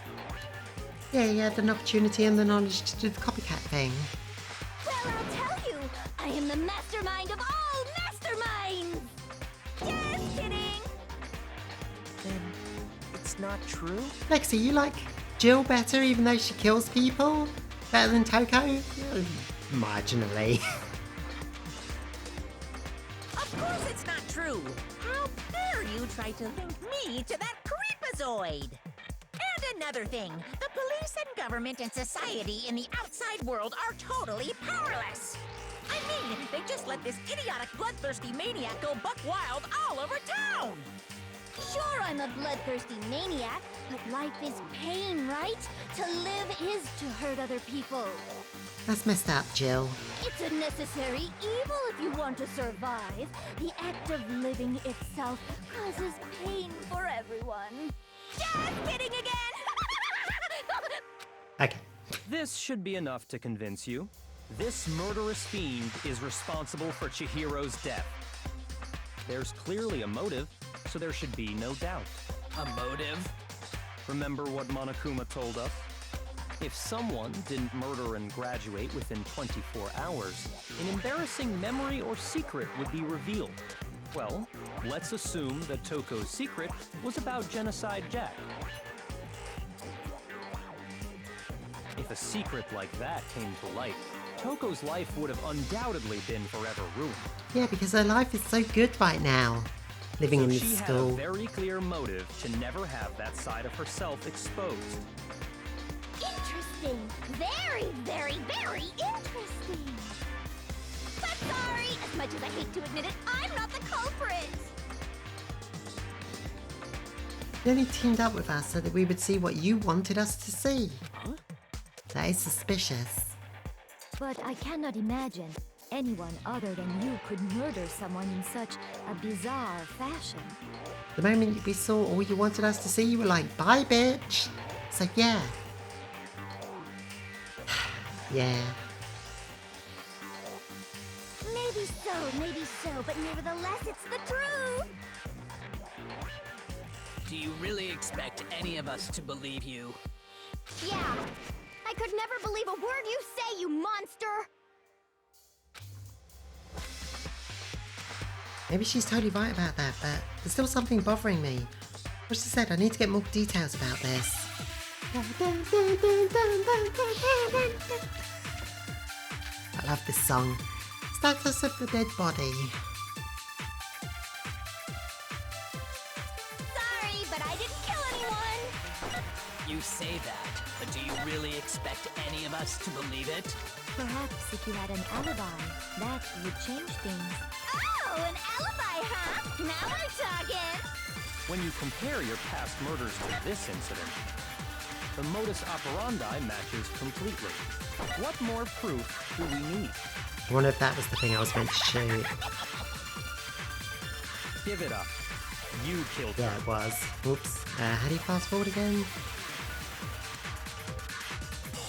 The modus operandi. You say that, but perhaps if you had an... Oh, an alibi! When you compare your past murders to this incident, the modus operandi matches. No, that's wrong. She only killed men. Are the methods of murder really exactly the same? I'm not so sure about that. I think there's a slight difference between the Genocide Jack cases and this one. Huh? How's it any different? How come Makoto becomes smarter in these trials when we have the ability to tell him what to do? Oh, you don't know? Well then, human garbage, let me tell you! I murder with passion and conviction. We saw the boob lady posted before. I consider myself a professional, and I have a very particular way of We doing never things. came into the girls' room before that. Interesting. Imagine you go to a fancy Italian restaurant. They're very picky about the noodles, the sauce, everything. But what happened to Chihiro? It'd be like if that same Italian restaurant started using ragu or Chef Boyardee. This is no creation of mine. Let me rephrase that, in a way that maybe makes more sense.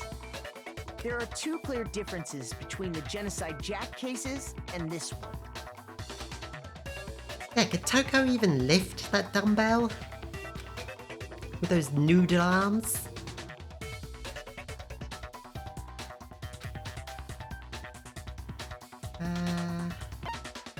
I got it! Fatal injury. For one, the cause of death is different. In the Genocide Jack murders, all the victims were killed the same way. According to the case file, they were all apparently killed with a pair of scissors. Does she even lift? Is that what you said, Lexi? Basically. But Chihiro died from a blow to the head, right? Ah, yes. That is remarkably different from the other murders. Wouldn't it be strange for someone who kills the same way without fail to suddenly change their method? And there's more. One more conflicting detail. That's right. In my recipe of murder, if the bloody message is the tortellini, then the arrangement of the body would be the pesto sauce!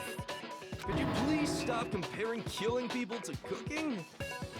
So, are you saying the other difference has to do with how the body was arranged? That's right. How the body was posed, what was used to suspend her. God! Do you remember what the Kendall killer Jill, what used the to fuck? suspend her? Yeah, she's pretty messed up. They used some kind of rope to hang her up by her wrists. Hey, at least she's not a liar. At least she's not Byakuya. What is your point?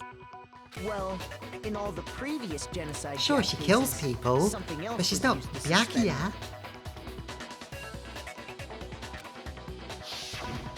Specifically, pairs of razor-sharp scissors. And like I said, those are some cool scissors. And guess what? I used my own specially designed scissors for the murders and the arrangement! I mean, she's a serial killer that seems to have pride in her work, right?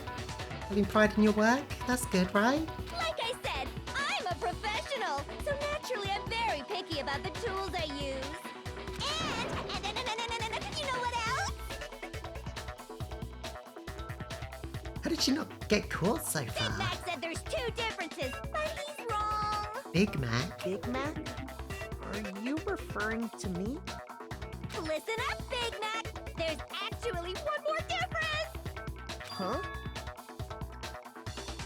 She gets custom-made scissors. You telling me the cops never investigated the sources of those scissors? Maybe she makes them herself.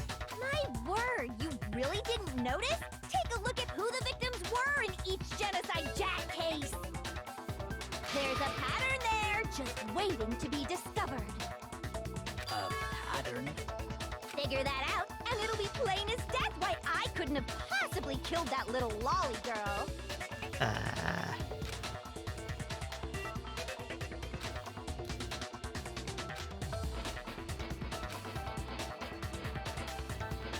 Because Chihiro was her lover. What the fuck? I got it! Is it because Chihiro was a girl? Bingo! Bullseye! Right on the money! What are you talking about?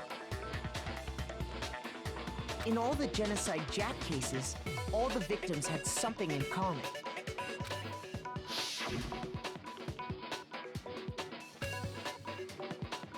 All traditionally male names. They were all guys? That's right! The people I kill with such passion and conviction are all adorable little men! I can't believe I said it! I'm so embarrassed! The hell is wrong with you? The hell is wrong with I you? can't help it! I'm just a full-throttle boy-on-boy fangirl, and the mopey side of me just hates it. But now I'm on the fast track to becoming a full-fledged fan madam! So, since Chihiro was a girl and not an adorable little man, you wouldn't kill her? Oh, you're saying that we kept you from killing Byakuya? Would an Italian chef suddenly start making ramen just because they're both noodles? Don't be stupid. I have too much passion and conviction to cross that line. That's the absolute reality of the one and only. We get it. You've clearly explained your hobby and your philosophy. But that's not all there is to it. So Hifumi was right that she is a yaoi fangirl?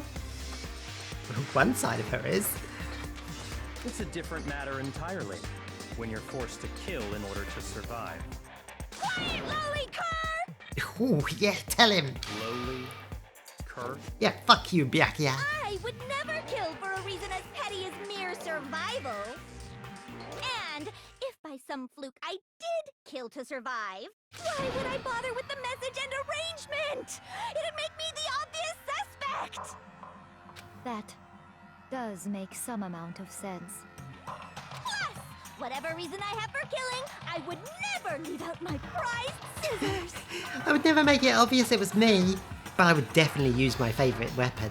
Who would go out of their way to use a big, stupid, heavy dumbbell? Maybe you used the dumbbell because you couldn't find any scissors in the school? Any scissors? I don't just use any scissors! scissors. I only use my own set of high-class envy of the entire world scissors! Okay, whatever. There still aren't any in the school. Are you sure about that?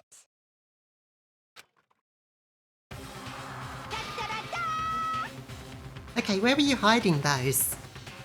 I have to admit though, I kind of like the way that she holds them. That's kind of rad.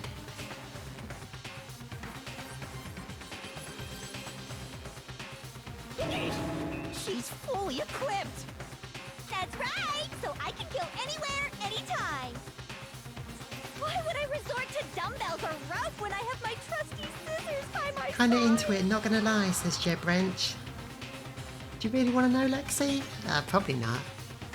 Go ahead, tell me I'm wrong, you can you gutter dogs, all of you! Not to mention, I have no clue how to tie a good knot. The rope's totally out of the question anyway! She has pockets, that's all. I have no idea what's going on anymore. Could such a heinous villain really be innocent? But the body really was suspended, right? And nobody but the police knew about that. Yeah. That's why we figured it had to be the real deal, and not some copycat killer or whatever. So we know she's not into Shibari. Missing out, honestly.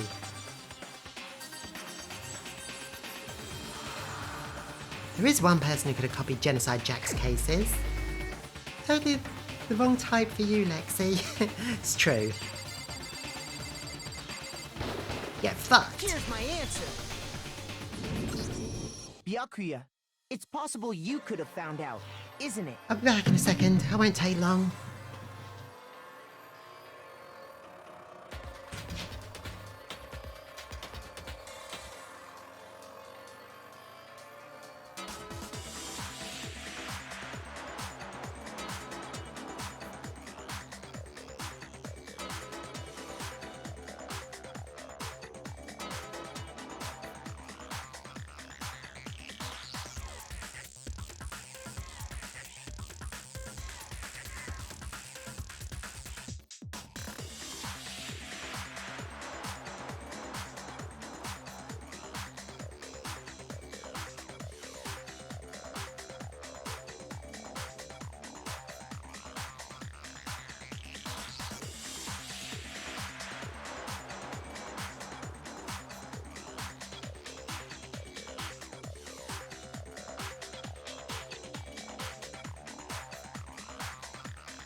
That's what I've said the whole time. So the only reason I suspected Toko was that I thought if they are bringing in that toxic trope bullshit, they're gonna juice it for all it's worth.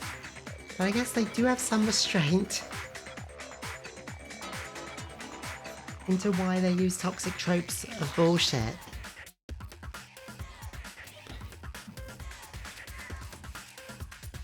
Then again, the writer is an exploitation writer, yeah. Exploiting everything. You'd have no problem gaining access to classified government documents or internal police records. Plus, you'd already looked through the Genocide Jack file before this all happened, hadn't you? Are you saying Mr. Togami did it? Then, the reason he pushed the theory of Genocide Jack being the killer so hard was because he wanted to pin the crime on her. So, he rearranged the scene to disguise it and make it look like I put my stamp on it. The adorable glasses man was behind it all. Oh, I'm on fire! Well, Byakuya, what's your response? I see. So now the suspicion falls on me. Then I must ask, when would you say I began acting suspicious? Surely you must have an answer. Looking back and thinking about it now, Jill, calm down. the way you were acting right before we discovered Jill, the if you want to kill cause is a Byakuya, little I'll strange. look the other way.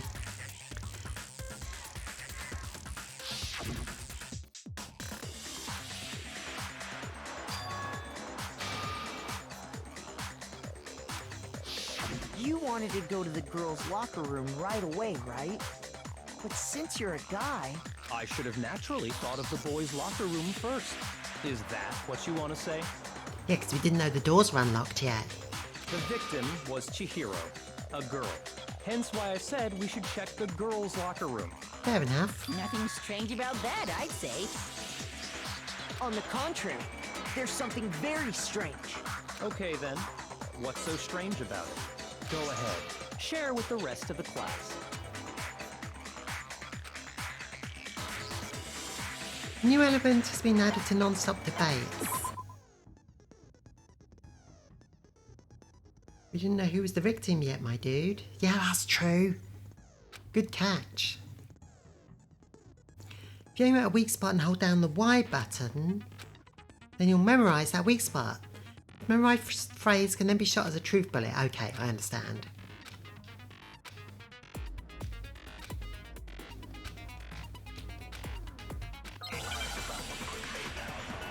We're yet to find out who was murdered. You are correct.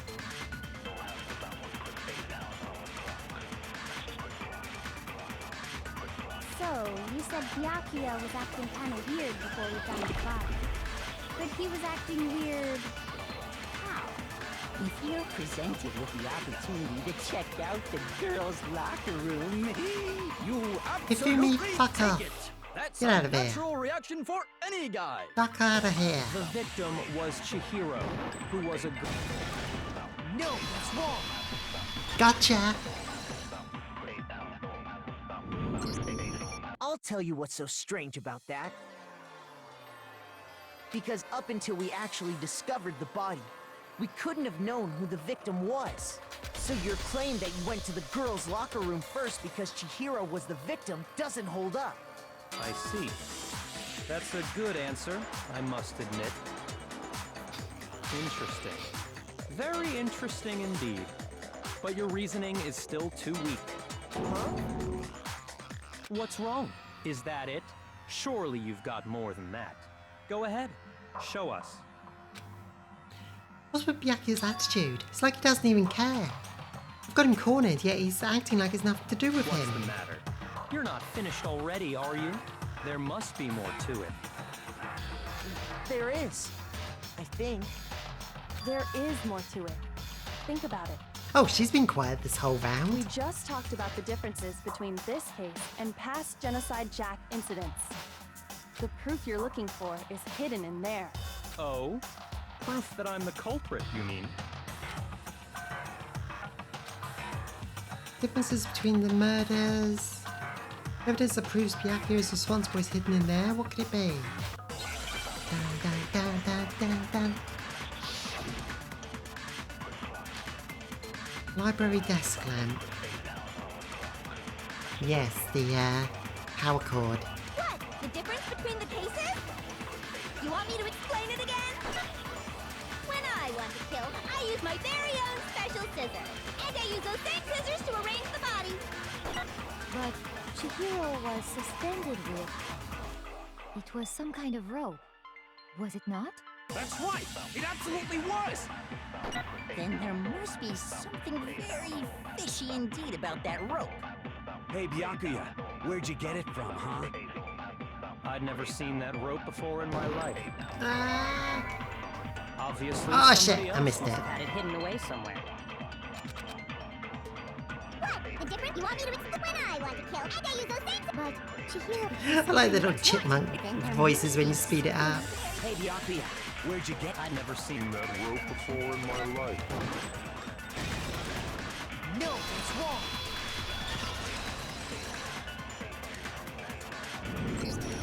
Actually, I'm pretty sure you have seen it before. So, he knew Chihiro was trans, but Jill didn't. And because this game is problematic toxic trash, they will claim that she was actually a man, but Jill didn't know that. Or Jill might be a serial killer, but she's not a TERF. Because, you see, that rope, or should I say, that extension cord? That's not quite right. Byakuya, you've used the extension cord in the library more than once, haven't you? And the same extension cord that was in the library all this time went missing after the murder. And there's no way someone who uses that extension cord as much as you do wouldn't discover that fact. And Byakuya must be the one who took the extension cord. I can't imagine any other possibility. That's really what you think? Then your conclusion is something like this? I killed Chihiro in the girls' locker room, then hung her up and wrote that bloody message. I intentionally made it look like Genocide Jack was behind it. Is that about right? He's doing it again. He's totally calm, totally unconcerned. As if he's not even involved. Wait, not even involved? What's wrong? I asked you if you think that's what happened. Hell yes, that's what happened. So that's it, right? Byakuya's the killer. I don't disagree with not disagreeing. Thanks, Jill. It's a game, right? So he'd be totally willing to do something like this to win. Sorry, but could we hold on just a second? I think we need to talk about this a little more. Huh? Do we really need to? We've already decided who did it. Oh, there's still so much to go. No, but still, there's something that's still bothering me. Is that right? And what, pray tell, is still bothering you? I killed her in the girls' locker room, then disguised my crime. Specifically, I dressed it up to make it look like it was the work of a homicidal psychopath. What about all that bothers you? Wait, what was that just now? Something's not right. Chihiro's body was definitely found in the girls' locker room, but does that mean can I really just accept what Byakuya said as the truth? No, I don't think so. There's definitely something off about what he said. It's even the crime. I got it! You say you killed Chihiro in the girls' locker room, right? The card that was broken was a dude's card. But are you sure about that? Isn't it possible that the murder took place somewhere else? And he was the only one that knew about the dead people's card. As far as we know. How disappointing. What kind of question is that? Even in the world of disappointments, this is a true letdown. She was found dead in the girls' locker room. There is absolutely no question about that. Yeah, no shit. How could the scene of the crime have been anywhere else?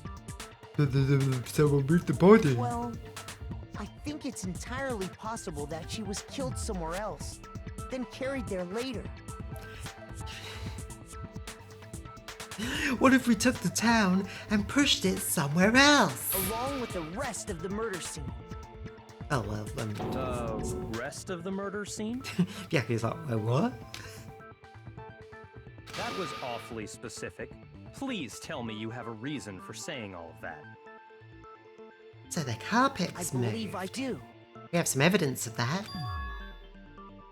What's wrong, Byakuya? Did I just take you off guard? When the story suddenly moved to the crime scene, Byakuya, who'd seemed so confident up till now, maybe Byakuya never realised that the actual crime scene was somewhere else. Hey, don't just move on And the without poster. permission. What do you mean she was killed somewhere else? Come on, Makoto. If there's any chance the murder took place somewhere else, let's see the proof.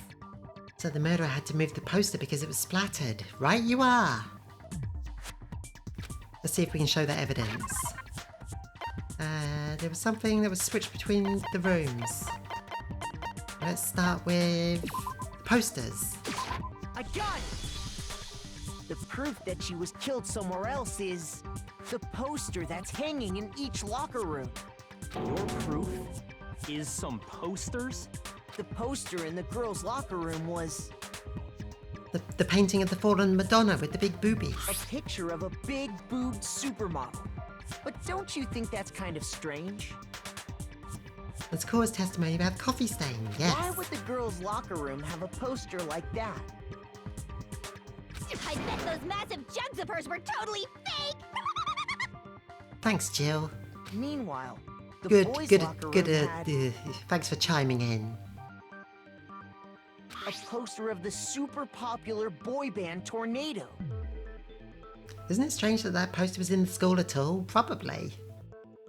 Again, that doesn't Who really the seem fuck to cares, belong in a Jill? boys' locker room.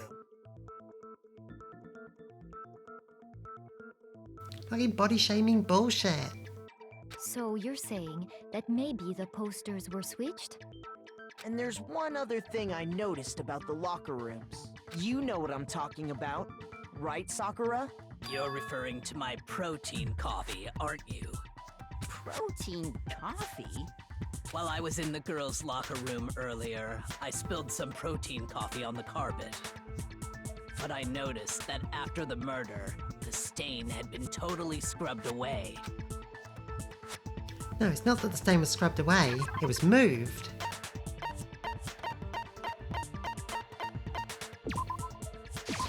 I got it!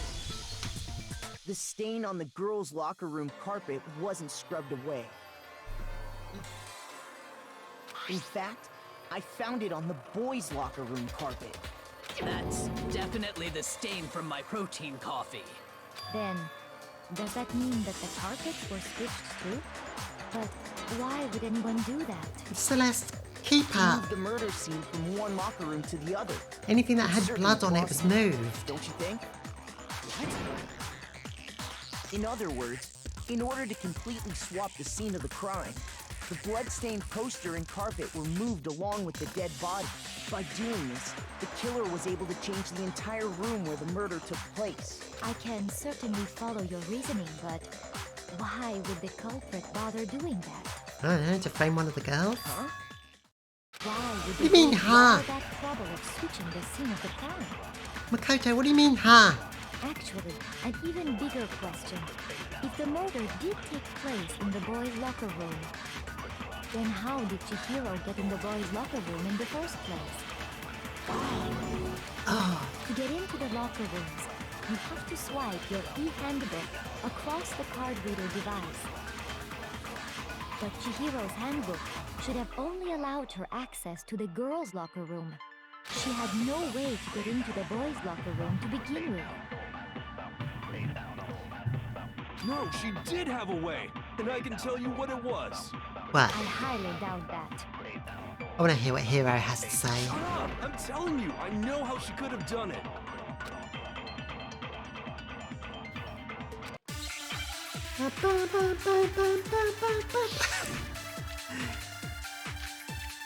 Broken e-handbook. How's this gonna play? Is it really possible? Could Chihiro really have gotten into the boys' locker room somehow? Ah! I got it! She must have hacked her e-handbook. She was the ultimate programmer, after all. I'm sure that would have been no problem for her. No, I don't think that's it. She used the thing that was in the main hall. Huh? What thing? I'm talking about Leon's handbook. No, it's of course. broken. No, that's wrong. Hero's always good to have around because he's always wrong and that gives me something to shoot at. No, I don't think Chihiro used Leon's handbook. Why not? Because Leon's handbook was broken. Oh. Well, then, yeah, I guess that'd be pretty impossible, huh? Hero's the only one who's... Hero's one of the only characters who isn't really too bad. I am struck silent by how quickly you gave up. He's just wrong all the time. Plus, isn't there a regulation against using someone else's handbook? No, Celeste. Actually, the rule states that loaning your handbook is prohibited.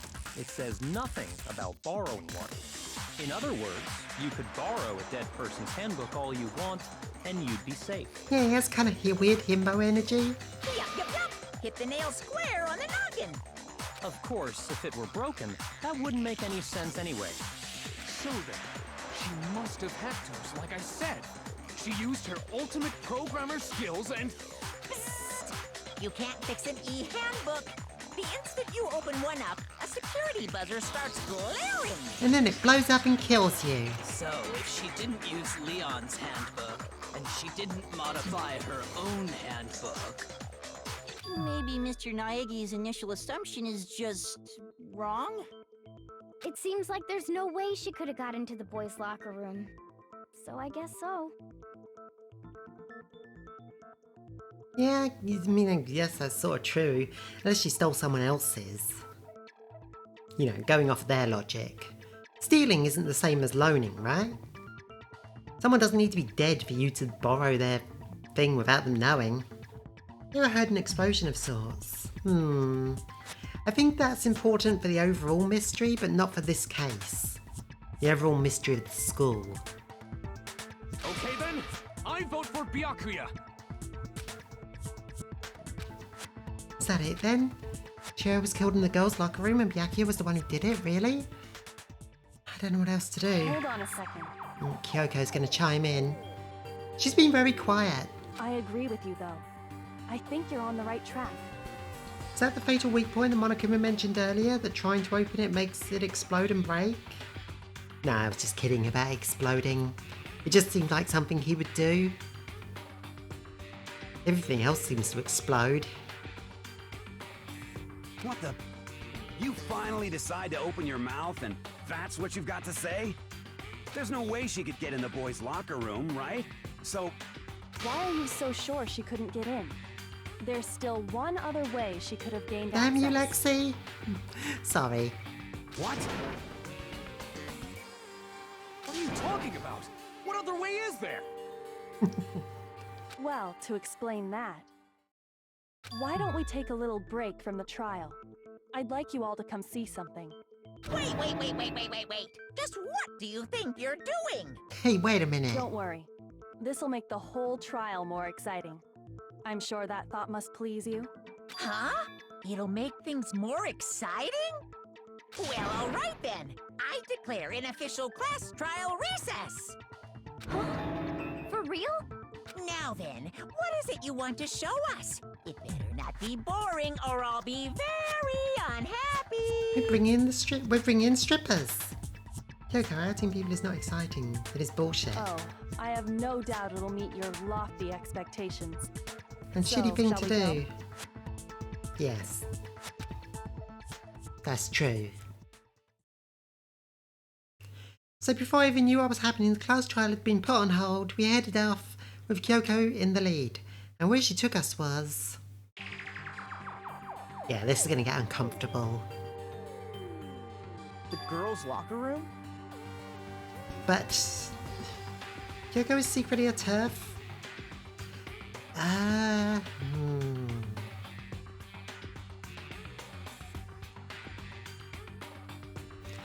Let's see. We've already searched this place top to bottom. What are you trying to pull, Missy? I'd like you to examine the victim's body one more time. Be sure to examine the entire body very carefully. Take your time. Examine her carefully. Ifumi, shut up. No, wait, Fuck no, off. wait, no, wait, no, wait, no, wait!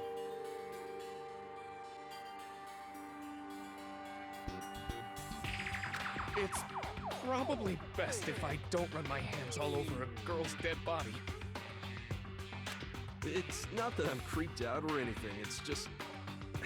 based on religious grounds, you know? Very well. I'll do it. But you're a girl. You shouldn't have to touch a dead body.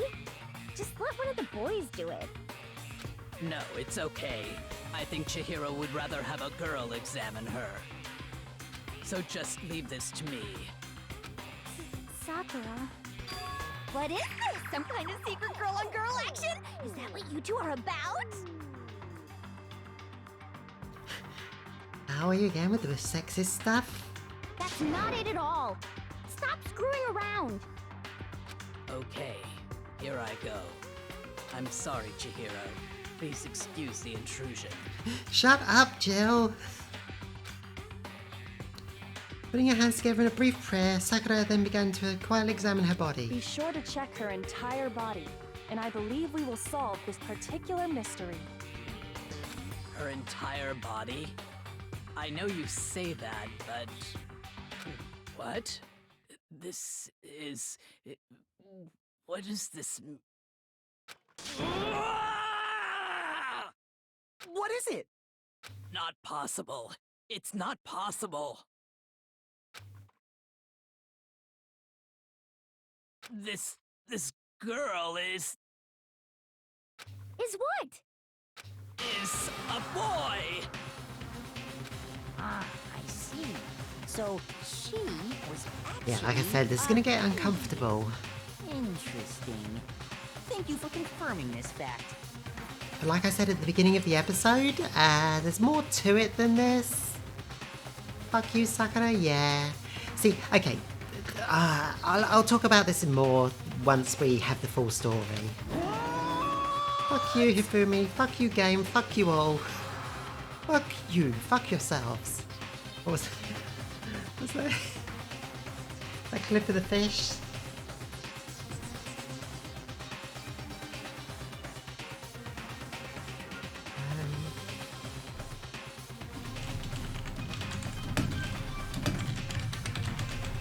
Just need to look something up.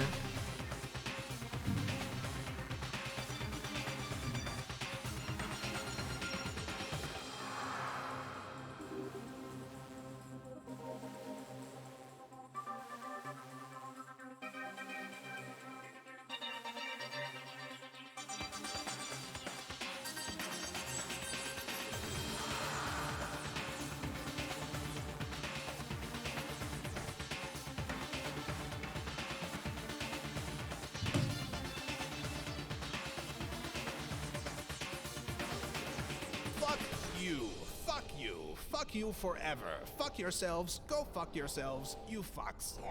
Yeah. Yeah, that clip. Resident Femboy here to reiterate, fuck you writers, genitals not equal gender. Also, I know Chihiro's story, so it breaks me. You can have both writer and character being transphobic. Oh my god, Lexi, I love you. For that sound clip. Again, fictional characters do not have agency. They cannot decide to be bigoted or ignorant. It's all on the writer. That's true, but the character can still be those things because of the writer.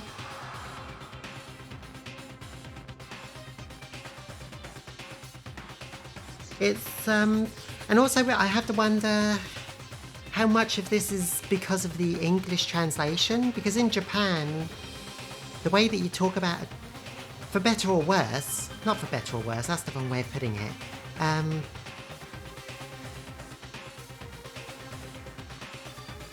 like I don't think Japan's language on trans people is quite up to standard, I would say, but it is what it is, and their way of talking about trans people and being trans, the way their trans people talk is different. And of course the pronouns work a little bit differently in Japanese. So some of this is bound to be due to the English translation. But still, it's very uncomfortable it's very uncomfortable how they talk about it. It's very uncomfortable how they switch pronouns on Chihiro after this discovery. And stuff like that. But there is more to it, I will say that. You're joking, right? I wouldn't joke about this. Then it's really true? Chihiro was a guy? Not necessarily, Makoto. You keep on misgendering them now? Fuck off, game. And everyone will be acting like this? Yeah, that's the problem. Okay, look, we'll talk about it. We have to learn the whole story first.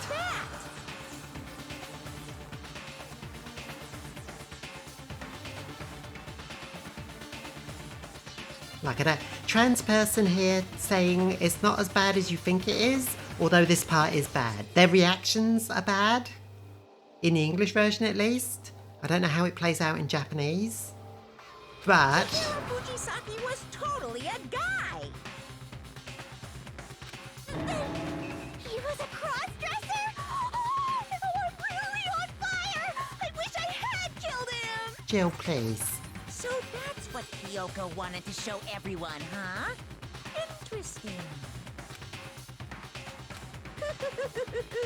Yes, that certainly does make things much more exciting. Now let's ride this wave of excitement back to the courtroom and get back to the trial. Fuck you, Jill. Yeah, so, like, there's a lot of discussion about... I do apologize how for problematic keeping you that part waiting. is. Now then, let's resume There's the a lot class of discussion trial. about how problematic this chapter is because of that element. And that's putting aside the plural stuff. But it's problematic for a different reason than a lot of people think it is. And that is the reactions that we just had. And yeah. Yeah. We've all just learned of the shocking revelation that Chihiro was actually a boy. Let's pick up from there. Yes, well, I don't know his reason for hiding it, but the fact is, Chihiro was not a girl, Yeah, but a boy. this is the most problematic chapter for sure.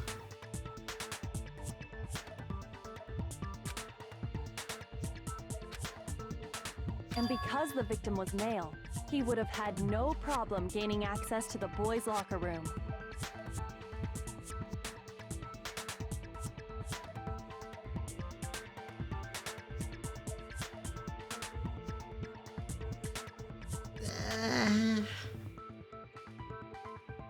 You're right, Jeb Wrench, but I think the problematic stuff that we're pointing out has gone far beyond what you would expect. It's exploitative. It's exploitative. It's using very exploitative tropes.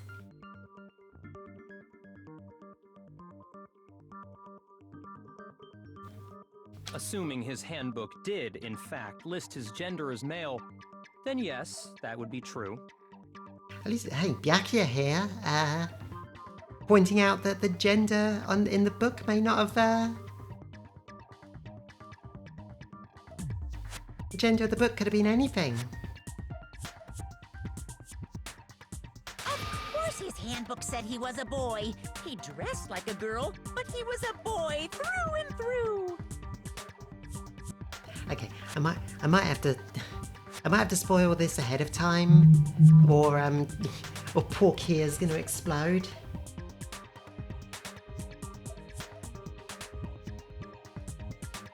What argument for Chihiro being trans? Monokuma's master has all the info on the students, which means that the info about Chihiro being a boy would have been in there. Monokuma's master decided to put her in the girls.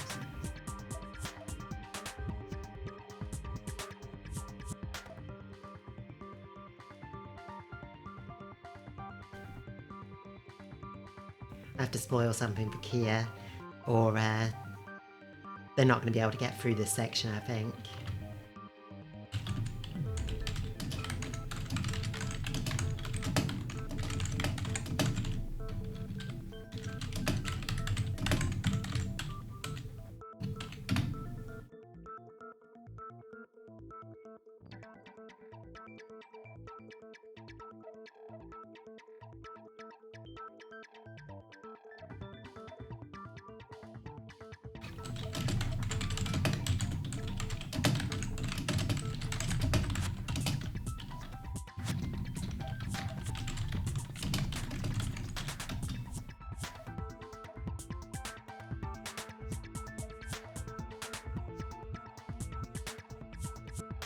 So then, there should be no issue with Makoto's initial assertion.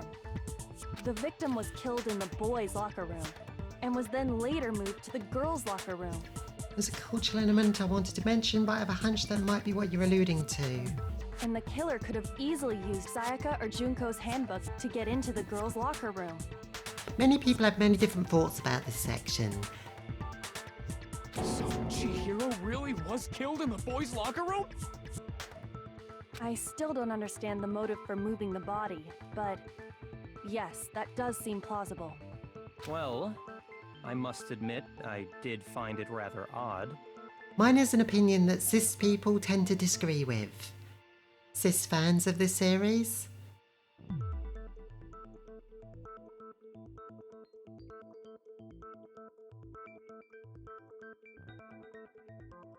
Oh yeah, we'd have to see Chihiro's room to tell where the mastermind put... who the mastermind put them in with. I think the fact... What was that? I didn't catch it. Oh, I don't remember. I don't remember what I said.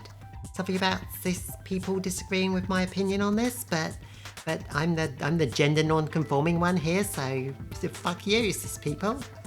Byakuya moved as a girl's locker room to respect her gender identity, obs.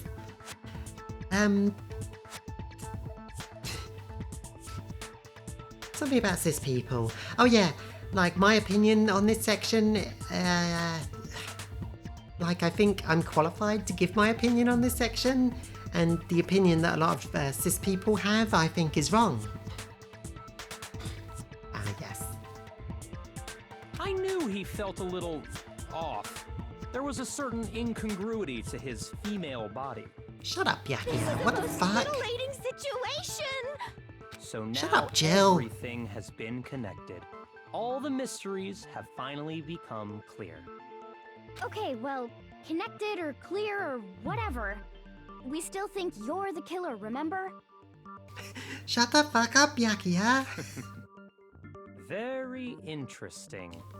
This has become very interesting indeed. Oh yeah, Byakuya is the biggest piece of shit, and He's off in his own little world. you'll see what a piece of shit he is. What about you, Makoto? After everything we've learned, do you still think Byakuya's the killer? Well, without a doubt, Byakuya is the one that made Chihiro's death look like Genocide Jack did it. Cis people and anime nerds at that would very obviously be wrong about any interpretation of this. Sorry, I hate him so much. My non-binary little ass looks like a woman, but I am a femboy, damn it, just because I like certain features. Jesus fucking Christ. But Byakuya is possibly the worst.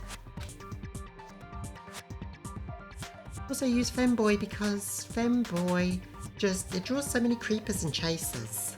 That's fair. I think he might not actually be the killer after all. Oh, I wish he was the killer, but I think he might not be, guys. What? But aren't you the one who accused him in the first place? He just seems to be too easygoing about all this. Like he's enjoying us solving the mystery. The way he's acting, it makes it seem like it doesn't have anything to do with him. And you think that might be because it doesn't have anything to do with him? Plus, the evidence he left behind was a little too... how can I put it? Overt. Okay, so yeah, this is why Byakuya is the worst. Because even if he didn't kill Chihiro himself, he is definitely the one who meddled with the crime scene, meddled with her body, strung it up, and wrote that message in her blood. So I'm not going to forgive him for that. He consciously chose to use the extension cord. Fuck that. Knowing it could connect him to the murder. At least, that's how I see it. And Byakuya, when you found out the murder took place in the boys' locker room, it seemed to rattle you. Yeah, and he's just trying to act smart now, like, oh, I knew about Chihiro already. I knew there's something seemed off. And then again, when you found out Chihiro was actually a guy. If you really were the killer, that stuff wouldn't have had any effect on you. So that's your thinking, huh? I have to be the smartest person in the room at all It bothers me that times. You don't have more concrete reasons, but it's fine. I guess I'll mark it as correct for the time being. Mark it as correct? He's right. I am not the culprit. I'm not the culprit. I'm just a creepy guy who plays with people's dead bodies and plays with their blood.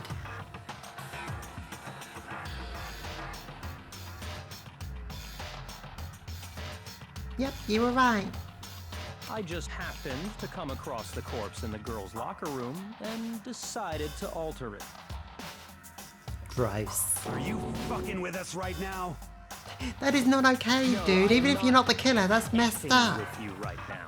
I'm telling you the truth. Well, I find it very hard to believe. Go ahead. Find it very hard to believe. You're free to be executed. Also, like, why along with alter the it? rest of Because us. he's a prick. If you're really telling the truth, then why? Why do you do that to his body? My reasons hardly matter right now. Uncovering the culprit is much more important, wouldn't you say? Now then, if it wasn't me, who was it? Well, I don't think I can say for sure without talking about it a little more. We're seriously gonna keep going? We're all good, aren't we? I thought it was clear Byakuya did it.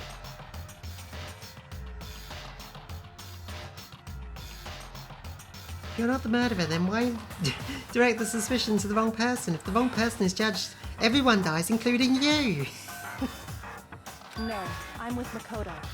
If there's any doubt whatsoever, we need to explore every possibility. What a fuck. Because if we're wrong, we all die here. That's true. Very well then. I'm with you too. Damn straight. Count me in. What if everyone just votes for Byakuya because they don't like him? Yeah, sure, we'd all die, but... You know, at least Byakuya would go down with us. Do you not have a mind of your own? Of course I do. What am I, an ant or something?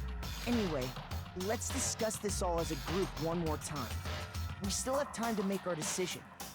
That's very true. Our lives are all on the line. Excellent. Then shall we resume our game of hide and seek? When the actual murderer gets to escape, yeah.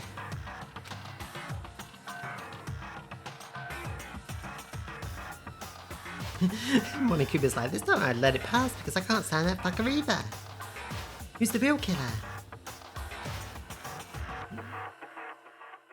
The killer was able to gain access to the real murder scene, which means... The killer is a guy, I suppose. Yeah, because there were no other handbooks. There were no working boy handbooks.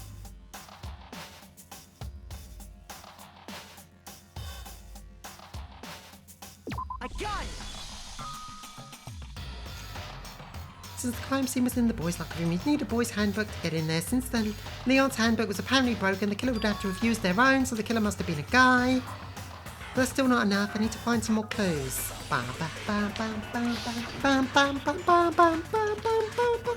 Celeste's account. About the, clothes? The jersey? Gym clothes? Something? Isn't there a single clue that might lead us to who did it? I don't know, goodness. No, that's not wrong. That was so tempting though. Yeah. Look for the contradictions. Is there a single clue that might lead us to who did it? The bag, yeah. Well, clues are one thing, but did nobody get a look at the killer? I'm sure if someone saw the killer, they would have said something by now.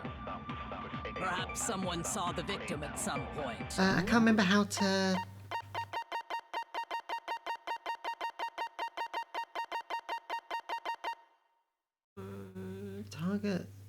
Target a weak spot and then hold down the Y button. You can use that weak spot as a temporary truth bullet.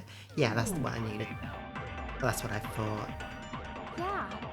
All we need right now is any kind of new info. How about this? Oh. It's all over. No, that wasn't a contradiction You wanna know either. who saw the victim?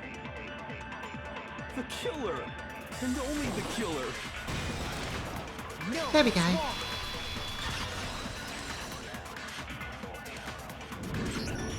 I believe someone else did see the victim before he was murdered. What do you think, Celeste? Now that you mention it, yes. I did see him. Huh? Really? Oh, but I suppose only Makoto knows about this. The rest of you had no idea, did you? That is why you're all making such ugly noises. Whatever! Just hurry up and tell us! It was last night, right before nighttime. I saw Chihiro Yeah. in the dormitory warehouse. Me too, Kia. That's the part that is problematic about this. I saw him stuffing a track jacket into a They shouldn't have duffel bag. switched. They shouldn't have switched pronouns. And then, I assume, he headed off to exercise. Track jacket and a double bag. But we didn't find anything This being like that in at the crime scene. 2010 doesn't. Yeah, it doesn't. Isn't an excuse for that. God, I was watching King of the Hill episodes from before 2010, and they knew this stuff. And that's King of the Hill. It seems likely that the culprit destroyed them to get rid of any evidence. And that is when he said something that struck me as rather And like you odd. mentioned, Japanese language has a very different concept of pronouns. Exactly. So it's definitely, it's got to be the English translation team, which of course Mavimphia pointed out is a pretty bad translation team in general. It never is, yeah. Like most of these would say Chihiro, or just nothing, because you're assumed to know who they're talking about. But yeah, I better get going. I'm kind of in a hurry. Chihiro told me he was in a hurry. But why would he be in a hurry? Only if someone were waiting for him, I should think. So it was the translation team that added in all this misgendering. Mr. Fujisaki was on his way to meet with someone, and then they were going to work out together? But Hina and I had invited him to exercise with us plenty of times, and he always declined. Probably because he was afraid you'd find out the secret he was hiding, right? Which means that conversely, he must have trusted whoever he was meeting with very much. Enough so that he was willing to risk his secret being revealed. Oh, what a marvelous friendship! The point is, whoever he met up with is the culprit, right? So we just gotta figure out who it was. But knowing what we know, I can't even guess. No, you already have what you need to make the connection. Huh? You know who the killer is. Seriously? She is just, every time Jill opens her mouth, it's fuck off, Jill. Who is it? Who's the killer? Think back to the track jacket and duffel bag the killer disposed of. Focus on the details of these items, and it should become obvious who was waiting for him. Are you sure about that? You really think we can figure out who did it based on 2 pieces of evidence that we don't have? What? You want to track down some fingerprints or something? Even if we had the equipment for that, we wouldn't know how to use it. As was noted, the evidence is already gone. There's nothing to get fingerprints from. Maybe, but we can make certain inferences if we just take the time to talk it out. Easy for you to say, but fine. Celeste, did you notice anything special about the bag or jacket? The bag was just a normal duffel bag from the warehouse. All the bags in there are the same, so I can't imagine what would make that one special. Well, if I remember right, there was a decent variety of tracksuits to choose from. Is Hifumi still on garbage duty, or is he just garbage? I'm not sure. You think there might be some probably is. connection between the culprit and Chihiro's jacket? Perhaps. Let's explore that and talk a bit more about the jacket he took. Chihiro's jacket.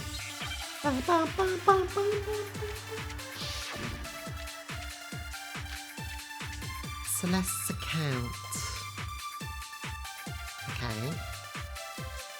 First of all, we know where Chihiro was headed. He was on his way to go exercise. Yes. So next we have to ask, why did he choose the specific tracksuit that he did? What do you mean, the specific tracksuit? I got it! He picked that tracksuit because it matched the one the culprit was wearing. So, what you're saying is, the killer was wearing the same blue tracksuit as him? No, that's wrong.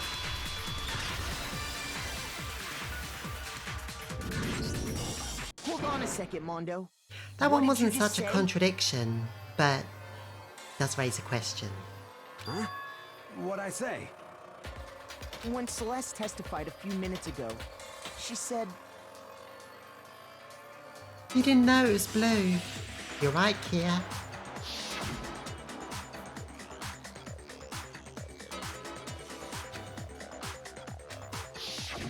she never said anything about the jacket's color. Mondo, no! All info we had on the colour of the tracksuit was in the flashback picture, which is kind of misleading. The can't remember if Celeste said it in her original account. She might have done.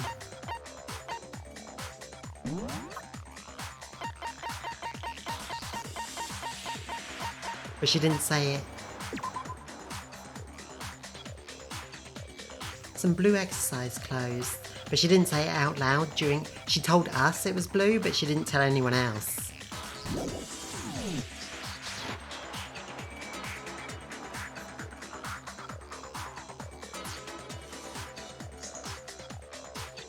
Because we have used images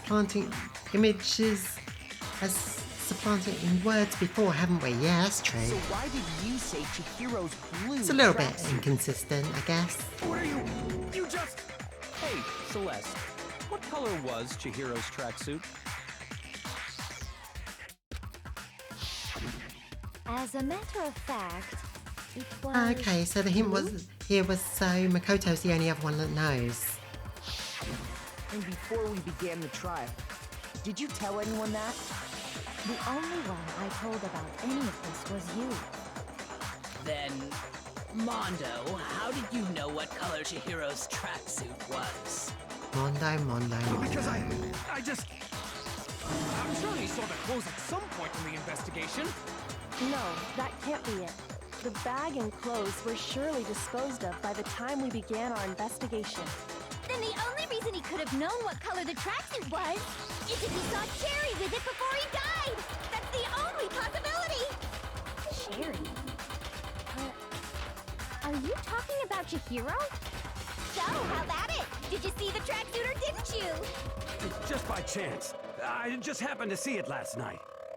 He walked past me, and he was carrying the tracksuit in his hands.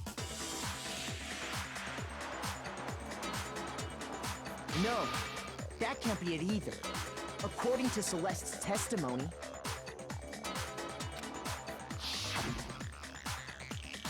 Because he was all my word as a man is inviolate. When Celeste noticed it, Chihiro made a point of making sure the jacket was completely in the bag. So maybe Chihiro made him promise as a man not to divulge it? You just ran into him briefly. You couldn't possibly have seen what color the tracksuit was. Yeah. It would appear you've dug your own grave. Perhaps. But you handed him the shovel, didn't you? That's why you said what you did. Chihiro did react to him saying that the day before, yeah. Focus on the tracksuit and it'll be obvious who he met with? What a bunch of nonsense. Ah, now I understand. It was all one big bluff, wasn't it? Your true intention was to draw a slip of the tongue from the culprit. That's why you said you knew who did it, to put them on edge. That's right. However, Mondo was my target all along. I had my suspicions about him from the very beginning. Oh yeah? Why? What made you so suspicious? What do you know that we didn't? That's a good question. Because I hate him. There was a certain turning point that tipped me off. Maybe you didn't notice it, Mondo, but you tend to refer to men and women differently. You only call guys dude. For girls, it's chick. And after he was killed, you happened to refer to him as dude. Once I picked up on that, it occurred to me that Mondo knew something we didn't. You noticed such a tiny detail? Are you a witch? She's a witch! You're positively frightful! He kept saying dude was obsessed with being weak, yeah. No, I'm not the frightful one. Not nearly as frightful as someone capable of murdering a friend. I thought it was the translators being... Dude is gender neutral.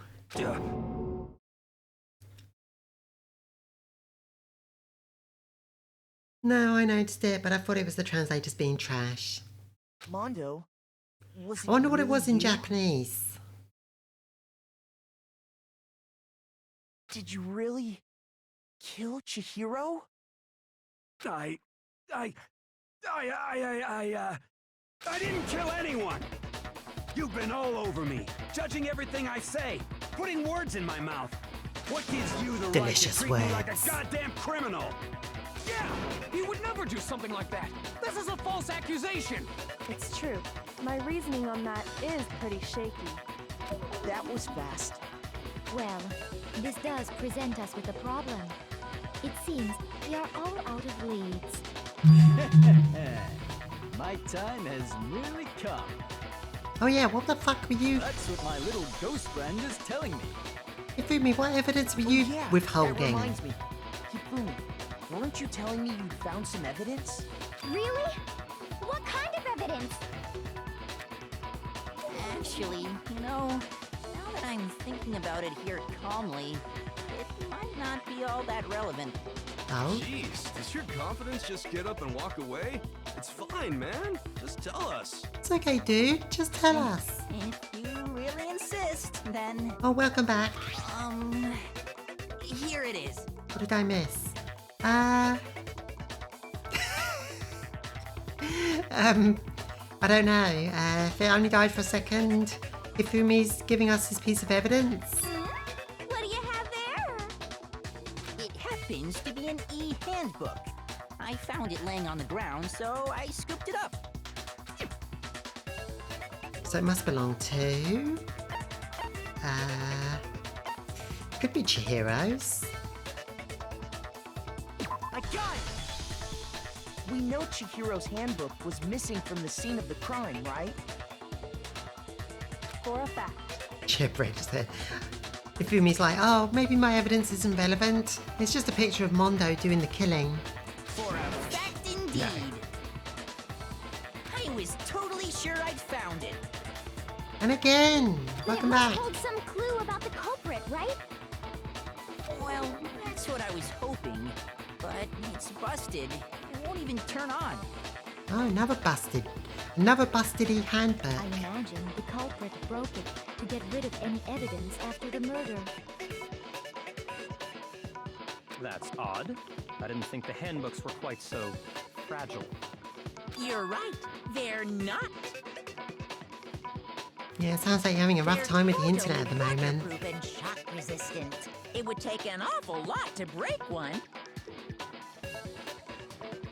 Monokuma said they're hard to destroy. This one does appear to be broken, as is Leon's, sitting useless in the main hall. For all your confidence, that is a remarkably high failure rate. Maybe they're vulnerable to blood? They're waterproof. I'm guessing that makes them bloodproof as well. Do you think there might be some kind of mystery in there somewhere? How precisely did the handbooks get broken? There's only one possibility, by exploiting its weak point. I got it! You already told us before that the handbook has one weak point, didn't you? Does being black in the cause of the book's breaking? Nope, not that. You remember that? Sure, maybe I let that slip, but I never told anyone what the weak point actually was. Yeah, well, you're gonna have to tell us for the case, aren't you? handbook is supposed to never break, and two of them broke in quick succession. Then someone found a way to break them. Assume that someone's figured out its weakness. You know what the weakness is, right, Monokuma? So, what is it? You're asking me? I think it's a necessary piece of information if you want this to be a fair trial. But if I tell you, and someone else decides to copy it, that would be very not good. And make a rule against breaking them on purpose. Tell us already! Why would we want to break our own handbooks? Oh well, I have a weakness for pushy demands. But you're sure you won't follow their example? Yes, God. Then allow me to make a special announcement. The weak point of my cutting-edge e-handbook is...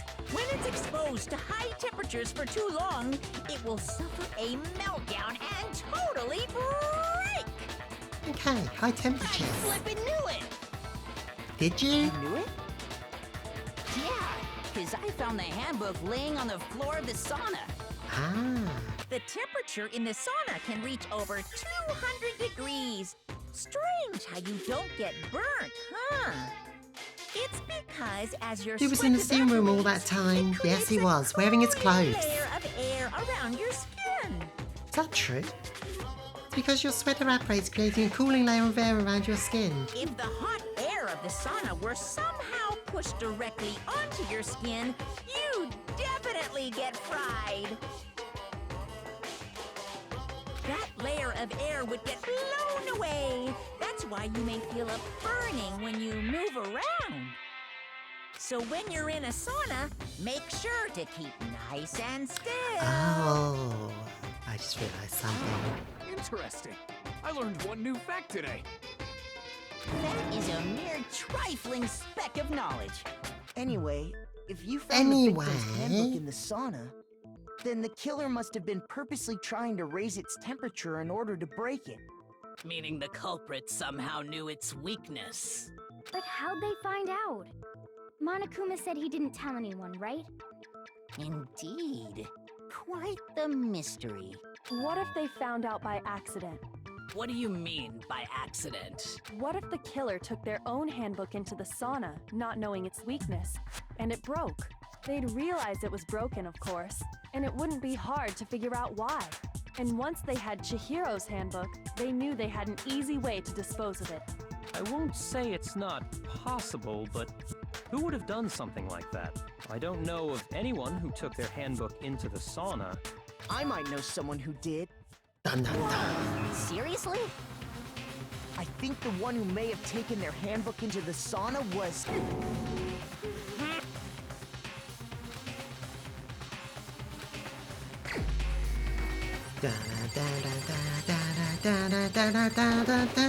Here's my answer.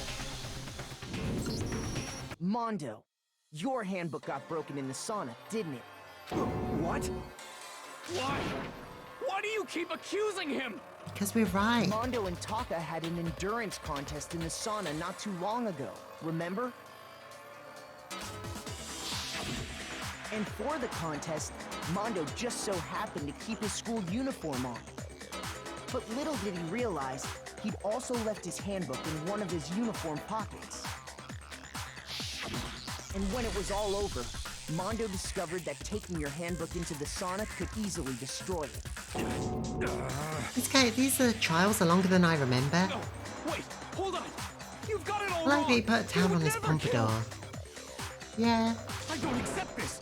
Show me the proof. The actual solid proof. I mean, I don't want to believe it either, but I found something that proves it beyond a shadow of a doubt. Did we? Broken Handbook, Chihiro's Handbook, Card Reader. Broken Handbook, then, is probably there. Let's test Makoto's assertion. If what he says is correct, then Mondo, you broke your own handbook. In other words, if Mondo's handbook is actually broken, then that proves that what Makoto said is right. Well, my goddamn handbook works just fine. See? Look! Makoto was wrong after all! Mondo wouldn't hurt a fly! Okay, let's go through that again. Let's test Makoto's assertion. If what he says is correct, then Mondo, you broke your own handbook. In other words, if Mondo's handbook Where is your handbook then, Mondo? proves that what Well, my goddamn handbook works just fine. Works just fine. See? Look! Where do Makoto I was wrong shoot after all. this? Here? Mondo wouldn't hurt a fly! Damn it! Maybe that's not right anyway. Let's test Makoto's assertion. If what he says is correct, then you broke your own handbook. In other words, if Mondo's handbook is actually broken, then that proves that what Makoto... Well, my goddamn handbook works just fine. See? Look! Makoto was wrong after Mondo wouldn't hurt a fly! Now, maybe I am doing this wrong. Let's test Makoto. If what he says is correct, you broke your own handbook. In other words, if Mondo's handbook, then that proves that what Makoto... Well, my goddamn handbook works just fine. Actually, I might have it round the wrong way. See? Look! Makoto was wrong after all! Mondo If I take wouldn't hurt a wrong and shoot that at my handbook is just Let's fine. test if what Could you that be said it? you broke your own handbook. In other words, if Mondo's handbook, then that proves that what Makoto... Well, my goddamn handbook works just fine. Ah, shit. I don't understand what's going on. Maybe Kia's right. Maybe I had it right the first time. If what he says is correct, then you broke your own hand. In other words, if Mondo, then that proves... Well, my goddamn handbook works just fine. See? Look! Makoto was wrong after all!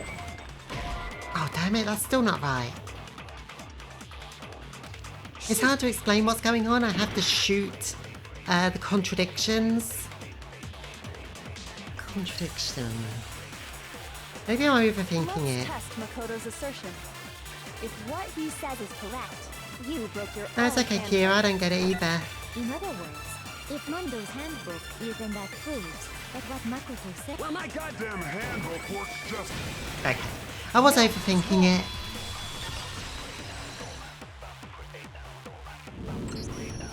Mondo, the handbook you have right now, is it really yours?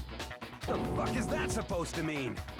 The broken handbook that was in the main hall, isn't that one actually yours? Yeah, we assumed it was Leon's. But maybe it wasn't.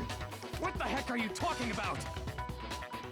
Maybe Mondo broke his and then swapped his with Leon's. What I mean is, I think Mondo swapped his handbook out for one that actually works. I think he took Leon's handbook and replaced it with his own.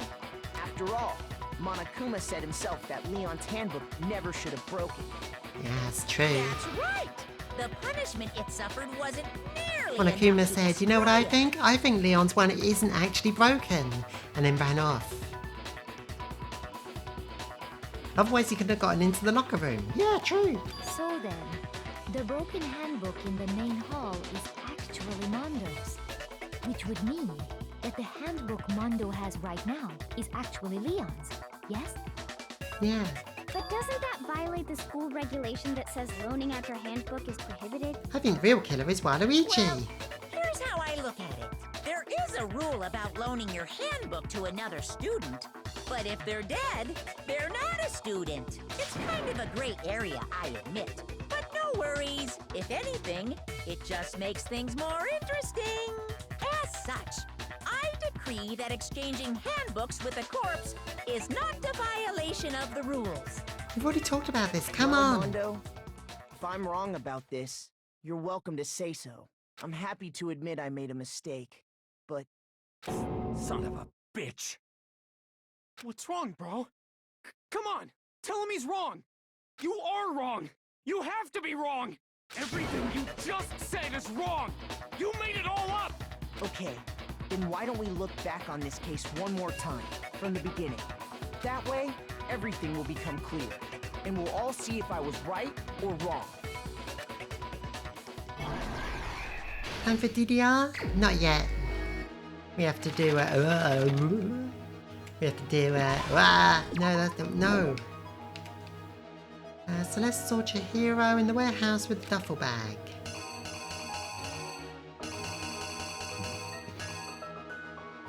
That be this one? Reconstruction. There's something everyone has that you need to get into the locker room. That's one of these, I guess. Would it be that one? Maybe this one? Actually, I'm not sure. See, this could be either one. Which locker room did Hiro go into?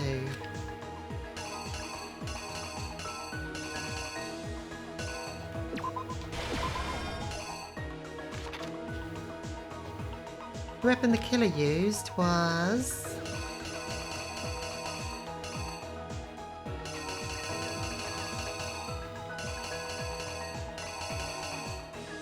I guess it's this one?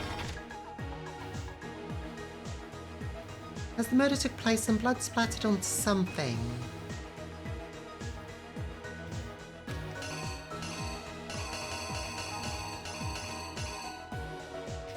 Probably this.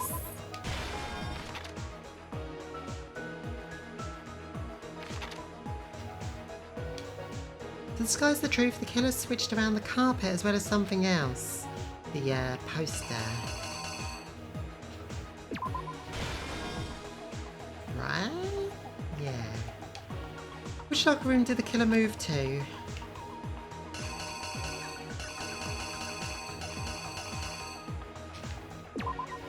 Girls' locker room. Killer took something from the other locker room as well and switched it at the crime scene. Is that the carpet?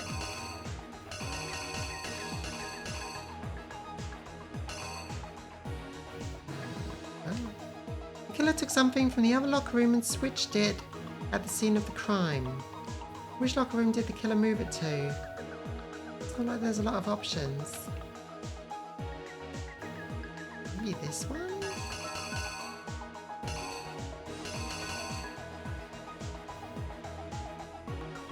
This one's unclear. Oh wait, it means sticking the poster back up, right?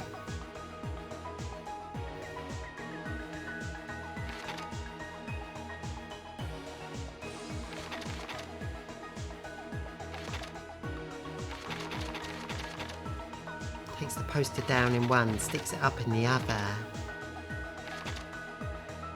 A lot of repeated crap. What was it Byakuya brought to the murder scene? That was the cable.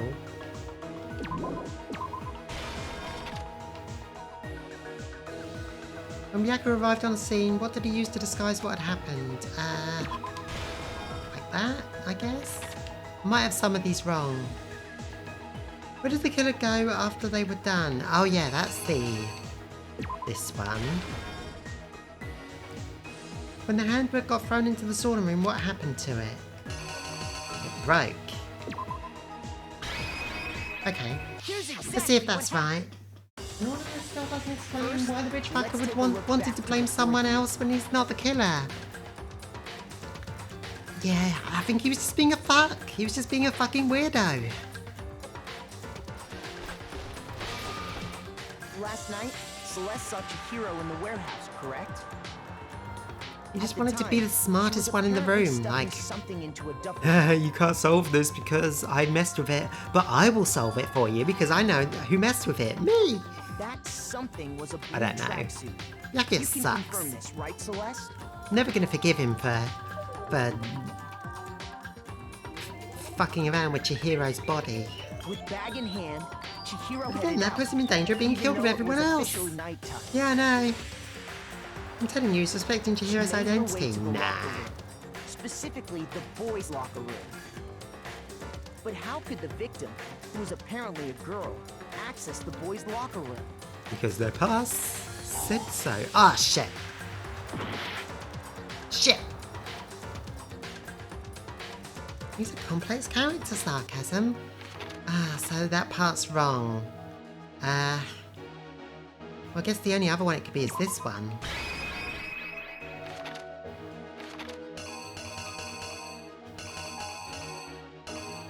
Must be.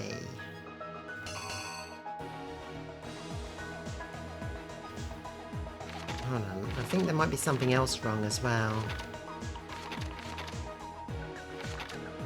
Maybe? I don't know. It's probably right. Let's try again. You!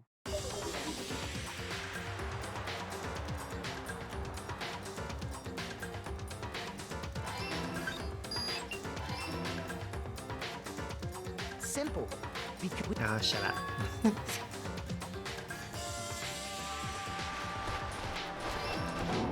Okay, got that one. seems likely that the killer grabbed the nearby dumbbell, approached the unsuspecting Chihiro,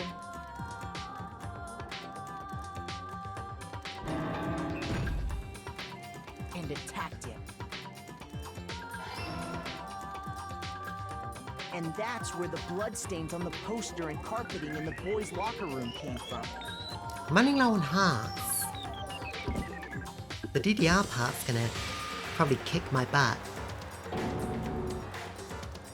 It was likely in the heat of the moment.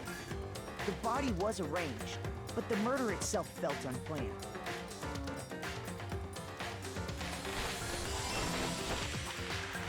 which is why the killer hurried to try and hide the act. First, pulling up the bloodstained carpet. Then, removing the bloody poster. No, because it wasn't Byakuya who moved Chihiro to the girls' locker room. Into the girls' locker room. It was the killer. A girl's handbook was necessary to get into the locker room, of course. But this alone doesn't prove that the killer was necessarily a girl. The bloody poster! After all, Sayaka and Junko's handbooks had been placed in the main hall.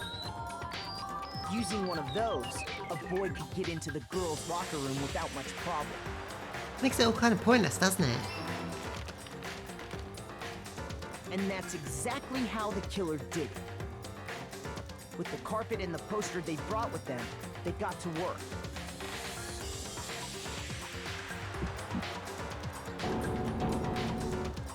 They changed the layout of the boys' and girls' locker room in what you might call a crime scene switch. Like, I could understand it if Monokuma was leaving the possibility of stealing somebody else's Could have been the end of things, but no.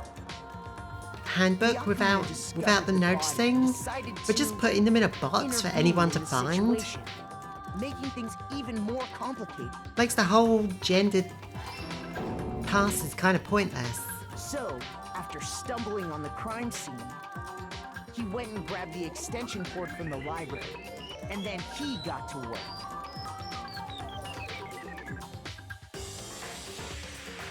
He used the cord to string up Chihiro's lifeless body. Yeah. Basically. Then, using the victim's own blood, he left a grisly message there at the scene of the crime. He wanted to create the illusion that Genocide Jack was responsible for the slaughter. Because he's a messed up fuck. he's more messed up than...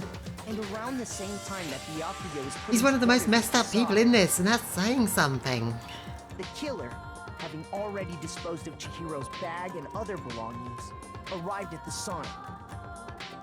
There, they planned to destroy the last piece of evidence, Chihiro's handbook.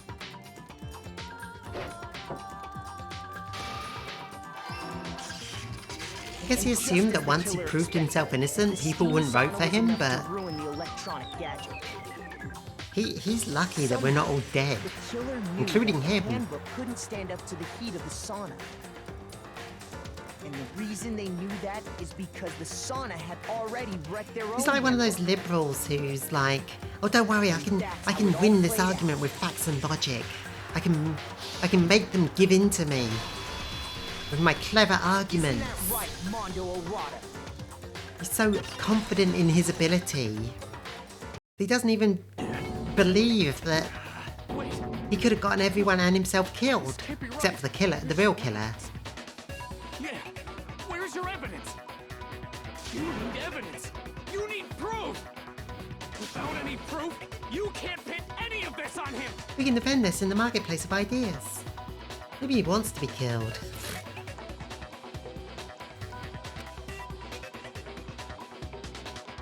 And somehow show where Mondo's handbook is right now. Once I do that, everything will become clear. Yes. Tell me about it. Fever time and nega time. Press the R. If you press the RB button, fever time will activate and the tempo will be forced to its max. At this point, even if you push the buttons at random, you won't miss. Ooh. So you can push A, Y, A, however you want to destroy the opponent's verbal assault. But this only lasts until your focus gauge runs out, so it's best to make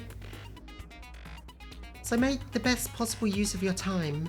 Of course, it wouldn't be fair if only you got to access this special time, right? So we prepared something called nega time that your opponent can use. The opponent activates nega time during the battle.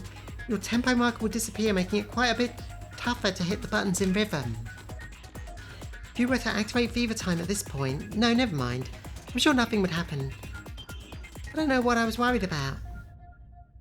That's weird. I don't know what happens if you activate it then. Unsurprisingly, if your action difficulty is set to gentle, then the opponent won't use nega time. Something tells me I should have set this to gentle. Because I suck at these. Show me some evidence. You're wrong. I won't listen. Oh, I really? refute you. False.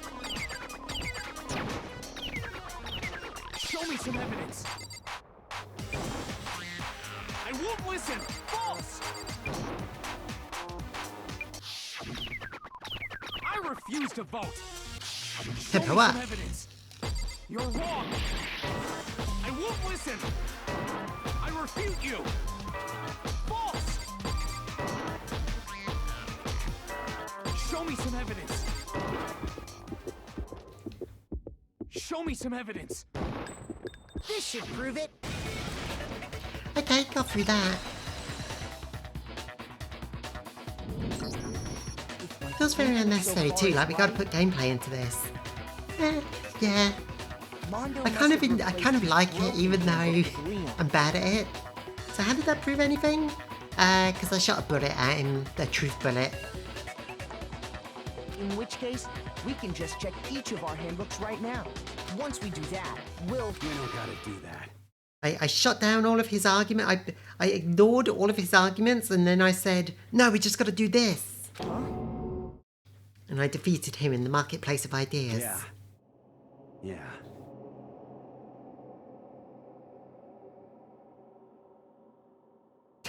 I did it. I killed him. Okay, so now we're going to get to the explanation of what actually happened. There's a couple of things about that, but I'm just going to say up front that I hate that it turned out to be Mondo. And I think it makes no sense.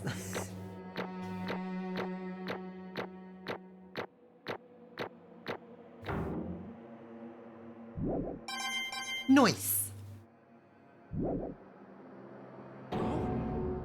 Bro, what are you saying? Yeah, this is a lot of bullshit in my opinion. I got says no choice, Zenith. man. After hearing all that, I gotta just Bro, give up. bro. Go ahead, Monokuma. Get it over with. I'm still here just keeping quiet because I know what's going on. Ask for the goddamn verdict. Roger that. Roger, roger. Wait, hold on. No waiting, no holding on. Time for the moment we've all been waiting for. Grab your lever and give it a yank. Language. Who will you elect as the Blackened this time around? Will you make the right choice or the dreadfully wrong one? What's it gonna be? What's it gonna be?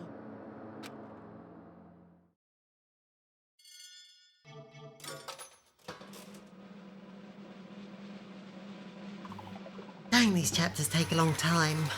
Nearly 6 hours. Well, probably actually 6 hours when you count setup time and getting to the game. What? That have to do with his brother? Yeah. So the Blackened that killed Chihiro was Mondo. Unbelievable. In case you're wondering, the vote was not unanimous. Kiyotaka chose the wrong answer. You're treading very close to the danger zone, Mr. Ishimaru. You need to be more careful. The last time it took roughly the same time. Last time we went for 8 hours almost. But we also had the prologue to get through, so yeah, it was the chapter 1 itself was probably 6 hours and the prologue was probably 2. I refuse to believe it. There's no way he could kill someone. Sorry. What is this? Why are you apologising? The length of doing things is why I've never been able to get through this game. Why? Why did you do it? Now then. Because of bullshit. The reason is bullshit. Well, it looks like Mondo's taken a vow of silence, so allow me to explain on his behalf. It's at least better than in the animated version, which simplified it. Actually... But still it's bullshit. The story of murder this time is a sad story between 2 men. Oh, but for anyone who doesn't really want to hear it, hit the B button to fast forward. Anyway, there was once a young boy. His name was Chihiro. He had an extreme inferiority complex regarding his lack of strength. He was so weak even though you were a boy. He'd heard things like that for as long as he could remember, and he couldn't overcome his weakness. On the contrary, he tried to hide and buried himself further and further into that weakness. To take on the fragile form of a petite young girl. He'd chosen that as his way out. Now nobody will be able to say anything about even though you're a boy. But no matter how tightly he wrapped himself in that shell, the inferiority complex had taken deep root inside him and was not so easily weeded out. As it turned out, the shell was completely empty. The complex didn't disappear. Instead, it only grew stronger and stronger. And weak. Weak. Once the killing game had begun here at school, he had no choice but to accept this fate. After all, this world is survival of the fittest. If you're not strong, you don't survive. And then the lovely and hateful Monokuma announced the revealing and embarrassing secrets, which of course included Chihiro's embarrassing secret, which I was more than willing to divulge. Even though he dresses like a girl, Chihiro is actually a boy. Now see, here's the twist, which doesn't actually make any of the misgendering better, but here's the twist. Nothing about this is about strength, nothing about this is about fitness. Hey, And that was something Chihiro couldn't let anyone figure out no matter the cost. If that was revealed, it would be the end. The hardened shell would crack, the armour would fall away. Without a doubt, those around him would torture him more than ever before. Everyone figured being thrust into such a dilemma must have sent him spiralling into despair. And yet... I'm sorry. Sorry, I don't really want to talk about it right now. What? But I also don't want to leave things the way they are. So maybe I can talk about it later. After I try my best to become strong, then I can tell everyone. Annoyingly, he used the threat of discovery to motivate himself to become stronger. That's right. Now's my chance. I want to change. I'm going to get stronger and accept who I am. Strong enough so that when someone says, even though you're a boy, I'll be okay and I'll get better. With that thought at the front of his mind, he resolved to take immediate action. And so... that day, he made the commitment to begin exercising. He was prepared to retrain his mind and body. But sadly, that would be his first and only chance he would get at it. Hey, When he decided to start exercising, he thought it would be a good idea to ask for someone's help. But he wanted to tell that person in secret first, and then ask them to help him from there. And the person he went to... Yeah, that's right. It was me. Yep, it sure was. The biker gang fella had been painfully clear about how important his manly promises were. So Chihiro probably figured that even if he confided in Mondo, his honour would make him keep the secret. Plus, Mr. Macho Mondo was the very symbol of a strong man that Chihiro had always aspired to. I like how they use a gender-neutral them in the middle of this. Like, come on. Yeah, just randomly placed by accident.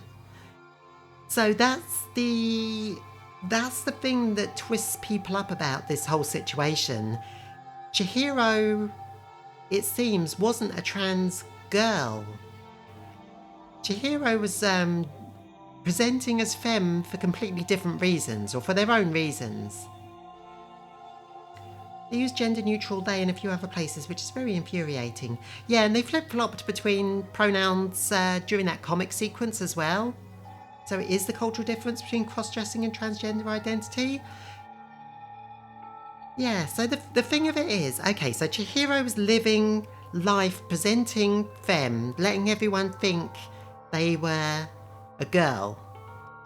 But their reason for doing that was to get away from the bullying, to get away from people saying, the game isn't nuanced to pull it off. But cross-dressers do not say they are girls, don't they? Yeah, so... it's like everyone was saying, oh, you're girly even though you're a boy. So Chihiro started presenting as femme, so instead they wouldn't say that. Which of course didn't work. In fact, I think all it did was give Chihiro, like, gender dysphoria. Because it's pretty clear that Chihiro wanted to be, well, it says it here, a symbol, the very symbol of a strong man that Chihiro had always aspired to be. So Chihiro actually made things worse for himself, and then wanted to change. So, okay, so this is where the cis people opinion comes in. They'll say, this game was never transphobic because Chihiro was never trans. Chihiro was a boy who was dressing like a girl but wanted to be a boy. But of course what they're missing is that none of it, I don't know, sounds like an egg to me. Yeah, true. We can't ask Chihiro since he's dead now. But the thing that cis people miss is that none of the characters knew all of this when they started misgendering Chihiro. So it's still transphobic, it's still a problem, it was still misgendering. Yes. And also, when they say that Chihiro wasn't trans, I think that's up for debate as well. Chihiro may not have been a trans girl, it's hard to say or not now that they're not here to answer it, but they were definitely transcoded. And I mean, if they were presenting as femme and letting everyone think they were a girl, and then had to come out and tell Mondo, actually I'm a boy and I want to become more manly, that does make them, that's very trans, that's trans mask. They wanted to transition from femme to mask, no matter how you put it.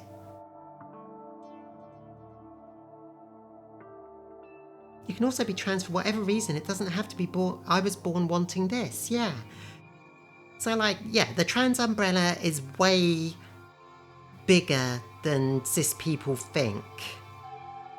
Lexi, I truly adore you and love this insight. Well, thank you. I hope I'm explaining it well. Hope I'm explaining my thoughts well. I was about to say, I have heard other trans women say that when they were in the closet, they worked really hard to look manly, including the strength thing. But, yeah, so... no, you're right, Kia. It could really be either. My takeaway for what the writers were trying to do... Of course, the writers are Japanese, and 2010 Japan did... And the way that they talk about trans people in general...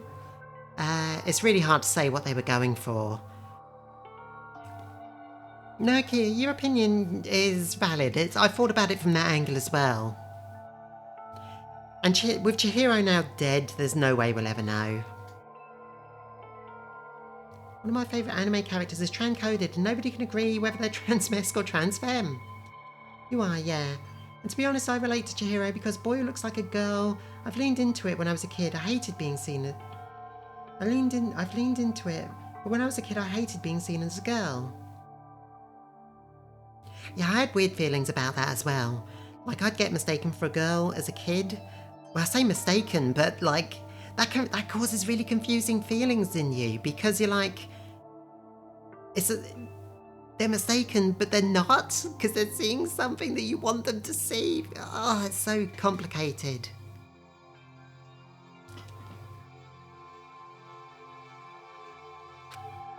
So anyway, that's my thoughts on Chihiro. Now, my thoughts on why Mondo did the killing, that's bullshit. Mondo being the killer and his reason for it is bullshit, so let's get through that. Maybe talking to Mondo about it will help me give me some courage. I mean, my mum had me in so much girly stuff, but when I got seen as a boy, my little heart soared. Ah. Every time I get manned or suggested as a girl, I'd be like, wait, hold on, So he went and asked Mondo to help him become strong. That was his aspiration. And he thought that only with Mondo's support would he ever be able to come close to that. So then, that must be why Mondo did what he did, to keep the promise he'd made to Chihiro. So it wasn't... what he did? So it wasn't Byakuya who was protecting Chihiro's secret, it was Mondo. You mean that's why Mondo carried Chihiro from the boys' locker room to the girls' locker room? Indeed. Yes, that's exactly what I meant. Wasn't that to cover up what he'd done? Certainly. It could have been part of it, but I don't think that was his main reason. The real purpose was to keep the promise between men he'd made to Chihiro. But how does moving the body keep a secret? Aoi, keep up. Because... I love you, Aoi, but keep up. Because if everyone knew he'd been killed in the boys' locker room, then everyone would have been arguing about how she got into the boys' locker room, right? Once that started up, at least a few of us would have immediately begun to suspect his identity. I will kill her, but I won't misgender her. I'm not a monster. Oh my god, this game. I appreciate that Aoi's dumb as a box of hammers. He tried to protect Chihiro's secret by putting him in the girls' locker room and stealing his handbook, see? that Mondo did all that to keep the promise he'd made to Chihiro, who he'd also killed? Why would he do that? Yeah, why? The more I hear you talk, the more I don't understand. I mean, you guys trusted each other, right? It's almost like it makes no sense. So why? Because no matter what, I didn't want anyone to know. I knew it. So that's what triggered it after all. The possibility of having your embarrassing secrets exposed. It's like this is poorly written. Haribo. Howie deserves a separate bow classification. That's impossible. Nothing could have been that bad. Something you didn't want anyone to know, even if it meant killing someone. It's impossible. Don't make me repeat myself. How many times must I repeat myself? To judge others by your own standards is the height of folly. Even if you can't comprehend it, he obviously can. That's all there is to it. How is basically a lady himbo. Athletic, naive, not smart. Well, while we're on the subject, why don't we tell you? An embarrassing memory. A secret he didn't want anyone to know. You know what Mondo did? He killed his own brother.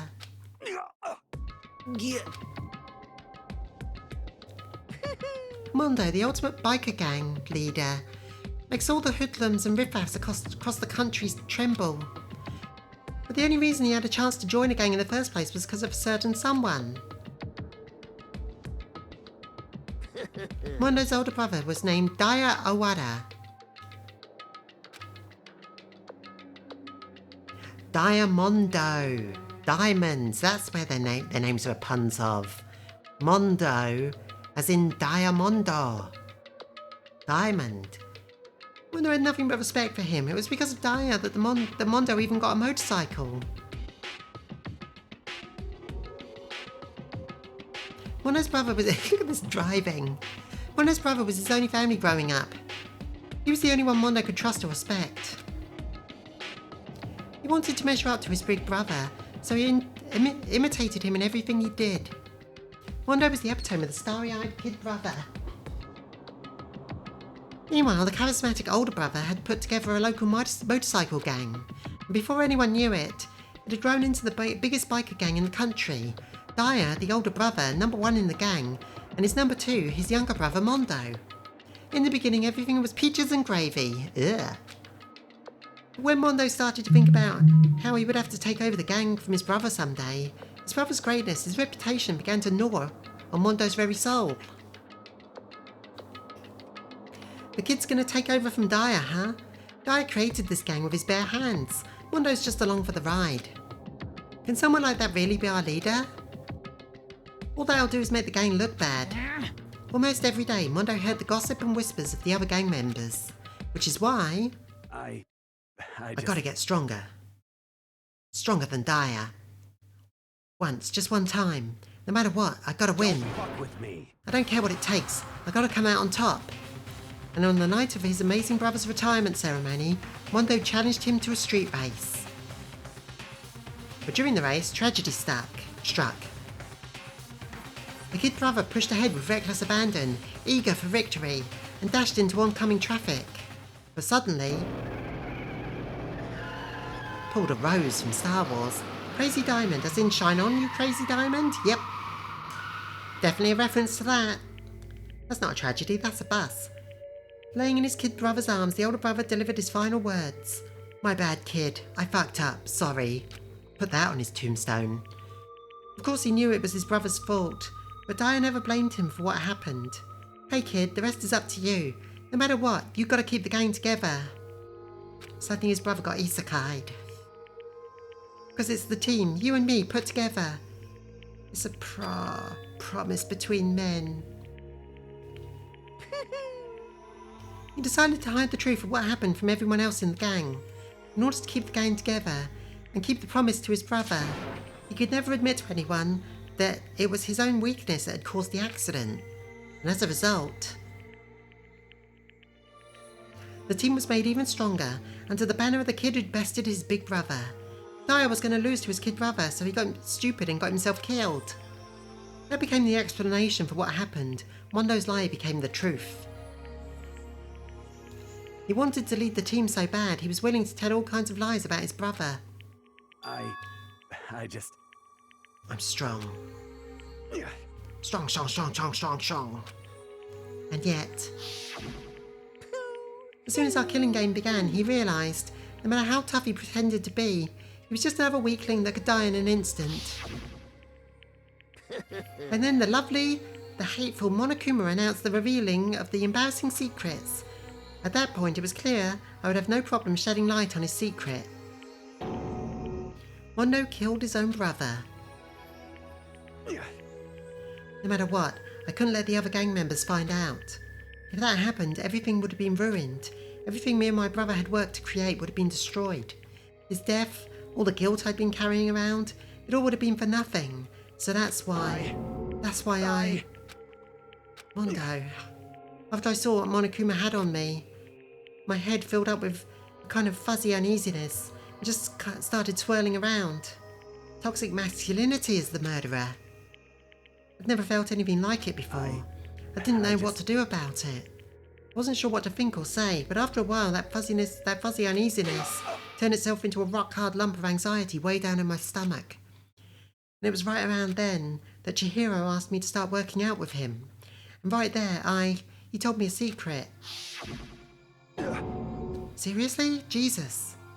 I shouldn't have laughed at that because it's funny because it's sad and it's sad because it's true. I'm sorry. Yeah, I'm sorry I lied to you. But why? Why now? Why are you telling me this all of a sudden? Huh? Huh? Because, I mean, you've kept this secret all this time, right? If anyone found out, you would... But... You're right, but... I want to change. I want to change. That's the, big part of Chihiro's... That's what makes this such a trans narrative. I wrap myself in lies. I'm weak. I want to destroy that version of me forever. Which is exactly how trans people feel about their dead name selves. His words were like a knife in my gut. That's too relatable. I felt like he was exposing the lie I'd been living myself. I have to change. I don't want to be weak anymore. You're so strong. It can't hurt you, right? Whatever secret Monokuma might tell us. You piece of... So what? You're saying I should just say it? See, that's what I feel about my current self. What? You're saying if I really am, I should be able to tell everyone my secret? Huh? I was jealous. I was jealous of Chihiro's strength. He had the strength to face his own weakness, to try and overcome it. It was the kind of strength I've never had. So I was jealous of him, and that jealousy broke me. What? Are you making fun of me? I'm strong? Are you fucking with me right now? No! I'm not making fun of you. You really are strong, Mondo. I felt like I could hear something starting to creak.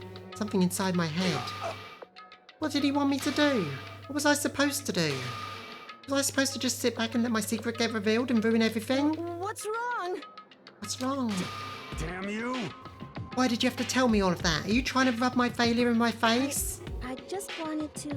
No, I just really admire you. I admire your strength. Yeah, that's right. That's right, I am strong. Strong, strong. Strong, strong, strong, strong, strong, strong. Stronger than you! You son of a bitch! Stronger than Daya! I don't remember anything after that. When I woke up again, he was laying at my feet, covered in blood. I had the dumbbell in my hand and I was just staring down at him, down at the ground. Hey. I killed him. I killed Chihiro. Even after all this time, I'm still just as weak as I've always been. And thanks to that, I did something I can never take back. Mondo. He was normally so aggressive and angry. He hid that weak side from everyone. That was his secret. Another murder that was not planned, yeah. I think the game did a better job of explaining all that than the anime did. The anime really glossed over it. I can kind of see how all of that, like feeling responsible for his brother's death and then being put through all this by Monokuma and just like the wrong words at the wrong time. But I still don't like that he just like went into a rage and just, you know, did it without, you know, just came to his senses and then realised what he'd done. I guess that kind of thing happens. damn it. Sucks. I wish Byakuya was the one. Now we have to put up with living with Byakuya, who writes things in dead people's blood. Look at him, you see, you're all just like him. For a secret from the past, for a memory. For that, he killed another living human in cold blood. And he didn't even kill his brother, that's just how he feels. And Monokuma took advantage of that. He couldn't cut free from his regrets from the outside world. He doesn't know what true strength is. You see any hope anywhere in there? Because I sure don't. You bastard. Yeah, but in the hands of these writers, it's just yet another trope used for shock and bullshit. Yeah. I feel like Monokuma is not a good bear. Yeah. Just shut up, you son of a bitch. Go ahead and say that again, I dare you. Yep. Okay, I'll say it as many times as I want, is what I want to say, but unfortunately I can't do that right now, because the time for punishing is fast approaching. Punishing? You mean execution? That's what I promised you, right? The blacking that disturbs the peace will be punished. Ridiculous. Hold on. Now then, I've prepared a very special punishment. No, wait. Let's give it everything we've got. It's punishment time. Sorry, man. Sorry, man. I couldn't keep the promise we made. From one man to another.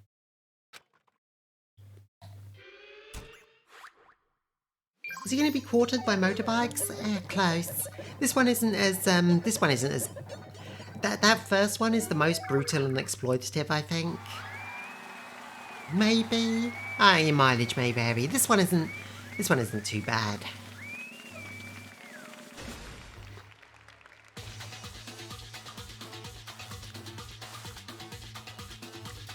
Honestly, in the first and second game at least, the ones that I've seen, that first one is probably the most brutal. Probably.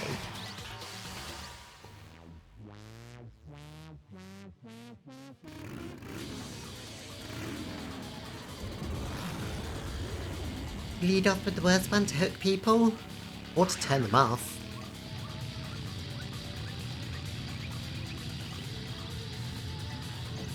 Brum brum.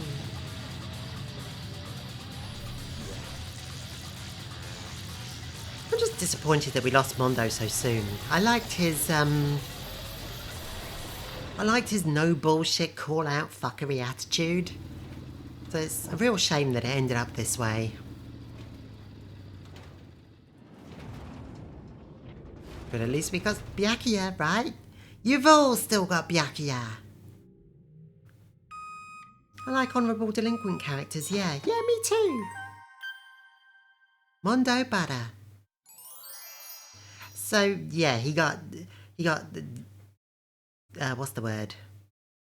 Centripetal forced into butter or something. They're a tactic that some writers use. Put your best stuff first to hook people in. I guess they thought exploitative murder scene was their best stuff. Okay, what? Yeah, exactly. See, this one was just silly. Laugh at death and your soul will forever be at peace. I think the term is saponified. I mean, when you're writing an exploitative murder story. Isn't it when you're turned into soap? I have no idea. It can't be. My brother, he's butter now. He's in a butter place. Another murder, another execution. I want to feel again. Everyone's lives are taken so lightly here. I feel like I might be losing my mind or something. Maybe I'll just let it happen. Lexi, what the fuck? Well, Taka's gone bye-bye. As Taka's sad screams invaded our skulls, we were each forced to realise once again. But he, of course, he had to. What a disappointment. This is the end of the game. Byakuya? What is this? Game? One of our friends is dead. Do you realise that? Naturally. 2 of our friends are dead. Of course I do, because this game is life and death. Hey. I don't have anything to say to you. I don't have a response, except that I just don't understand why. Why did you go out of your way to disguise Mondo's crime? What? Turned out that Mondo wound up a marginalized person.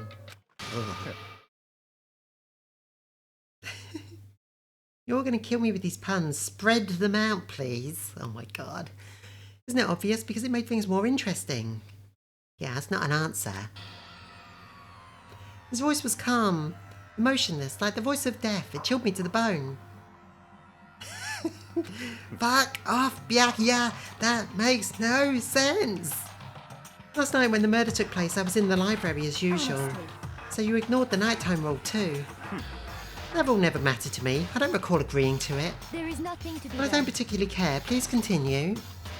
The night grew late and I decided to return to my room, which is when I stumbled upon him. I spotted Mondo coming out of the girls' locker room. After he'd gone, I looked inside and saw the corpse. You mean you actually witnessed the murder? You're such a fool. You didn't have the slightest idea that I'd seen him. So you're saying you knew who the culprit was right from the beginning? That's right. Indeed. But if that had been the end of it, how boring would it have been? I mean, what a waste of time to have the answer revealed right at the beginning. That's why I decided to lend a little bit of a helping hand. I thought it would liven things up.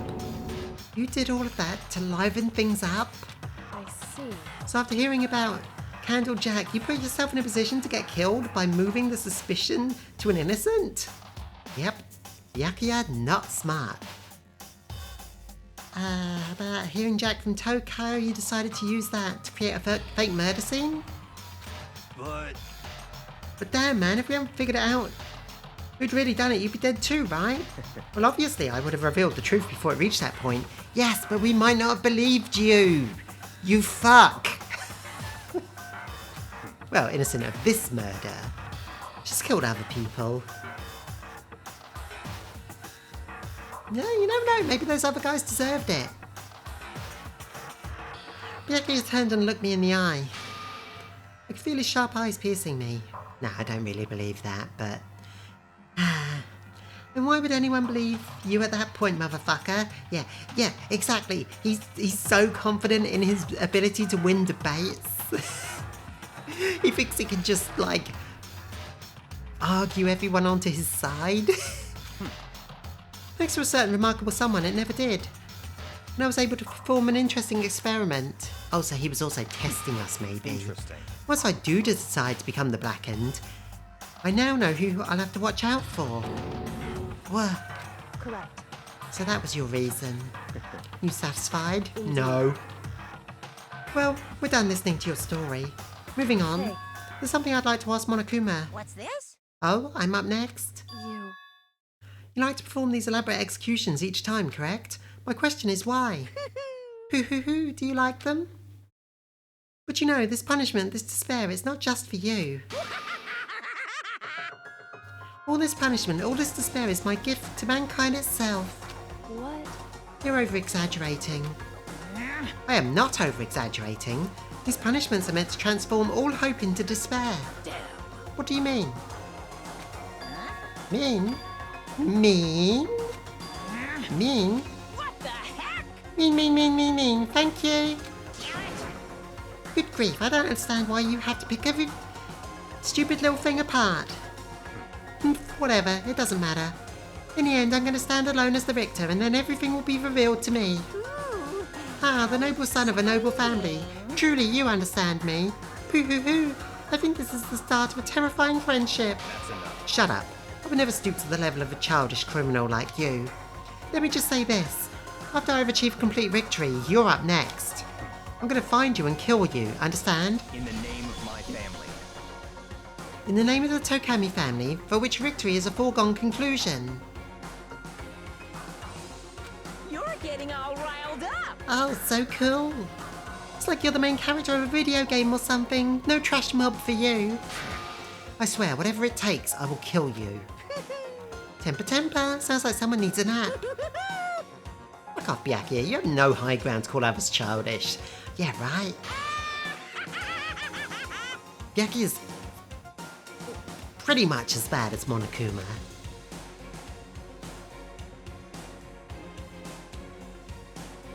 The fact that Byakuya has never killed anyone is his only redeeming feature.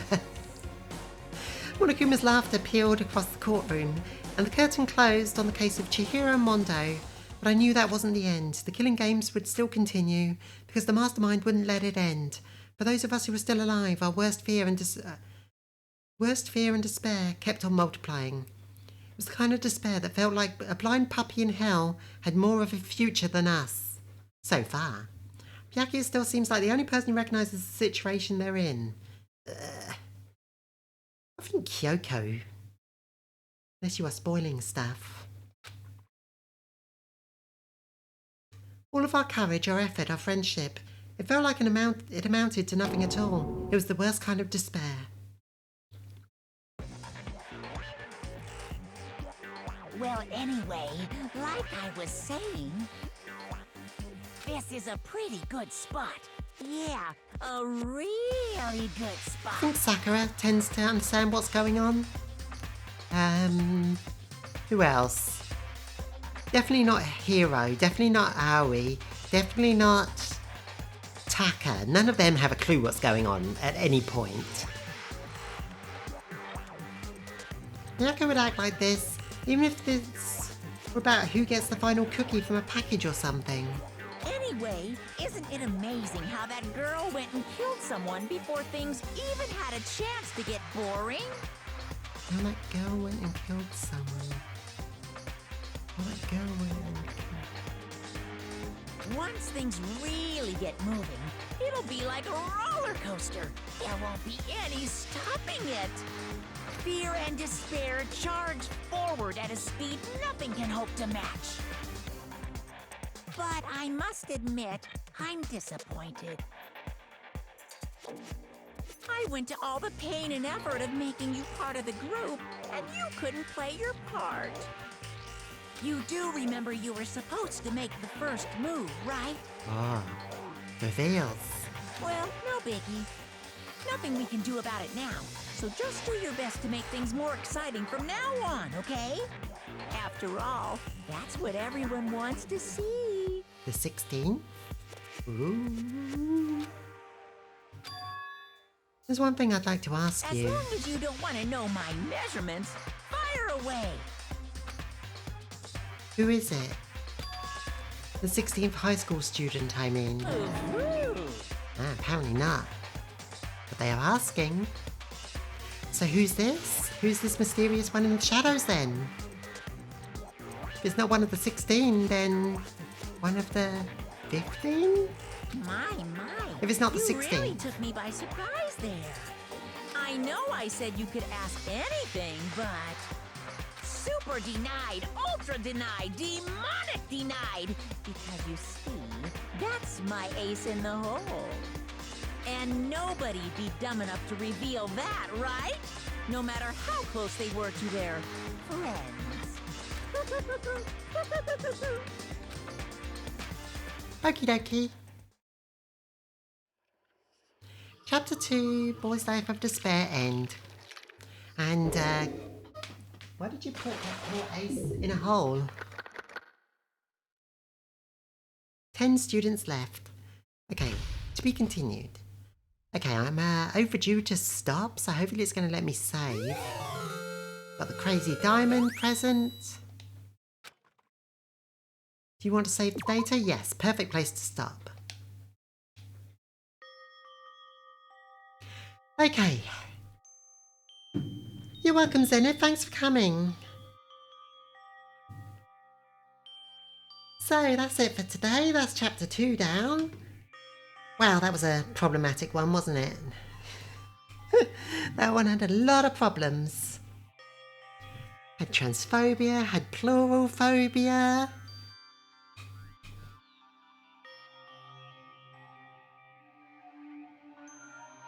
Oh, you're welcome, everyone. Thank you. Thanks for coming.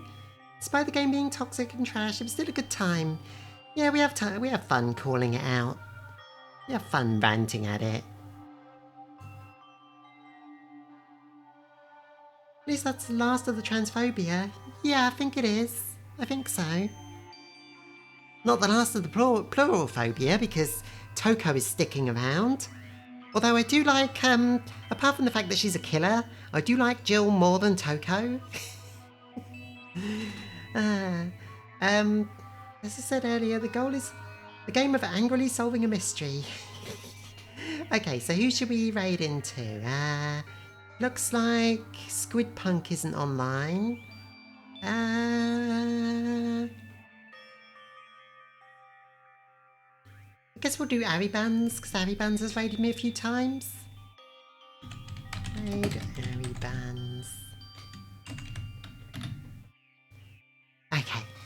So, thanks for coming everyone. We'll play this again in a couple of days probably.